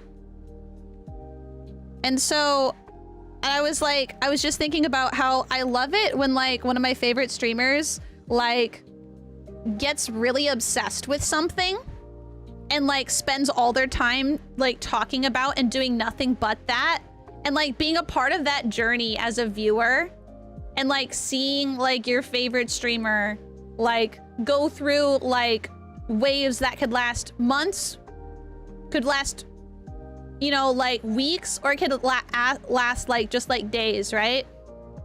But like watching them go through like this kind of like obsession phase is so fun and so unique, and I really love it. And so whenever I start feeling like a little bit like insecure or down on myself, where I'm like, I don't know, should I really be dragging chat through like all these things? Hi, Ada, do you like my nails? Didn't they turn out so good? Whenever I like start to feel bad or whatever about like, oh man, should I really be going and like dragging chat through, you know, me playing Undertale again, or me playing Deltarune again, and then me playing the weird route in Deltarune, and then me trying to get like all these things, and then like, you know, what if I just do streams where I'm just drawing Deltarune? But then I was like, actually, no, because they're just like me. They're just like me for real. And like, I would, if my Oshi was really, really into something, I would want to like ride that train with them and see what else they do and what creativity comes from that. Honestly, I'm feeling really inspired to do like some more writing and drawing for my original characters and stuff. Like I messaged one of my friends the other day and I was like, yo, would you ever want to continue this like X project with me? And they were like, oh my God, yes. And I was like, fuck yeah. So it makes me want to like, yeah, I'm inspired to do more projects again. She gets it. I get it, cause I too love my Oshis. So when I look at it like that, I'm like, oh, okay, well probably it's not a bad thing then. Fuck it, let's have fun, right? But I do want to finish Paper Mario soon, and I want to play Resident Evil. Also, there's a bunch of other Resident Evil games on a really good sale right now that I might buy, so we can play them in the future. But yeah. You can always have more fun if you're having fun about it. True. When everyone plays games I always stick around for it. That's true. Me too. Because it's so fun. Like being able to connect with other people about the thing that you already fucking like. Honestly, I never really got into Deltarune too much until this streamer called Aishii Ai started playing through it. Now I finally get the hype and it's inspiring. Yay! I'm so glad that I was able to like help you have a better time through it, you know? Anything as long as you don't drag us through League of Legends, don't worry. I won't. I'm not into MOBAs. The only thing that got me to try a MOBA, well, no, the only thing that got me to stick with the MOBA a little bit was Pokemon Unite. But then I like played Pokemon Unite and then I went to TwitchCon and I got out of the habit of playing Pokemon Unite and then I never touched Pokemon Unite again. And Pokemon Unite's the kind of game that you have to regularly play for it to actually feel worth it. And I'm playing Uma Musume every day. I don't have time to play Pokemon Unite. I think the most entertaining streams are the ones where the streamer is passionate about something. True, true. I do also like to watch streams like that. And I'm very, very, very, very, very, very, very passionate about Deltarune. My friend is getting into Deadlock, which apparently is a third-person shooter MOBA. Yes, I tried playing a little bit of that. I got in on the beta or whatever. And it's pretty fun. It's really hard though. It's really, really hard. And I don't feel like getting into the game to the point to where I'll actually get good. And also there's so many characters. There's way too many characters for me to choose from. I feel like I would rather have, I mean, I understand they're like, you know, doing beta or alpha or whatever stuff. So they're just like, you know, they're just trying shit out, seeing, you know, throwing stuff at a wall and seeing what sticks. But I would have rather them started with a smaller like pool of characters. So that way, I wouldn't have as much to try and learn and understand, but oh well. I think that it can be pretty cool, but I think it's too much for me. What's your opinion on horror games? I love horror games. I was actually talking with Aimee the other day about which horror game we should play on stream, because we're gonna play a horror game on stream together. We're looking at like one of the... We are looking at like one of the games, like the Dark Anthology Pictures games. I'm really sad that that was it called, like Supermassive or whatever, had a bunch of layoffs, so it delayed their new game that was supposed to come out like right in time for like October this year, but now it's delayed till next year because of all the layoffs. But Little Nightmares or whatever it's called, I think it's called Little Nightmares or whatever. That has a release date of like here, like in a week or so. Like, but I haven't played the first two, but the third one is multiplayer. I feel like I could probably play it even though I haven't played it before. All right, let's put Pikachu's mouth together.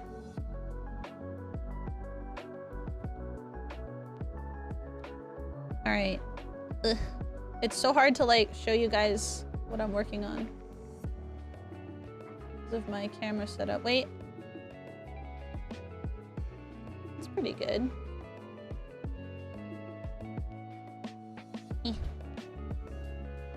Pikachu. Now we gotta put the white in the eye so it doesn't look creepy. Little Nightmares 3, that a really cool booth at TGS. Yo, hell yeah. Recommend me one of the scariest who played. Well, I'm a pussy. So, I think Resident Evil 4 Remake is really scary, and I'm gonna play Claire's route this year.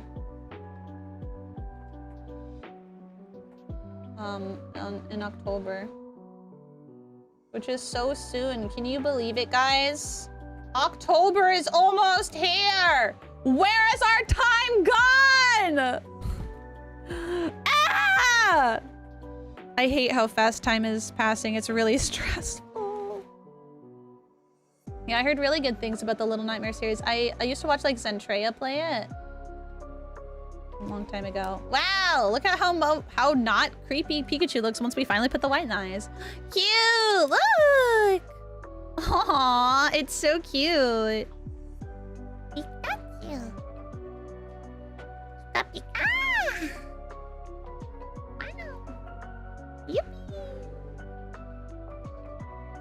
Yeah, I'm gonna play I'm gonna finish Paper Mario. I'm gonna play more Deltarune. I want to... I don't know, maybe we'll play Undertale again just so I can remind myself of it. I don't know, maybe I'll fall in love with the characters more. I don't know. And... yeah, I want to play...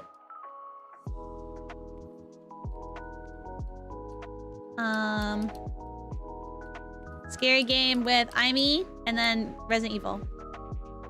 But we have finding the time to do everything so hard. Wah! Not enough time for all the things I want to do.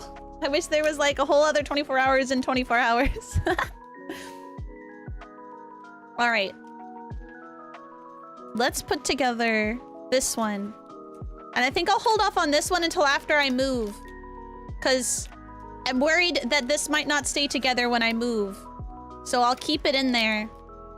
And then we'll do it. Yeah. I'd like to see you try the Sans Pacifist fight too. Oh my god. I couldn't even beat the regular one.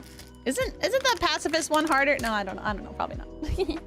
I never really felt in love with the Undertale characters. Right, me either. Probably because the first playthrough I watched was the genocide one. Oh, yeah. Well, you can't really fall in love with them then. I did feel a little bad about like the genocide route, but like, man, I don't know. I couldn't get attached to the characters as much. I don't know. Maybe it was because I was fucking high half the time I played. All right. Which one's bag one?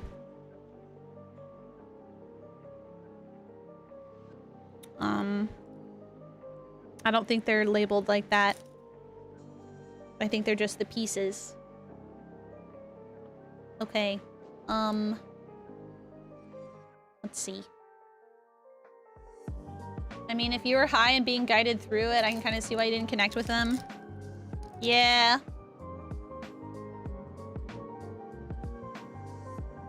I kind of wish I had a different experience with it, but at the same time, I kept putting off playing it, so... Hi, it all makes sense now. I'm crying, that's so funny. I need my scissors. My scissors are hidden underneath the packs over here, LOL. But I also feel like there were so many characters, so there's only so much time you have. Like don't get me wrong, I love Papyrus, so clearly I had enough time to get to know Papyrus. But I feel like,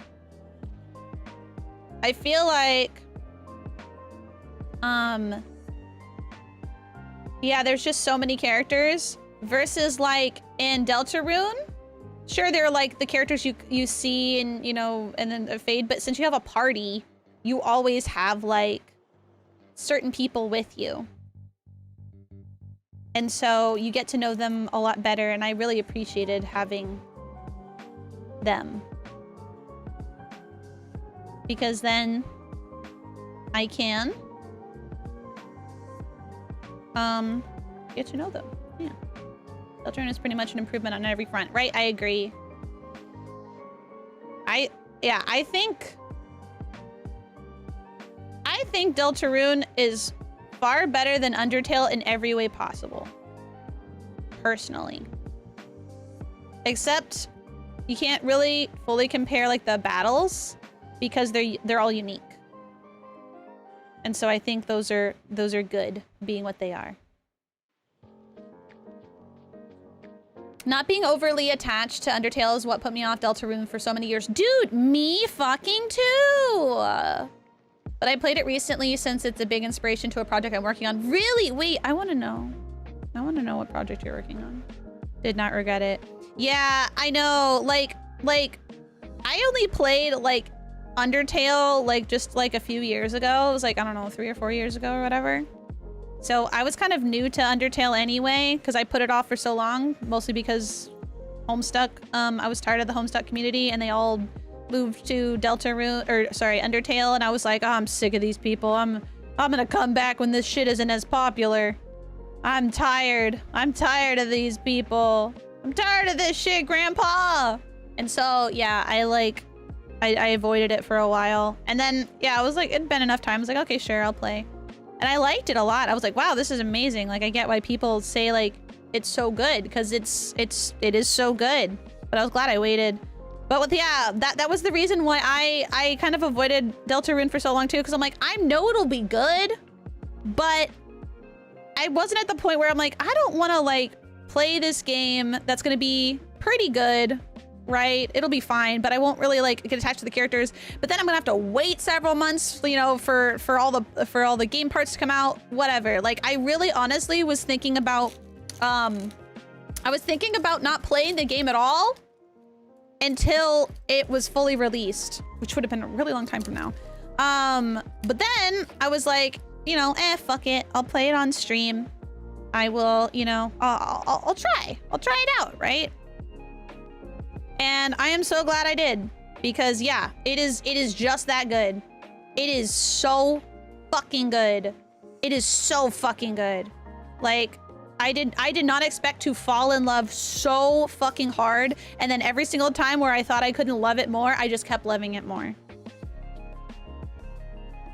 Like, holy shit. It's just that good.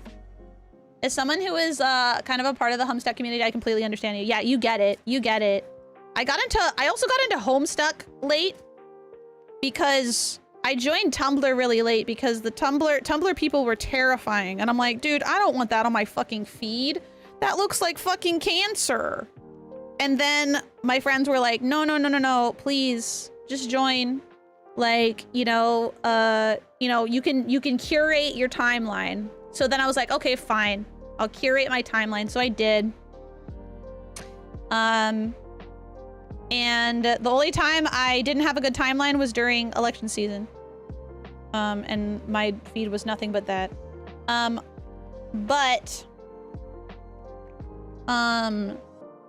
Yeah, then I ended up having a pretty good time. And then my friends are like, okay, now you should read Homestuck. And I'm like, the thing that turned me off to Homestuck at the time was the community, but it was also, oh my god, there's so much to read, and I was so bored. I was like, oh my god. And so I convinced my friend to sometimes get in calls with me, and we would read it together. They would read some of the characters' lines, and I'd read some of the other characters' lines, and that way it was like a little bit more interactive and interesting and fun to me. It was like a fun little, like, I don't know, thing to do together. And so that got me to like it more. And then when they had more interactive bits and, like, you know, more of the like the animated bits and stuff, I was like, okay, maybe this is kind of peak.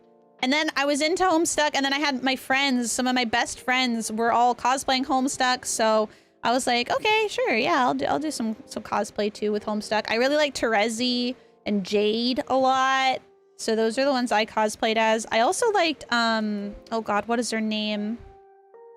The blondie, not the main blondie. The blondie's ancestor. I liked her, so I cosplayed as her. Oh, and then also, was it? No, it wasn't Terezi's ancestor. I can't remember her name. But she had like the blue dress, and god, that's not helpful at all. Blue dress. I don't know. I can't even remember what else is about her. You guys also read together in calls. That's awesome. I love that. But then, yeah, like the community was growing faster and faster, and then more people from the Naruto fandom came over into the Homestuck fandom, and it just got so overwhelming. It became like the horror stories that convention hotels had. Like, I just no longer wanted to associate with that community, and I was like, okay, man, I'm getting out of here. This is ridiculous. I don't want people to think that of me. I'm out. So I kind of dipped out. And also that was kind of around the time when Homestuck was going through like the hiatus. Well, that wasn't a hiatus. It was really just the creator Andrew Hussey taking a break from posting regularly so he could post like in chunks. And I was like, fuck it. I will read Homestuck once it's done. I did support the what's it called? The Kickstarter though. I forget what I got for it. I don't know. I should log into my account sometime. I got something for it. I can't remember. But anyway, yeah. So I was like, whatever, I'll read it all when he's finished putting it out. And then it took obviously a long time, and then I never actually read it. So I want to sit down and I want to like, there's a few YouTube videos where it takes you throughout all of Homestuck, and they're like a bajillion hours long. So I want to sit down some point and like, I want to watch them so I can refresh my brain, because I don't think I want to sit down and actually finish it. I don't know, maybe we could do it on stream together. We could all suffer together. Anyway, but yeah, so that is for the game or for the book? The game. I think it was all together for the book as well. I think. I can't remember. But anyway, yeah, so that's kind of what happened with that.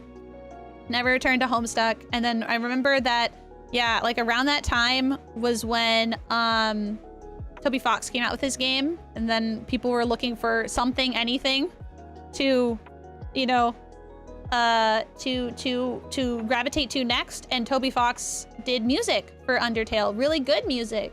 And so he was a familiar name and came out with an amazing game. And so, but then I was just so sick and tired, and I was like, bro, I need a break. I'm sure that this game is good because Homestuck was good, but I can't. But yeah, that's my story. That's my story. But big JRPG guy, so I'm definitely picky about what I like, but Deltarune checked off like all my boxes. It's awesome. I'm not a huge JRPG person, but there are certain games that do it in a way that I really do enjoy. And Deltarune has done it in every aspect. You're literally describing me getting into Homestuck with a friend of mine. That's amazing. That's amazing. You and I had the same experience. I'd say even the combat is better, but that's more on being more polished and having varieties, but they're pretty comparable. True, yeah, it's just like it's just a way better version. Is there anything this is from a fucking VTuber moderator? I didn't get burned on Undertale because I generally stay away from interacting too much with communities. Oh, that's fair. Not only read, but watch later on. True. I'll watch the Homestuck cartoon though. The thing is that if you wait that much for it to be done, by the time it's finished, it's so much that you feel overwhelmed, lose interest. Exactly. Exactly. Which is kind of like where I was at. I was like, I'll do that with Homestuck eventually, I guess.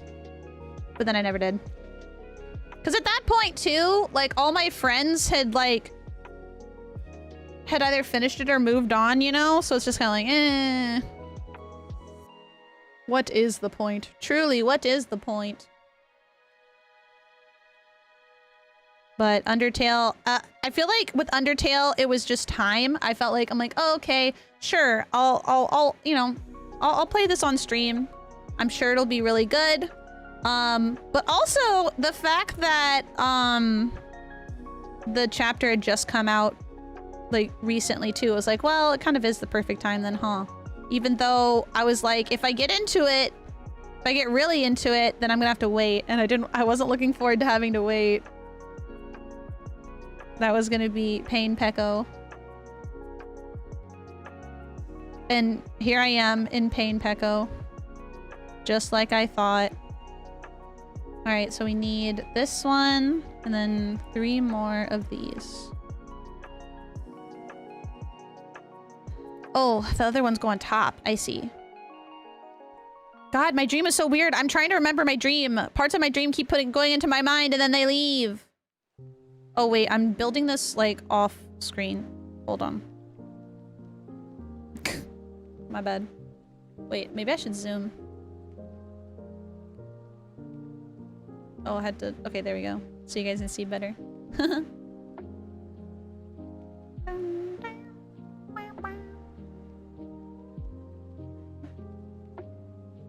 Okay, so it's like that. Okay.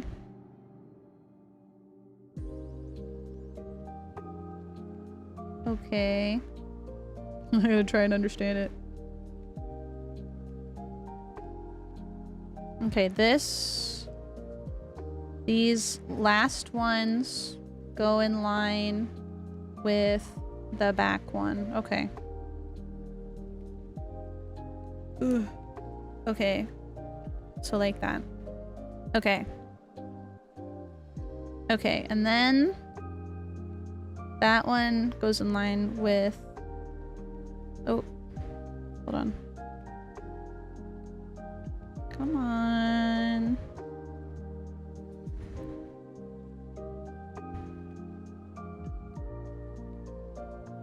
Yeah, it goes in line with like that. Here we go. And then this goes in the middle here. And then the same thing happens here.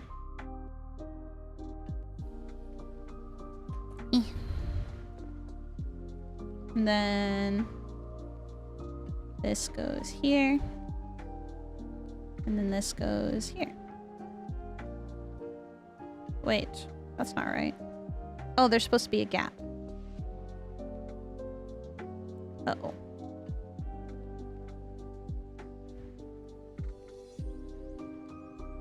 Uh-oh.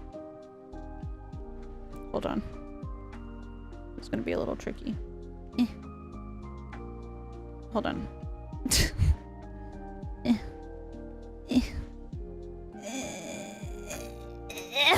I just threw it on me. There you go.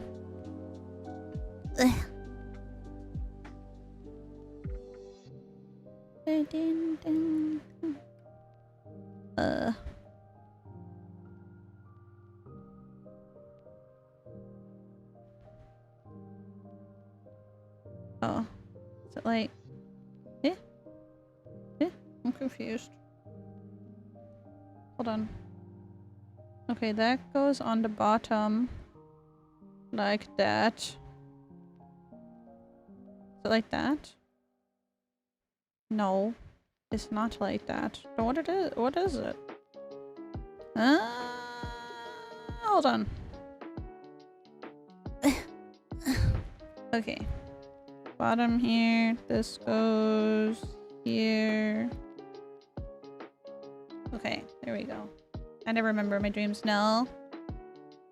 I usually remember mine. But my dreams are usually pretty strange. They're usually pretty strange. But my stream was especially strange last night because I overslept like crazy. So they were especially weird.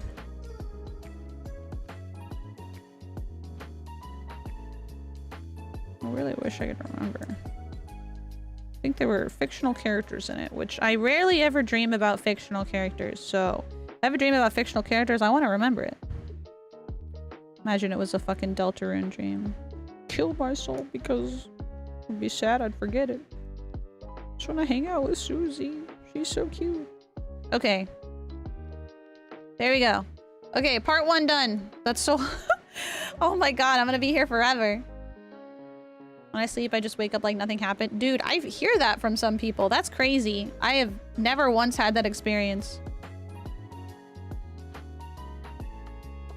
That's crazy.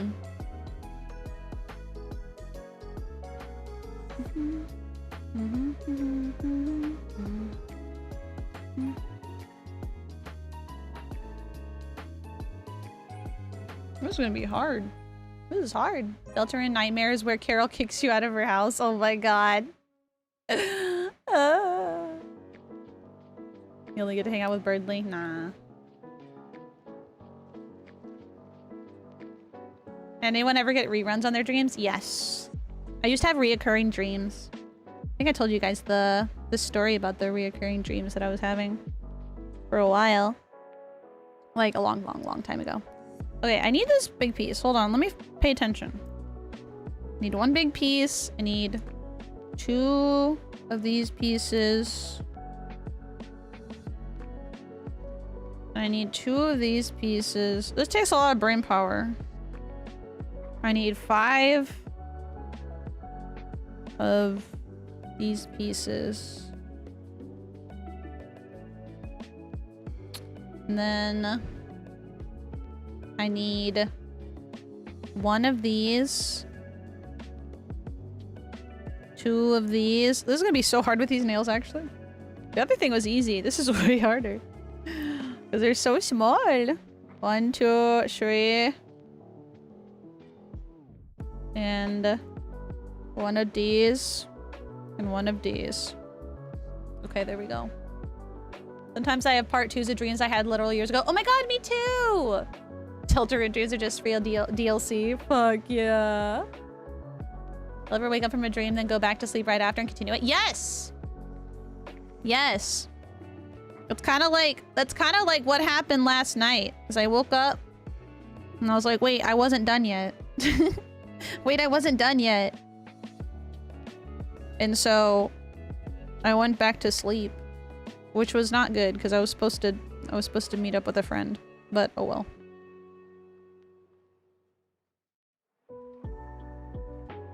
Alright, gonna do that. Small block.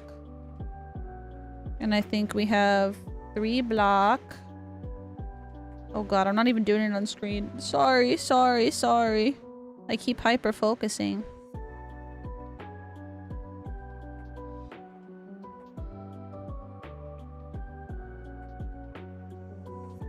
This is hard.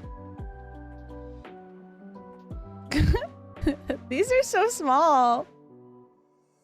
They're so tiny. I feel like Susie trying to hold Chris's hand.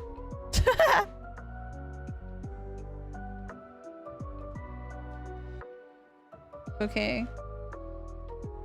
And then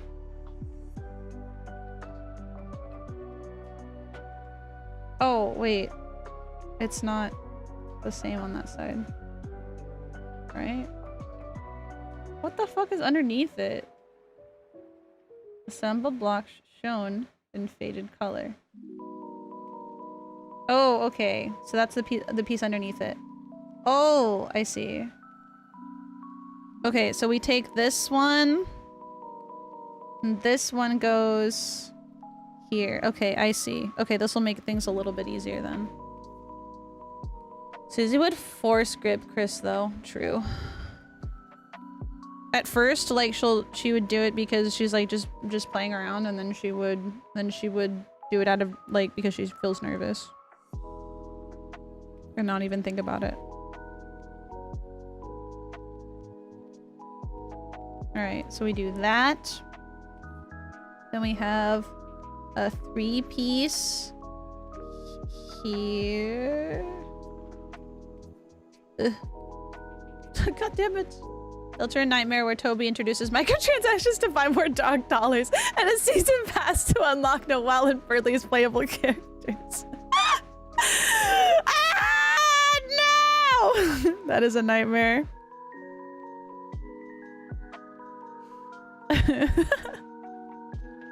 Yeah, and Chris would be like, exactly, that's literally his face. I liked the way that one artist drew Chris, because I have a hard time imagining what Chris's facial expression would look like, because we've never seen Chris's facial expression. We probably never fucking will. Considering that's kind of like just how the Toby Fox's main characters work. But, let's see, 1, 2, and then it goes up 1 more. But I like how they drew Chris with a face and kept the red eyes, but also like didn't give him a ton of emotion unless it was like kind of like negative-ish, you know? DLC boss Carol, oh god. You assemble Lego sets? This is my first time, even though technically it's not Legos, but you know. The true Delta Nightmare mode is where you play the whole thing as Birdly, and every time you're fantasizing about Noelle or Susie, you have to make a DDLC poem for them. I'm gonna throw up in my fucking mouth. I'm gonna throw up in my mouth. Oh, okay, so there are the other 2 pieces on there. Okay, it is the same.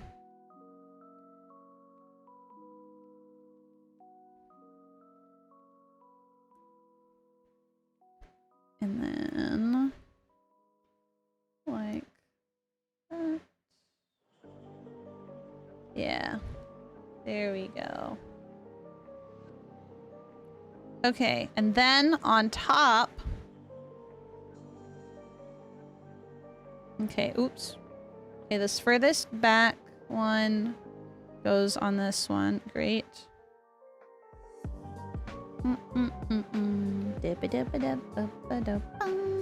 Okay, and then a single one goes on this. Oh. This one. Ah! It's hard to grab it! Ah! Please! Ugh. Ugh. Ugh.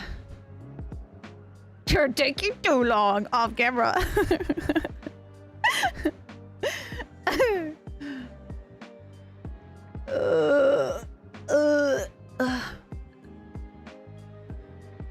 Okay, there we go. Alright. And then... Okay, cool. This goes here. Chat, I want you to know if I make a mega fuck up, I'm just gonna have to leave it. I'm not gonna be able to undo it at this point.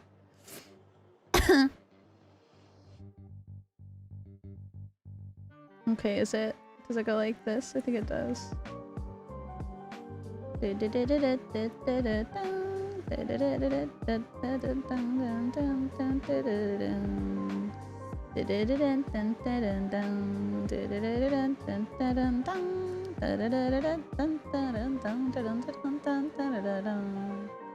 the kit not have the mini block separator? No, it says use the NB019 nanoblock tweezers and NB20 nanoblock pad, each sold separately, for an easy way to assemble and disassemble blocks. Sold separately. Okay, and then we have this, which goes here. Wait, huh? Uh-oh. Did I mess up? That goes there. Oh. This goes one more in, I think. Uh-oh. Uh-oh.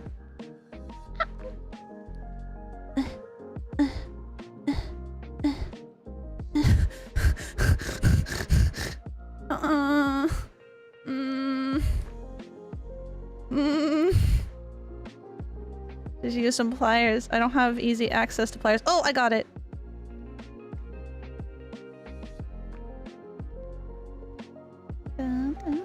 Ah! I think this goes there.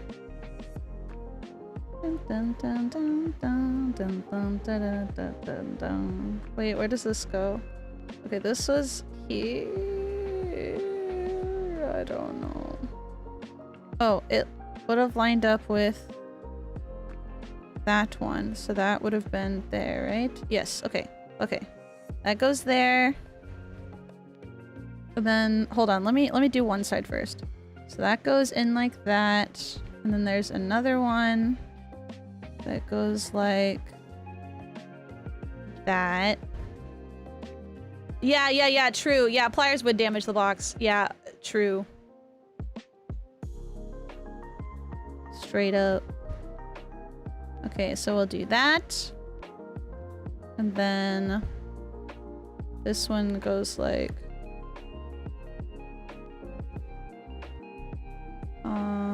that.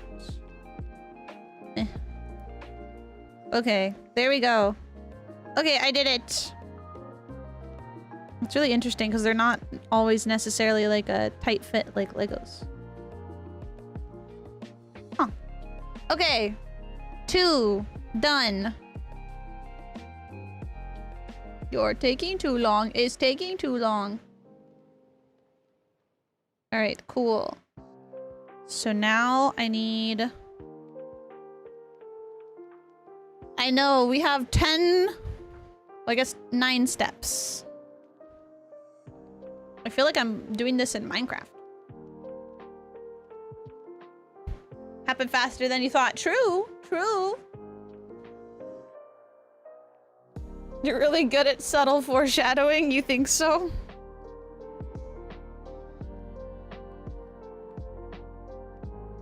One, 2, 3. We need 4. We need 3 of these tiny pieces. You're 2.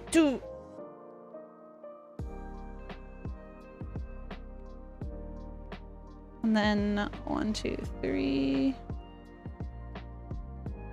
I'm old. And then one of these. And then one of these. Yer, yer, yer, yer. I like his laugh. Yer, yer, yer, yer. I think I do a pretty good imitation. Okay, so we gotta do this piece here. Love getting hammered. Alright, so then, yeah, we leave one empty in the middle. I also wouldn't... oh, wait, I already read that. Let's see. His laugh is the best. I know, right? I also like Susie's laugh. It's so good. The sound design is immaculate in the game. Let's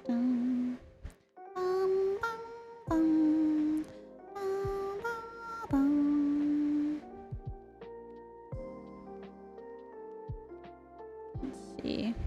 Susie's laugh is so dorky. At least it's not as dorky as Lancer's. She had to teach him how to have a good laugh. Okay, so this part goes here.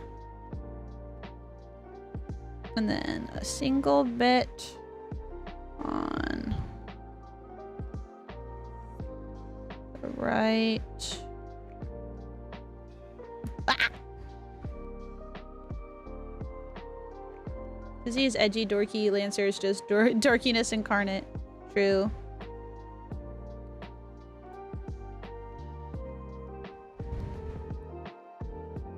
Okay, and then we need a, is it a 3 or 4? 1, 2, 3, 4. Put that piece here. There we go.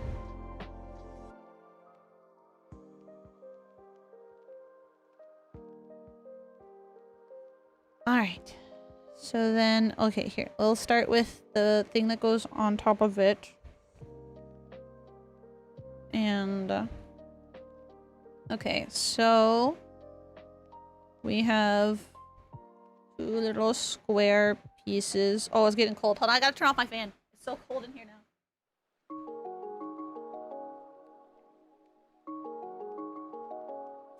Much better. Ugh.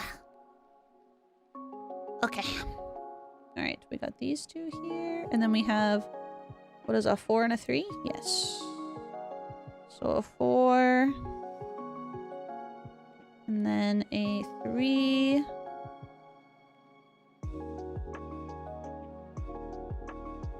Like this. Alright, so how does this go on here? Okay. So this piece here goes corner. So like that. That makes sense. And then this piece corner goes there. Okay, cool. I'm doing it right.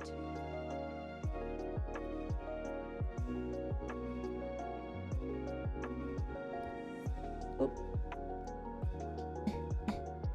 Cool. Cool. Alright. And then we got this one, which is right here. And this one, that's right here. Okay. And then this piece, which goes between the 2 of them. Okay, and then this piece, which goes at the end here. Yeah! Look! We could start it. We could see it. We could see it come together. Dude, for some reason I didn't like Slime Rancher. I don't know. It just like wasn't my thing. I tried it, but it just... It didn't scratch the itch of like, I don't know, the Stardew like sort of like gathering and like exploring and I don't know. It wasn't my thing. I don't know why. I was really disappointed because I thought I was gonna really like it, but I wasn't that jazzed about it. Same. Dude, when Slime Rancher 2 came out, I'm gonna be honest, it looks exactly like Slime Rancher 1. And I had 0 interest in it. And I was like, I don't really want to just buy the same game again. I understand other people who want to, because sometimes I do just want to buy the same exact game again and it just be just a tiny bit different. Like, I totally get that. But that game was not it for me. Dude, I found out recently there's a whole mod community for Outer Wilds. I want to try some like Outer Wilds mods. This is what I like last night. I was thinking like, man, would anybody be really be interested if I just focused my content on my special interests? Like, what if I just became a creator on YouTube where all I do is I watch Skibidi Toilet. I talk about I talk about like I talk about and sorry, I talk about and I play Outer Wilds like mod content and stuff on stream. And then yeah, talk about my favorite TCGs and like open packs with everyone, play with everyone, teach them how to play. Oh, and Deltarune. And art. It's us, yeah. As long as it's you doing it, you'll find an audience. That is an incredibly kind thing to say. Thank you so much. Thank you. I mean, your community is special interest central. True, we are. Not like I've been on my Project Moon phase for months or anything. So fair. It is the same concept, but there's a bit of a difference because of the new slimes and pens. It's mostly just the managing of your slime that's different. So much content, so little time. I know. I wish that I could stream more. I wish I could do so many more things. Alas. Alas.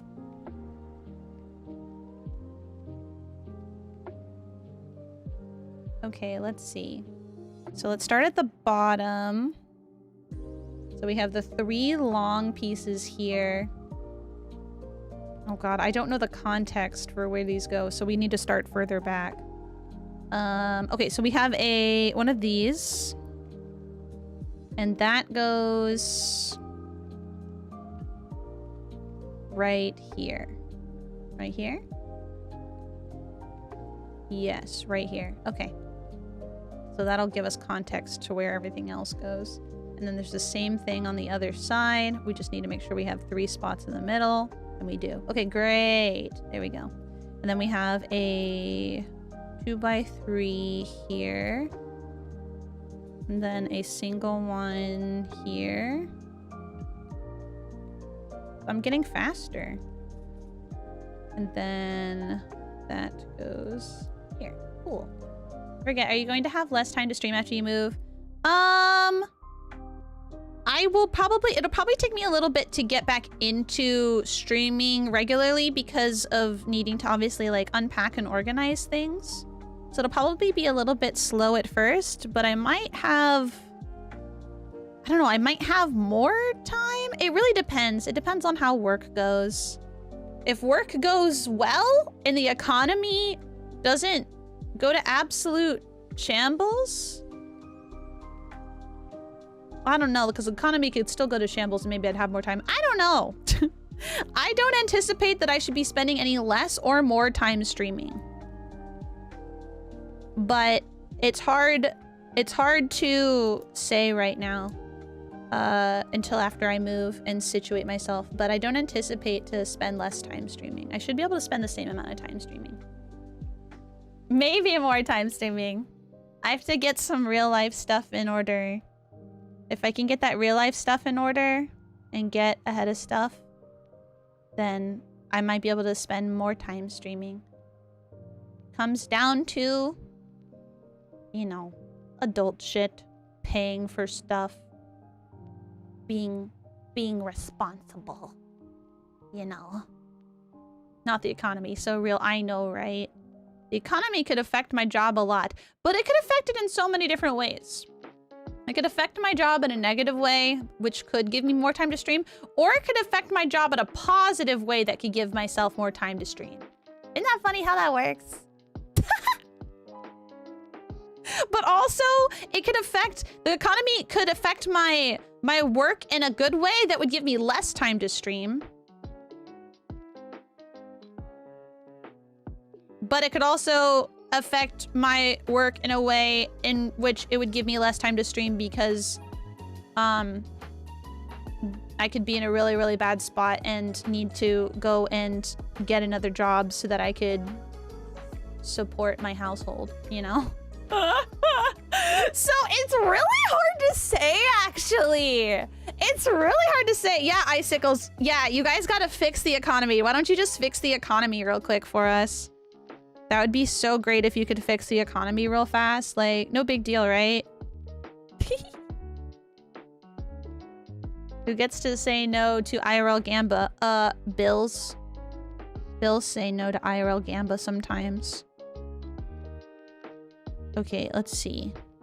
If you don't have money, can't IRL Gamba. Okay, let's see. So that goes there. And then that goes there. And then this goes...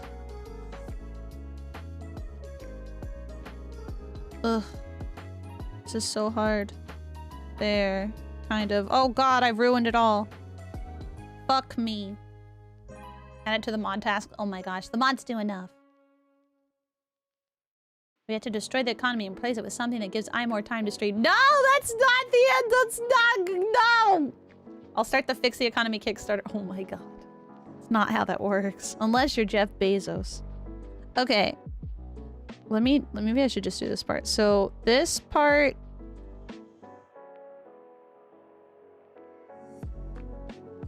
Okay, this goes here. And then this goes... Oh, wait, no. I see. So this goes... here. Mods, ban the economy, please.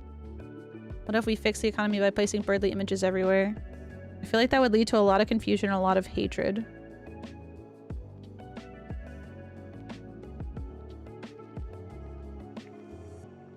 Alright. There we go. So like that. Okay, and then this piece. The front piece of this goes there. And then this.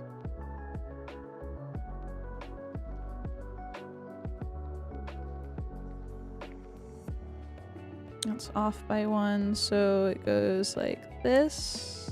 No. Yes? Yes. Okay. Okay, so then it's like that together. Okay, so where does this go?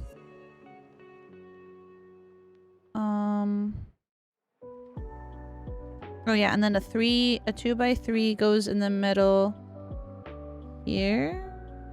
That doesn't seem right. Unless there's supposed to be a gap there. Oh, I think I'm just one block off or something. I don't know. Okay, well, let's just put this block in somewhere. So this block goes... This piece goes there. Okay, there we go. Let's see.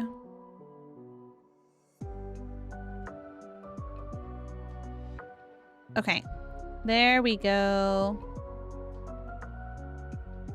So that goes there. Okay, so we have that piece. Right. And then 2 down from that. We have that, and then we have 2 that go off the side there. Great. And then this goes there, I think. Oh god. I moved this piece. Hold on. Ah! Ow! Everything is colliding. Curlcraft, what the fuck? You just gifted a tier 1 sub to the economy on Twitch. Why would you do that? We said to ban the economy, not gifted a sub. What the fuck is wrong with you? What the hell? Okay. So then, where does this piece go? Does this piece go here? Okay, hold on. This isn't working. Oh. But shouldn't that be all the way over? Oh, I think the block's just being weird. Oh yeah, the block was just being weird. Okay, there we go. Okay, I did it right. I did it right. I respect the commit to the bit. Oh my fucking god. If we bribe the economy, then maybe that'll fix it. I guess we can only wait and see. The economy has to show up. Look, part of his face is coming together. Oh my god, thank you, Shade Darkfire. Oh, Shade Darkfire banned economy. Wait, no, you banned economy. You banned the wrong guy.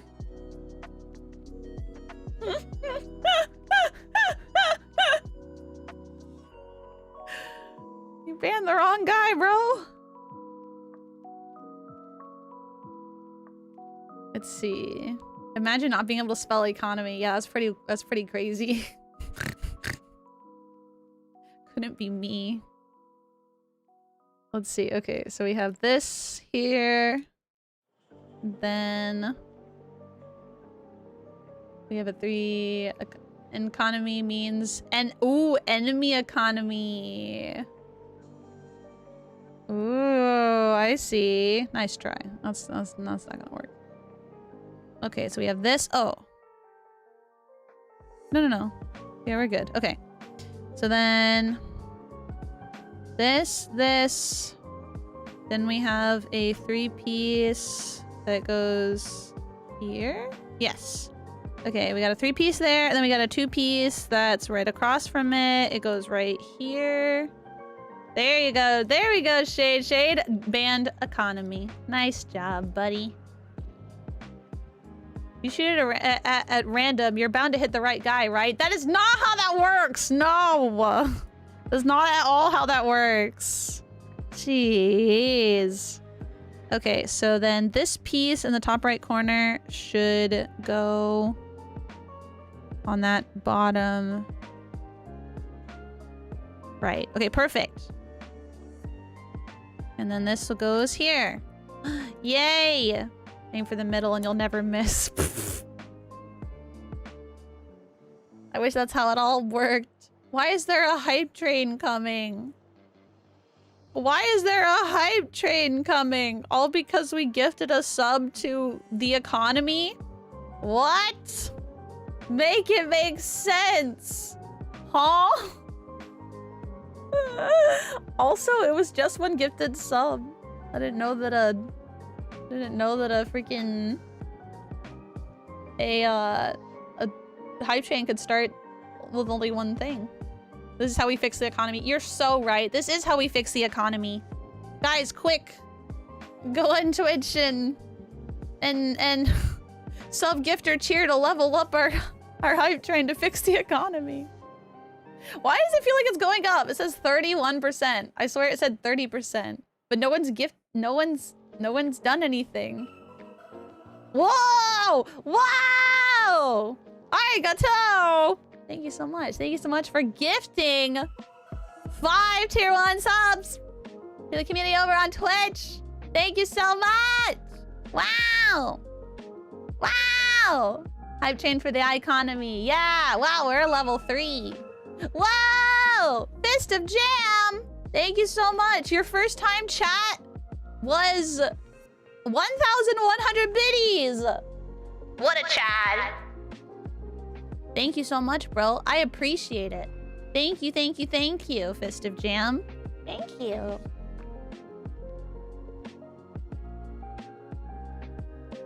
Wow, we're at level 3 hype train. That's crazy. What's the highest hype? What is the highest hype train we've ever done? I don't actually know. 2 a.m. for me, and I don't know why I'm not asleep. So real. That was me the other day. That was so me. That was so Raven. But I'm not Raven. Raven's a pretty cool name, though.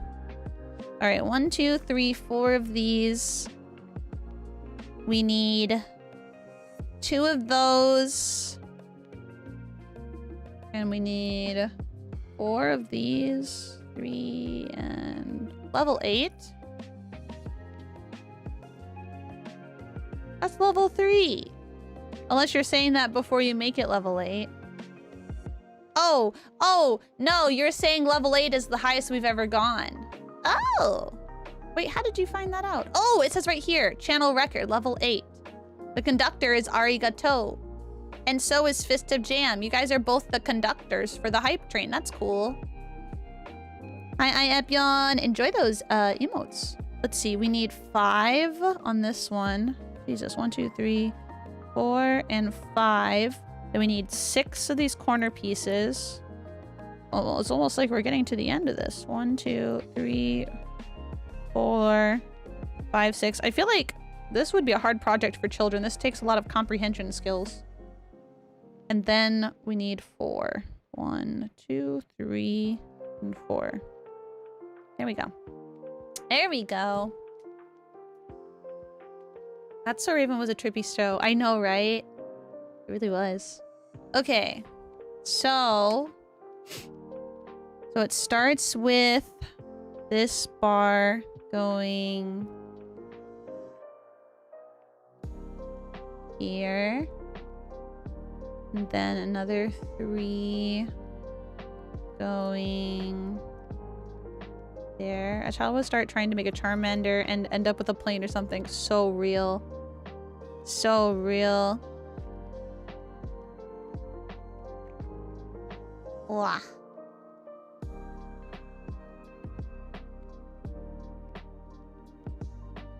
Alright. And then we have a corner piece, which goes like that, I think. I think it does. Let's see.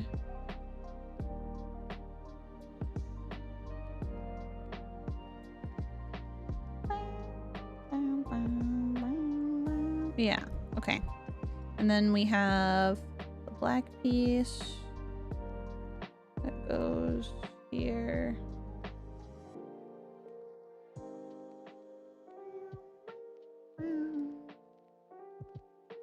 Okay, and then there is a square behind it. Okay, square. Oh. Don't fall apart now. And then take this there, and then a 3-piece behind it.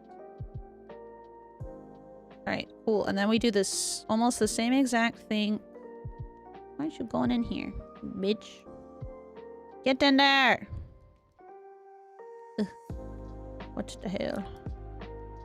What the hell? There we go. Alright. Do almost the exact same thing on the other side. So, but we're gonna follow it exactly because sometimes it's like a little bit off. So I gotta make sure. Alright, there we go. Oh god. Please. Profanity. Fuck. Shit. Fuck. Fuck.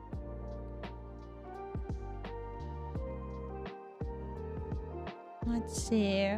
Oh my gosh, thank you guys so much for the level 3 hype train.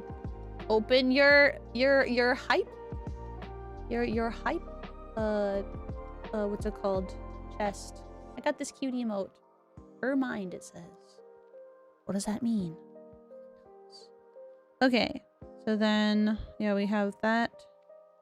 Oh wait, did I do that wrong? Oh no, I didn't. Okay. So yeah, it's like that. And then we take a square, we put it here. And then we take one of these and we put that there. Okay, awesome. Cool. All right, so now we can see inside Charizard's head. So now we take this. That top right goes with that top right or top left or whatever. Small ones are tricky. So true. Spending my mind. Okay. Alright, so then we take this. What I think is really interesting is learning that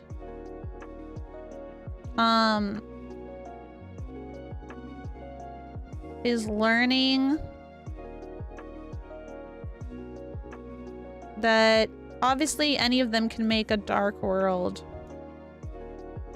But learning that because of their perspectives, basically, that their dark world will be different from any others. But I feel like Chris's dark world and the other person's dark world were the same.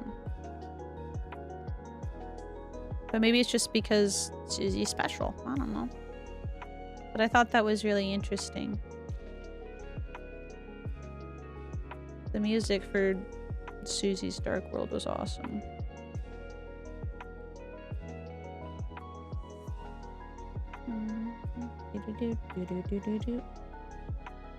Okay, there we go. Then, oop, didn't press that in all the way. There we go. So then, take this.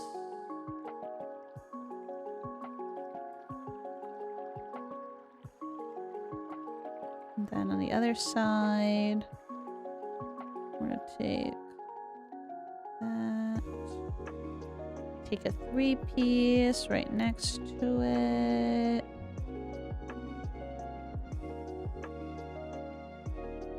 And then we'll take a 2-piece, and that goes internally. Although I'm not sure why you would need that. Maybe it's just for construction. You're not going to see it. It's going to be on the inside of the head, but... I don't know. I'm not an engineer. I think it was implied it was partially because of the presence of the second Dark Fountain that the worlds were alike. No, no, no, no. I mean...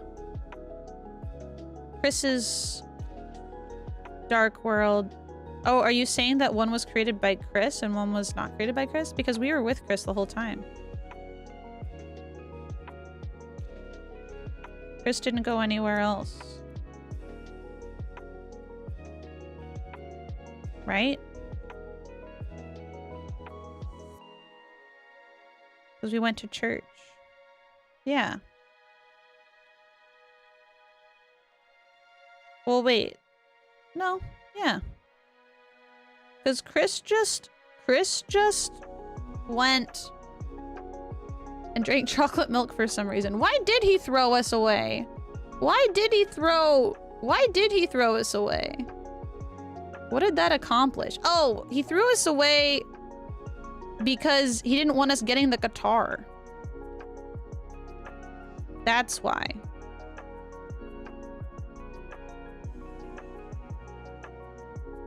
Why do I have 2 of these? Did I miss one? Oh, I did miss one. Hold on. I can fix this.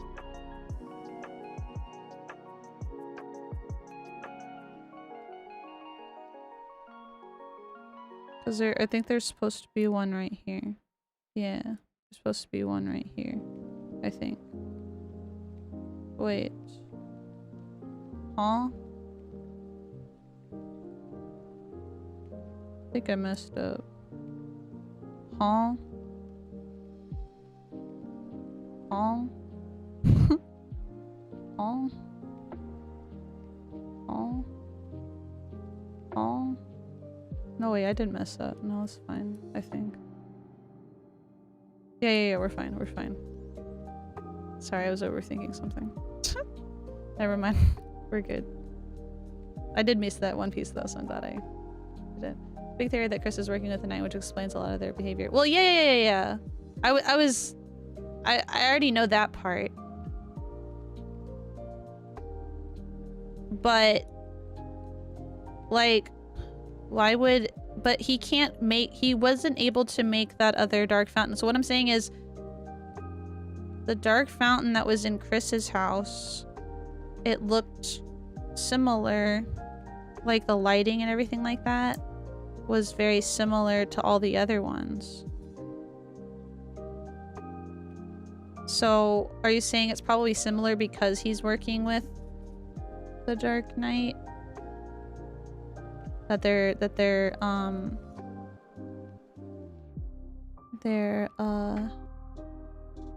things could look similar. Let's see, does this need to be one down? Yes, it does. Their Dark Fountains could look similar. Still work on the Charmander logo? Yep. We're halfway done.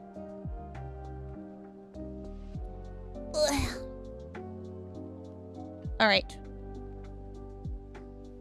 So now we need 2 of these. 3 of these. 2 of these. 1 of these. 2 of these. And 2 of these. Alright. Not sure, to be honest. Yeah, because because the lighting and everything like that was the same. You know?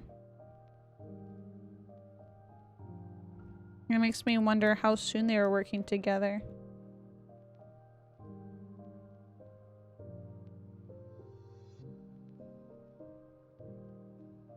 Okay, the underneath of this part of the block makes it look like Charmander has a little tongue.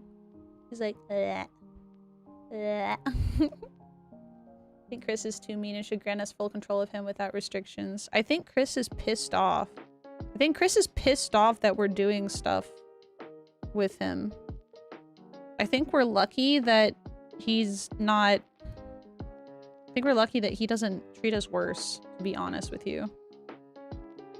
I think we're very lucky he doesn't treat us worse. I think he's pissed the fuck off that he can't do whatever the fuck he wants, which he's not a very nice kid. So I think that he's lucky that he has us, because now he actually has fucking friends. But I think he's very pissed off. Chris, be my puppet, Chris. Yeah.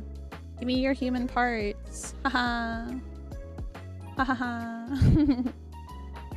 Alright, so this goes behind this one. There we go. Do you have a small theory that Ralsei is the horns headband Chris wore as a kid to feel like Azrael's sibling, though? Which is why he doesn't turn to stone. Because Chris himself is like the reason he's alive. It would make sense why he just appears out of nowhere. I do wonder, like... yeah, like what Ralsei is. Or if not like a physical object, since it is like a dark world that is related to Chris in some way. I don't know, right? Because a lot of the dark worlds he made, well, some of the dark worlds, a lot? Yeah, I think a lot of the dark worlds he made himself. So even just like it just being like the thought of his brother in a way. But let's not think about that too much because we've flirted with Ralsei before, so I don't want to think about his brother and or their brother. I don't want to think about their brother and Ralsei being related in that way. Cause then it's a little weird. Me as the person likes Ralsei. I don't think about Chris's brother when I think of them, but I don't want to. But I also don't know his brother, their brother. It's gonna take a while for me to remember their pronouns. Okay, this goes there. Okay. Then again, I can't even get fucking Ralsei's pronouns right. I keep calling Ralsei she. Ah, they're just too cute, and I don't know why I see so much feminine energy, and I keep calling them she. Someone cancel me. Cancel me. Oh wait. Yes, that's right. You don't fully trust Ralsei? See, I trust Ralsei. I just think that Ralsei... Well, Ralsei knows too much. But here's the question, right? Even if it is... Yeah, why does Ralsei know so much? Why does he know so much? Anyway. He just does. Alright, so we need... 2 of these. No, 3 of these. And then 3 of these. I trust Ralsei, but he was being sus the last time, but now we know why. Hi, Aishii, welcome in. And let's see. Okay, so this goes here.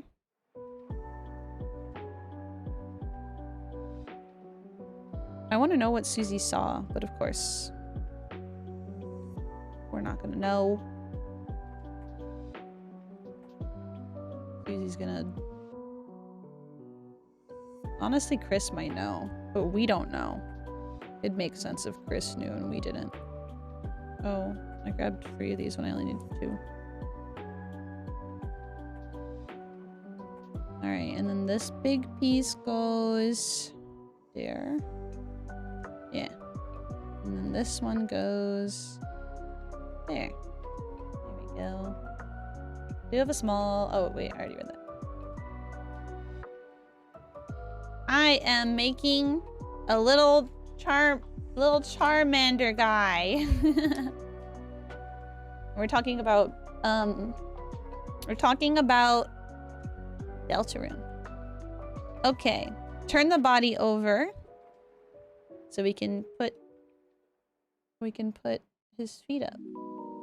All right, we got 2 of these on his little feetsies. Gotta be careful not to break anything we've already assembled. There we go. Shut up, Star. Alright. Cute. And now... let's do... the little fireball tail. I can't really show you guys really easily. Let me try and like... if I move some of the pieces, you guys will be able to see. There we go. Now you guys can see. Okay. So I need... Alright. So we need 4 of these. Oh, cool. It does come with extra pieces. That's good. I was wondering. I was just like, what happens if I don't have some of them? I'm just fucked. Alright.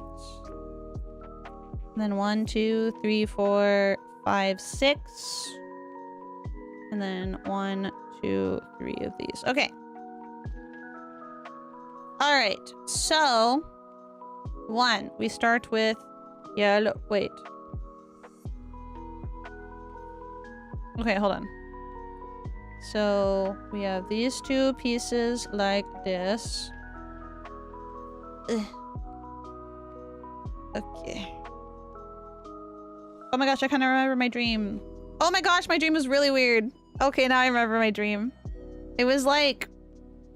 okay, so part of the dream was like me hanging out with like some friends and like... but it was kind of like a time loop situation because I keep watching Outer Wild stuff.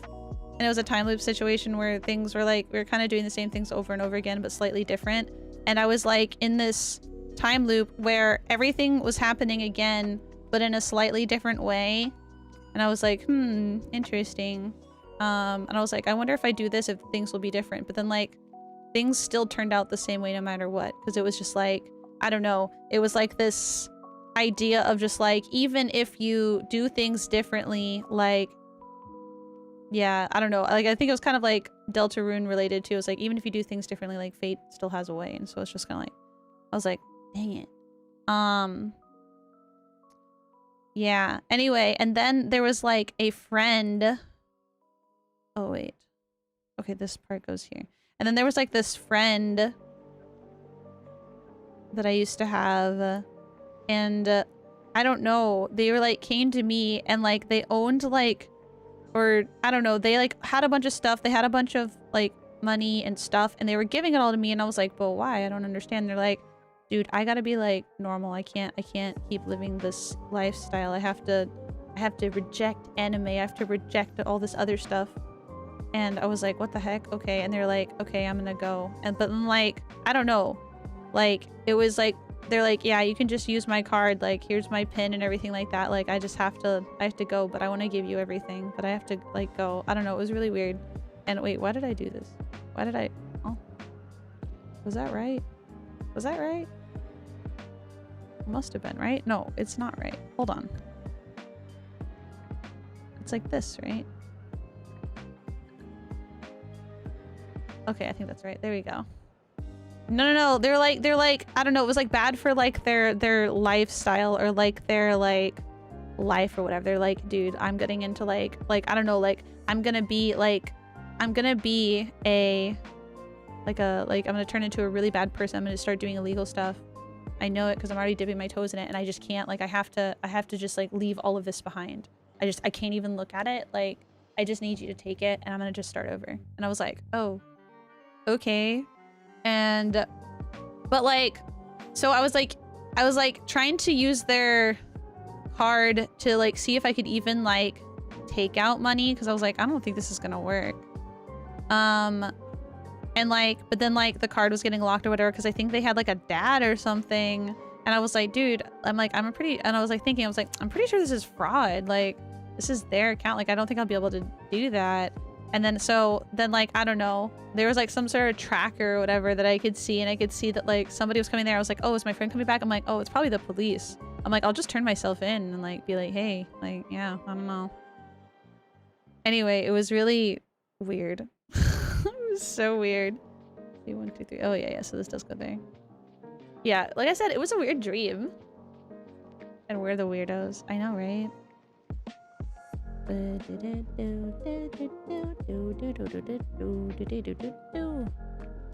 the hell is Saul? Who's Saul? Why would I call Saul? Let's see. Wait.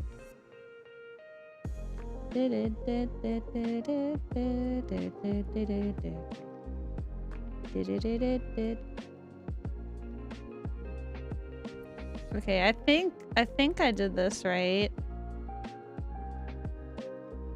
And if not, it's just fire. Who cares? Breaking Bad? Oh yeah, I never watched Breaking Bad. My bad. Yeah, I'm turning myself in for using my friend's card that was given to me for anything. Yeah, but it's not my name on it, you know? Saul is the crooked lawyer from Breaking Bad who launders money and commits fraud. Oh. Alright, and then on the yellow part is where you put that. We're done!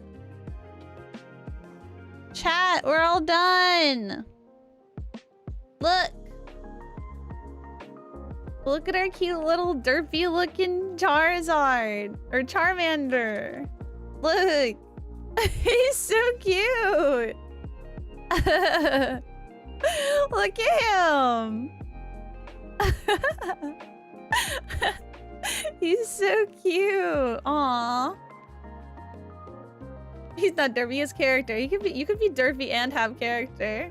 Having these side by side is really funny. One's like in high def and one's like made out of polygons. We finished about what cost? The cost of my sanity. No, I'm just kidding. This is good for my brain. It's good to problem solve. It's good for your brain. It's the muscle. Yes! I'm so glad I got to build them too. We'll have to build Pikachu another day when I finish moving, so that way they don't get destroyed in moving, because I'm a little worried this is going to get destroyed in moving. And I'll take my chance with one of them, but I'm not going to take my chance with both, because then I'll just be sad. I'm going to look up some like techniques for keeping things safe while moving, while not taking up a ton of space. Because I have like a lot of figures and stuff like that. And I don't want to keep all the boxes to my figures, so I want to wrap some of them in like bubble wrap and like put them in containers, so that way I can save space, but also have them be safe. So, yes. There was a scam someone did once where they faked being a saved victim, gave the stranger who helped them their wallet, then a fake cop would show up and extort money to ignore the fake victim claiming theft. That's crazy. What the hell? Figures are scary to transport and move. I did keep my boxes though. I kept my boxes to some of them that I care a lot about, like keeping it in good condition. But some of the other ones where it's just like, it's okay. Like I already have a few scuffs, you know? I already have a few scuffs, or a few of like the bases are kind of like broken or whatever. It's okay if like it gets a little bit more messed up. It's okay. It has character, right? I have like a big diva figure, like the big like scale one, like I don't know, the 18th scale or whatever one. It is fucking heavy as fucking shit, and there's a lot of pieces that are broken, which is surprisingly enough is not because of moves, because of other shit. But I still keep all the pieces so I can glue them back together. But regardless, it is heavy as fucking shit, and it is hard to move that bitch. I took all the removable pieces off, but I'm gonna have to I don't know. I'll do what I did last time, and I'll just wrap the entire thing in a bunch of towels and like pack it with pillows. Like, what else am I gonna do, you know? Charmander's actually really adorable, at least compared to the legendary bird trio and Gyarados. Oh yeah? Do they fall apart more? Yeah, I'm thinking wrap in plastic wrap, yeah. But I'm gonna look up some, like, if you guys have any to suggest, by the way, like moving, like, I don't know, like tips and tricks for like condensing a bunch of stuff in a small space, that would be great. Because I'm gonna ship some stuff to where I'm moving to save on space. I have a lot of bullshit. And a lot of clothes. I need to go through my clothes.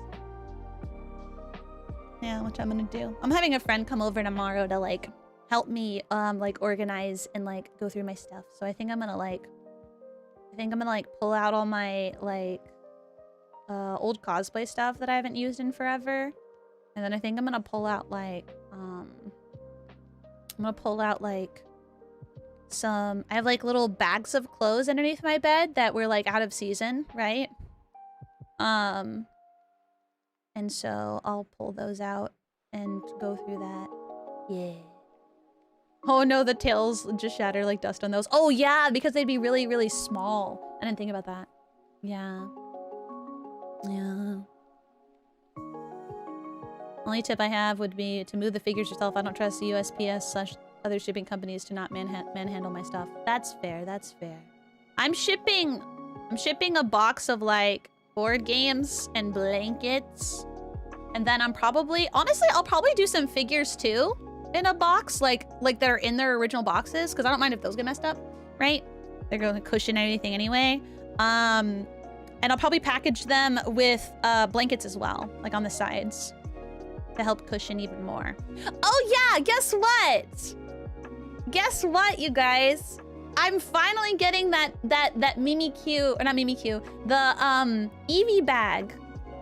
That was fully funded on my throne. I was able to find one from an official source. Granted, it was more expensive, but I was expecting that. So that was okay. But I ordered that, and recently it shipped. So I hope I will have it soon. There was a delay because shipments out of Japan were, you know, they were delayed until they had the infrastructure to like take care of the tariff stuff on their end. But it's been done, and I'll get it soon. And I'll show you guys a picture when I get it. It's so cute. I can't wait. I can't wait. All right, anyway, it is getting late. We've been streaming for 5.5 hours. Can you believe that? That's so long.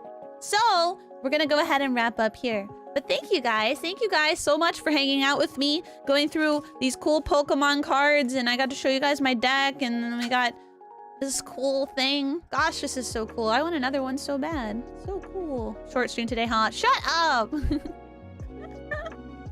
But yeah, it was a lot of fun. Thank you guys so much for supporting me during my streamathon, helping me design my nails, and getting them done. It's awesome. They look so great. Thank you guys so much. It was a nice treat to be able to get my nails done before I moved, honestly. Like, I'm so grateful. So thank you guys. Thank you. Next week, I don't know exactly what days I'm streaming. I'm trying to still stick to like Tuesdays, Fridays, and Saturdays. But since I have to like schedule things when it comes to like moving and other stuff, I'm also trying to like, you know, wrap up some loose ends, maybe see some friends, try and get some stuff done, sell some stuff too. So my weeks have been a little crazy and not super duper consistent. But I should be able to do at least 3 streams every week, hopefully 2 at the least, but I'm hoping for 3 streams next week. I also, for horror streams, I'm gonna do, what's it called? Resident Evil 4 Remake. We're gonna be playing through Claire's route, finally. I love the stars on the right middle finger. I know! Isn't it, like, so perfect? It's so similar to, like, the original sketch, too. It's really cool. But yeah, I'm gonna be playing Claire's route for Resident Evil 4. Hopefully I won't get as scared, but I probably still will. So yeah, that's what we're gonna be doing. And then we're also gonna be doing some sort of like horror stream probably with Aimee. Oh, sorry, Resident Evil 2, not 4. Resident Evil 2. Whichever one we played. I think it was Resident Evil 2. Yeah. Remember to not overdo it. Take some breaks when needed. We can wait. Thank you. Thank you for being so patient and for saying that. I really appreciate it. I feel really bad when I can't stream that often, and I feel like, you know, I haven't been that active on socials either, and I'm like, man, I'm being such a bad VTuber. Like, I'm not being the kind of VTuber that I would want to watch. I'm not being the kind of VTuber that I want to be. But you guys are right. I'm doing all I can. I should make sure to save some time for myself and give myself grace. Because if it was my Oshi that was going through this, then I would just be happy anytime I could see anything from them. Whether it's a post or a video or a live stream. I would just be happy until things got, you know, back to normal, right? And again, I keep trying to... Whenever I give myself a lot of shit, you guys are always there to cheer me up, so thank you. And if I just try to look at things from your guys' perspective, where I try to look at, like... If I try to look at myself and what I'm doing and compare it to, like, you know, my Oshis, right? I would think, you know, the kind of things that you guys say. So I'm gonna try and view it that way. And just be happy that we have this time together. Yeah. Yeah. I think it would be cool, though. If you guys want to send me any gifts, this is not necessary, of course, but if you guys want to send me any gifts to the Vyoshi PO box for them to give me, I know at least for a little bit, anything that gets sent to the Vyoshi PO box, it'll probably take a while after I move for me to be able to get anything. At least for a little bit until some things settle down, and some things might be more delayed than others. So if you guys want to send me any gifts before I move, maybe do so soon. Probably have it arrive before, like, maybe first week of November would probably be good, because I'd like to do one stream where we hang out before I move. Like a kind of like see you soon stream, where yeah, we like hang out, maybe we play like fun games together, maybe we play Uma Musume, and then we like play Jackbox, and maybe we like play against each other in Pokemon TCG Live. That would be so fun. Yeah, I think doing something like that would be really, really fun, and maybe, yeah, I could like open up little gifts from you guys. And yeah, I think that might be fun. So if you guys want to send me anything, maybe try and send me things so that they arrive before, like, I don't know, like at the latest, I guess, like the very beginning of November, maybe it's just be better if it was like end of October. Yeah, maybe end of October is best. But yeah, but of course not necessary, because you guys just being here on stream and hanging out is more than enough. But I figured I'd let you guys know, so that way if you guys send something and you're like, oh shoot, you're gonna get this thing, blah blah blah blah blah, and then I could be like, oh, I'm so sorry, I'm not gonna get it for a while. You guys at least know. Yeah, I should hopefully have something put together for like PO box thingies before December, though. So if you guys want to send me any Christmas presents, not that you guys should or have to, but I should hopefully have something for then. Hopefully. But yeah, a move out party. Move out party bash. Yeah. Oh, and I've been putting together a binder. I thought I'd tell you guys this too. I've been putting together a binder that is going to be full of your guys' letters. I have some, so it's a binder that has like card sleeves in it. So you guys have sent me like custom cards, and you guys have sent me like, yeah, like cards that you've written on and like drawn over and stuff that are really cool. So I've put those in the binder, and then I've also put in yeah, just like clear paper protectors. So that way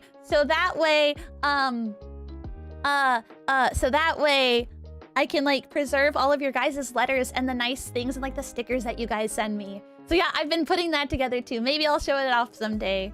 But I won't be able to show off all of it because some letters that you guys give me are private. But I can at least like show off some things and maybe like, you know, like stick an extra piece of paper like in the the page protector so you guys can't see the letters, right?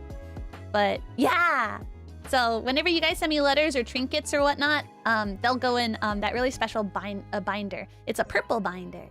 And I haven't decided what I want the front of the binder to look like. I'll probably put like some of your guys' like custom like stickers and stuff. Would that see you soon stream double as an anniversary stream, by the way? Oh my gosh, that is such a good point that you make up. Yes. Since I would have liked to be able to do like an extra special, super fun like anniversary stream, right? And there's definitely some things that I would have liked to do for it, but because of me moving, yes, it would double as an anniversary stream of my debuting.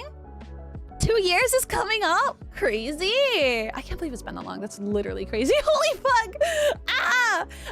But yeah, it'll be 2-year anniversary and it'll also be a see you soon stream. Yes, that is such a good point. Thank you so much for bringing that up. Yeah. It will be. Birdly sticker. You just love to watch the world burn. You just love to watch the world birdly. Anyway. All right, let me grab my keyboard. All right, chat. We're gonna wrap up stream here. Gotta plug in my keyboard, so... Is it plugged in? I guess it is. So that way we can find somebody to raid. But real quick, before we go, of course, I want to thank all you guys for being here. Thank you guys so much for watching stream. Whether you guys were watching live or you guys were watching over on the VOD. Thank you guys so much. I really appreciate all your guys' support. And it was really fun to hang out today. Make sure to holler out in the comments if you guys watched the VOD. And then a huge thank you to all of my wonderful YouTube members and my Twitch subscribers. Your support means the world to me. Thank you so much. You guys are so generous and kind. And then a huge thank you to our Tilly Billy and higher YouTube members. They get an extra special thank you at the end of every stream. And it's crazy to see that the total time as a member for so many of you has been so long. Like it's been for almost everybody, it's been like, it's almost 12 months or more for every single person who's been a member. Thank you guys so much. That's crazy. Thank you. So a huge thank you to Chicken Adobo, Winter Breeze, Lord Penguin, Curl Legion, Arigato, Agif, Shade Darkfire, Kevs, and Theo. Thank you guys so much. Thank you. We're gonna go raid somebody. Let's see who's on. Who's on the YouTubes? Oh man, it is not plugged in properly. Oh, there we go. Okay, now I got it. It didn't feel right, so makes sense. Okay. Oh, Non-Anon is streaming right now. She is streaming, trying a pizza MRE. That sounds super fun. I think I might send you guys there on YouTube, and then let's see who's on Twitch. Thank you guys for watching. Thank you guys. Thank you. Oh man, hell yeah. Okay, wait, let's go raid. We have to go. We have to go and raid Cider Spider again. Cider Spider, as you guys know, was a great contributor to the our streamathon that we had for my birthday.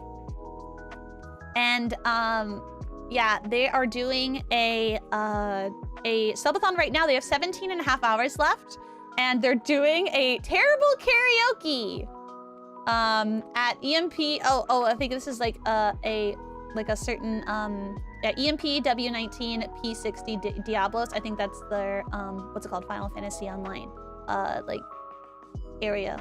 Anyway, so if you guys want to join that, please do. But we're gonna go raid Cider over on there. But yeah, we're gonna go raid Non-Anon on YouTube. Sweet. We have some great people to raid into today. This is gonna be a good time. All right. Thank you guys again so much for today. Thank you. I look forward to hanging out with you guys again soon. I will get my schedule up as soon as possible. so that way you guys know what's going on this week. Thank you guys again for all your patience and all your kindness and all your nice words. Thank you guys. Thank you, Icicles. I feel very supported by you. incredibly supported by you. So thank you. All right. Bye, guys. And as always, I see you. Bye. Bye. Bye.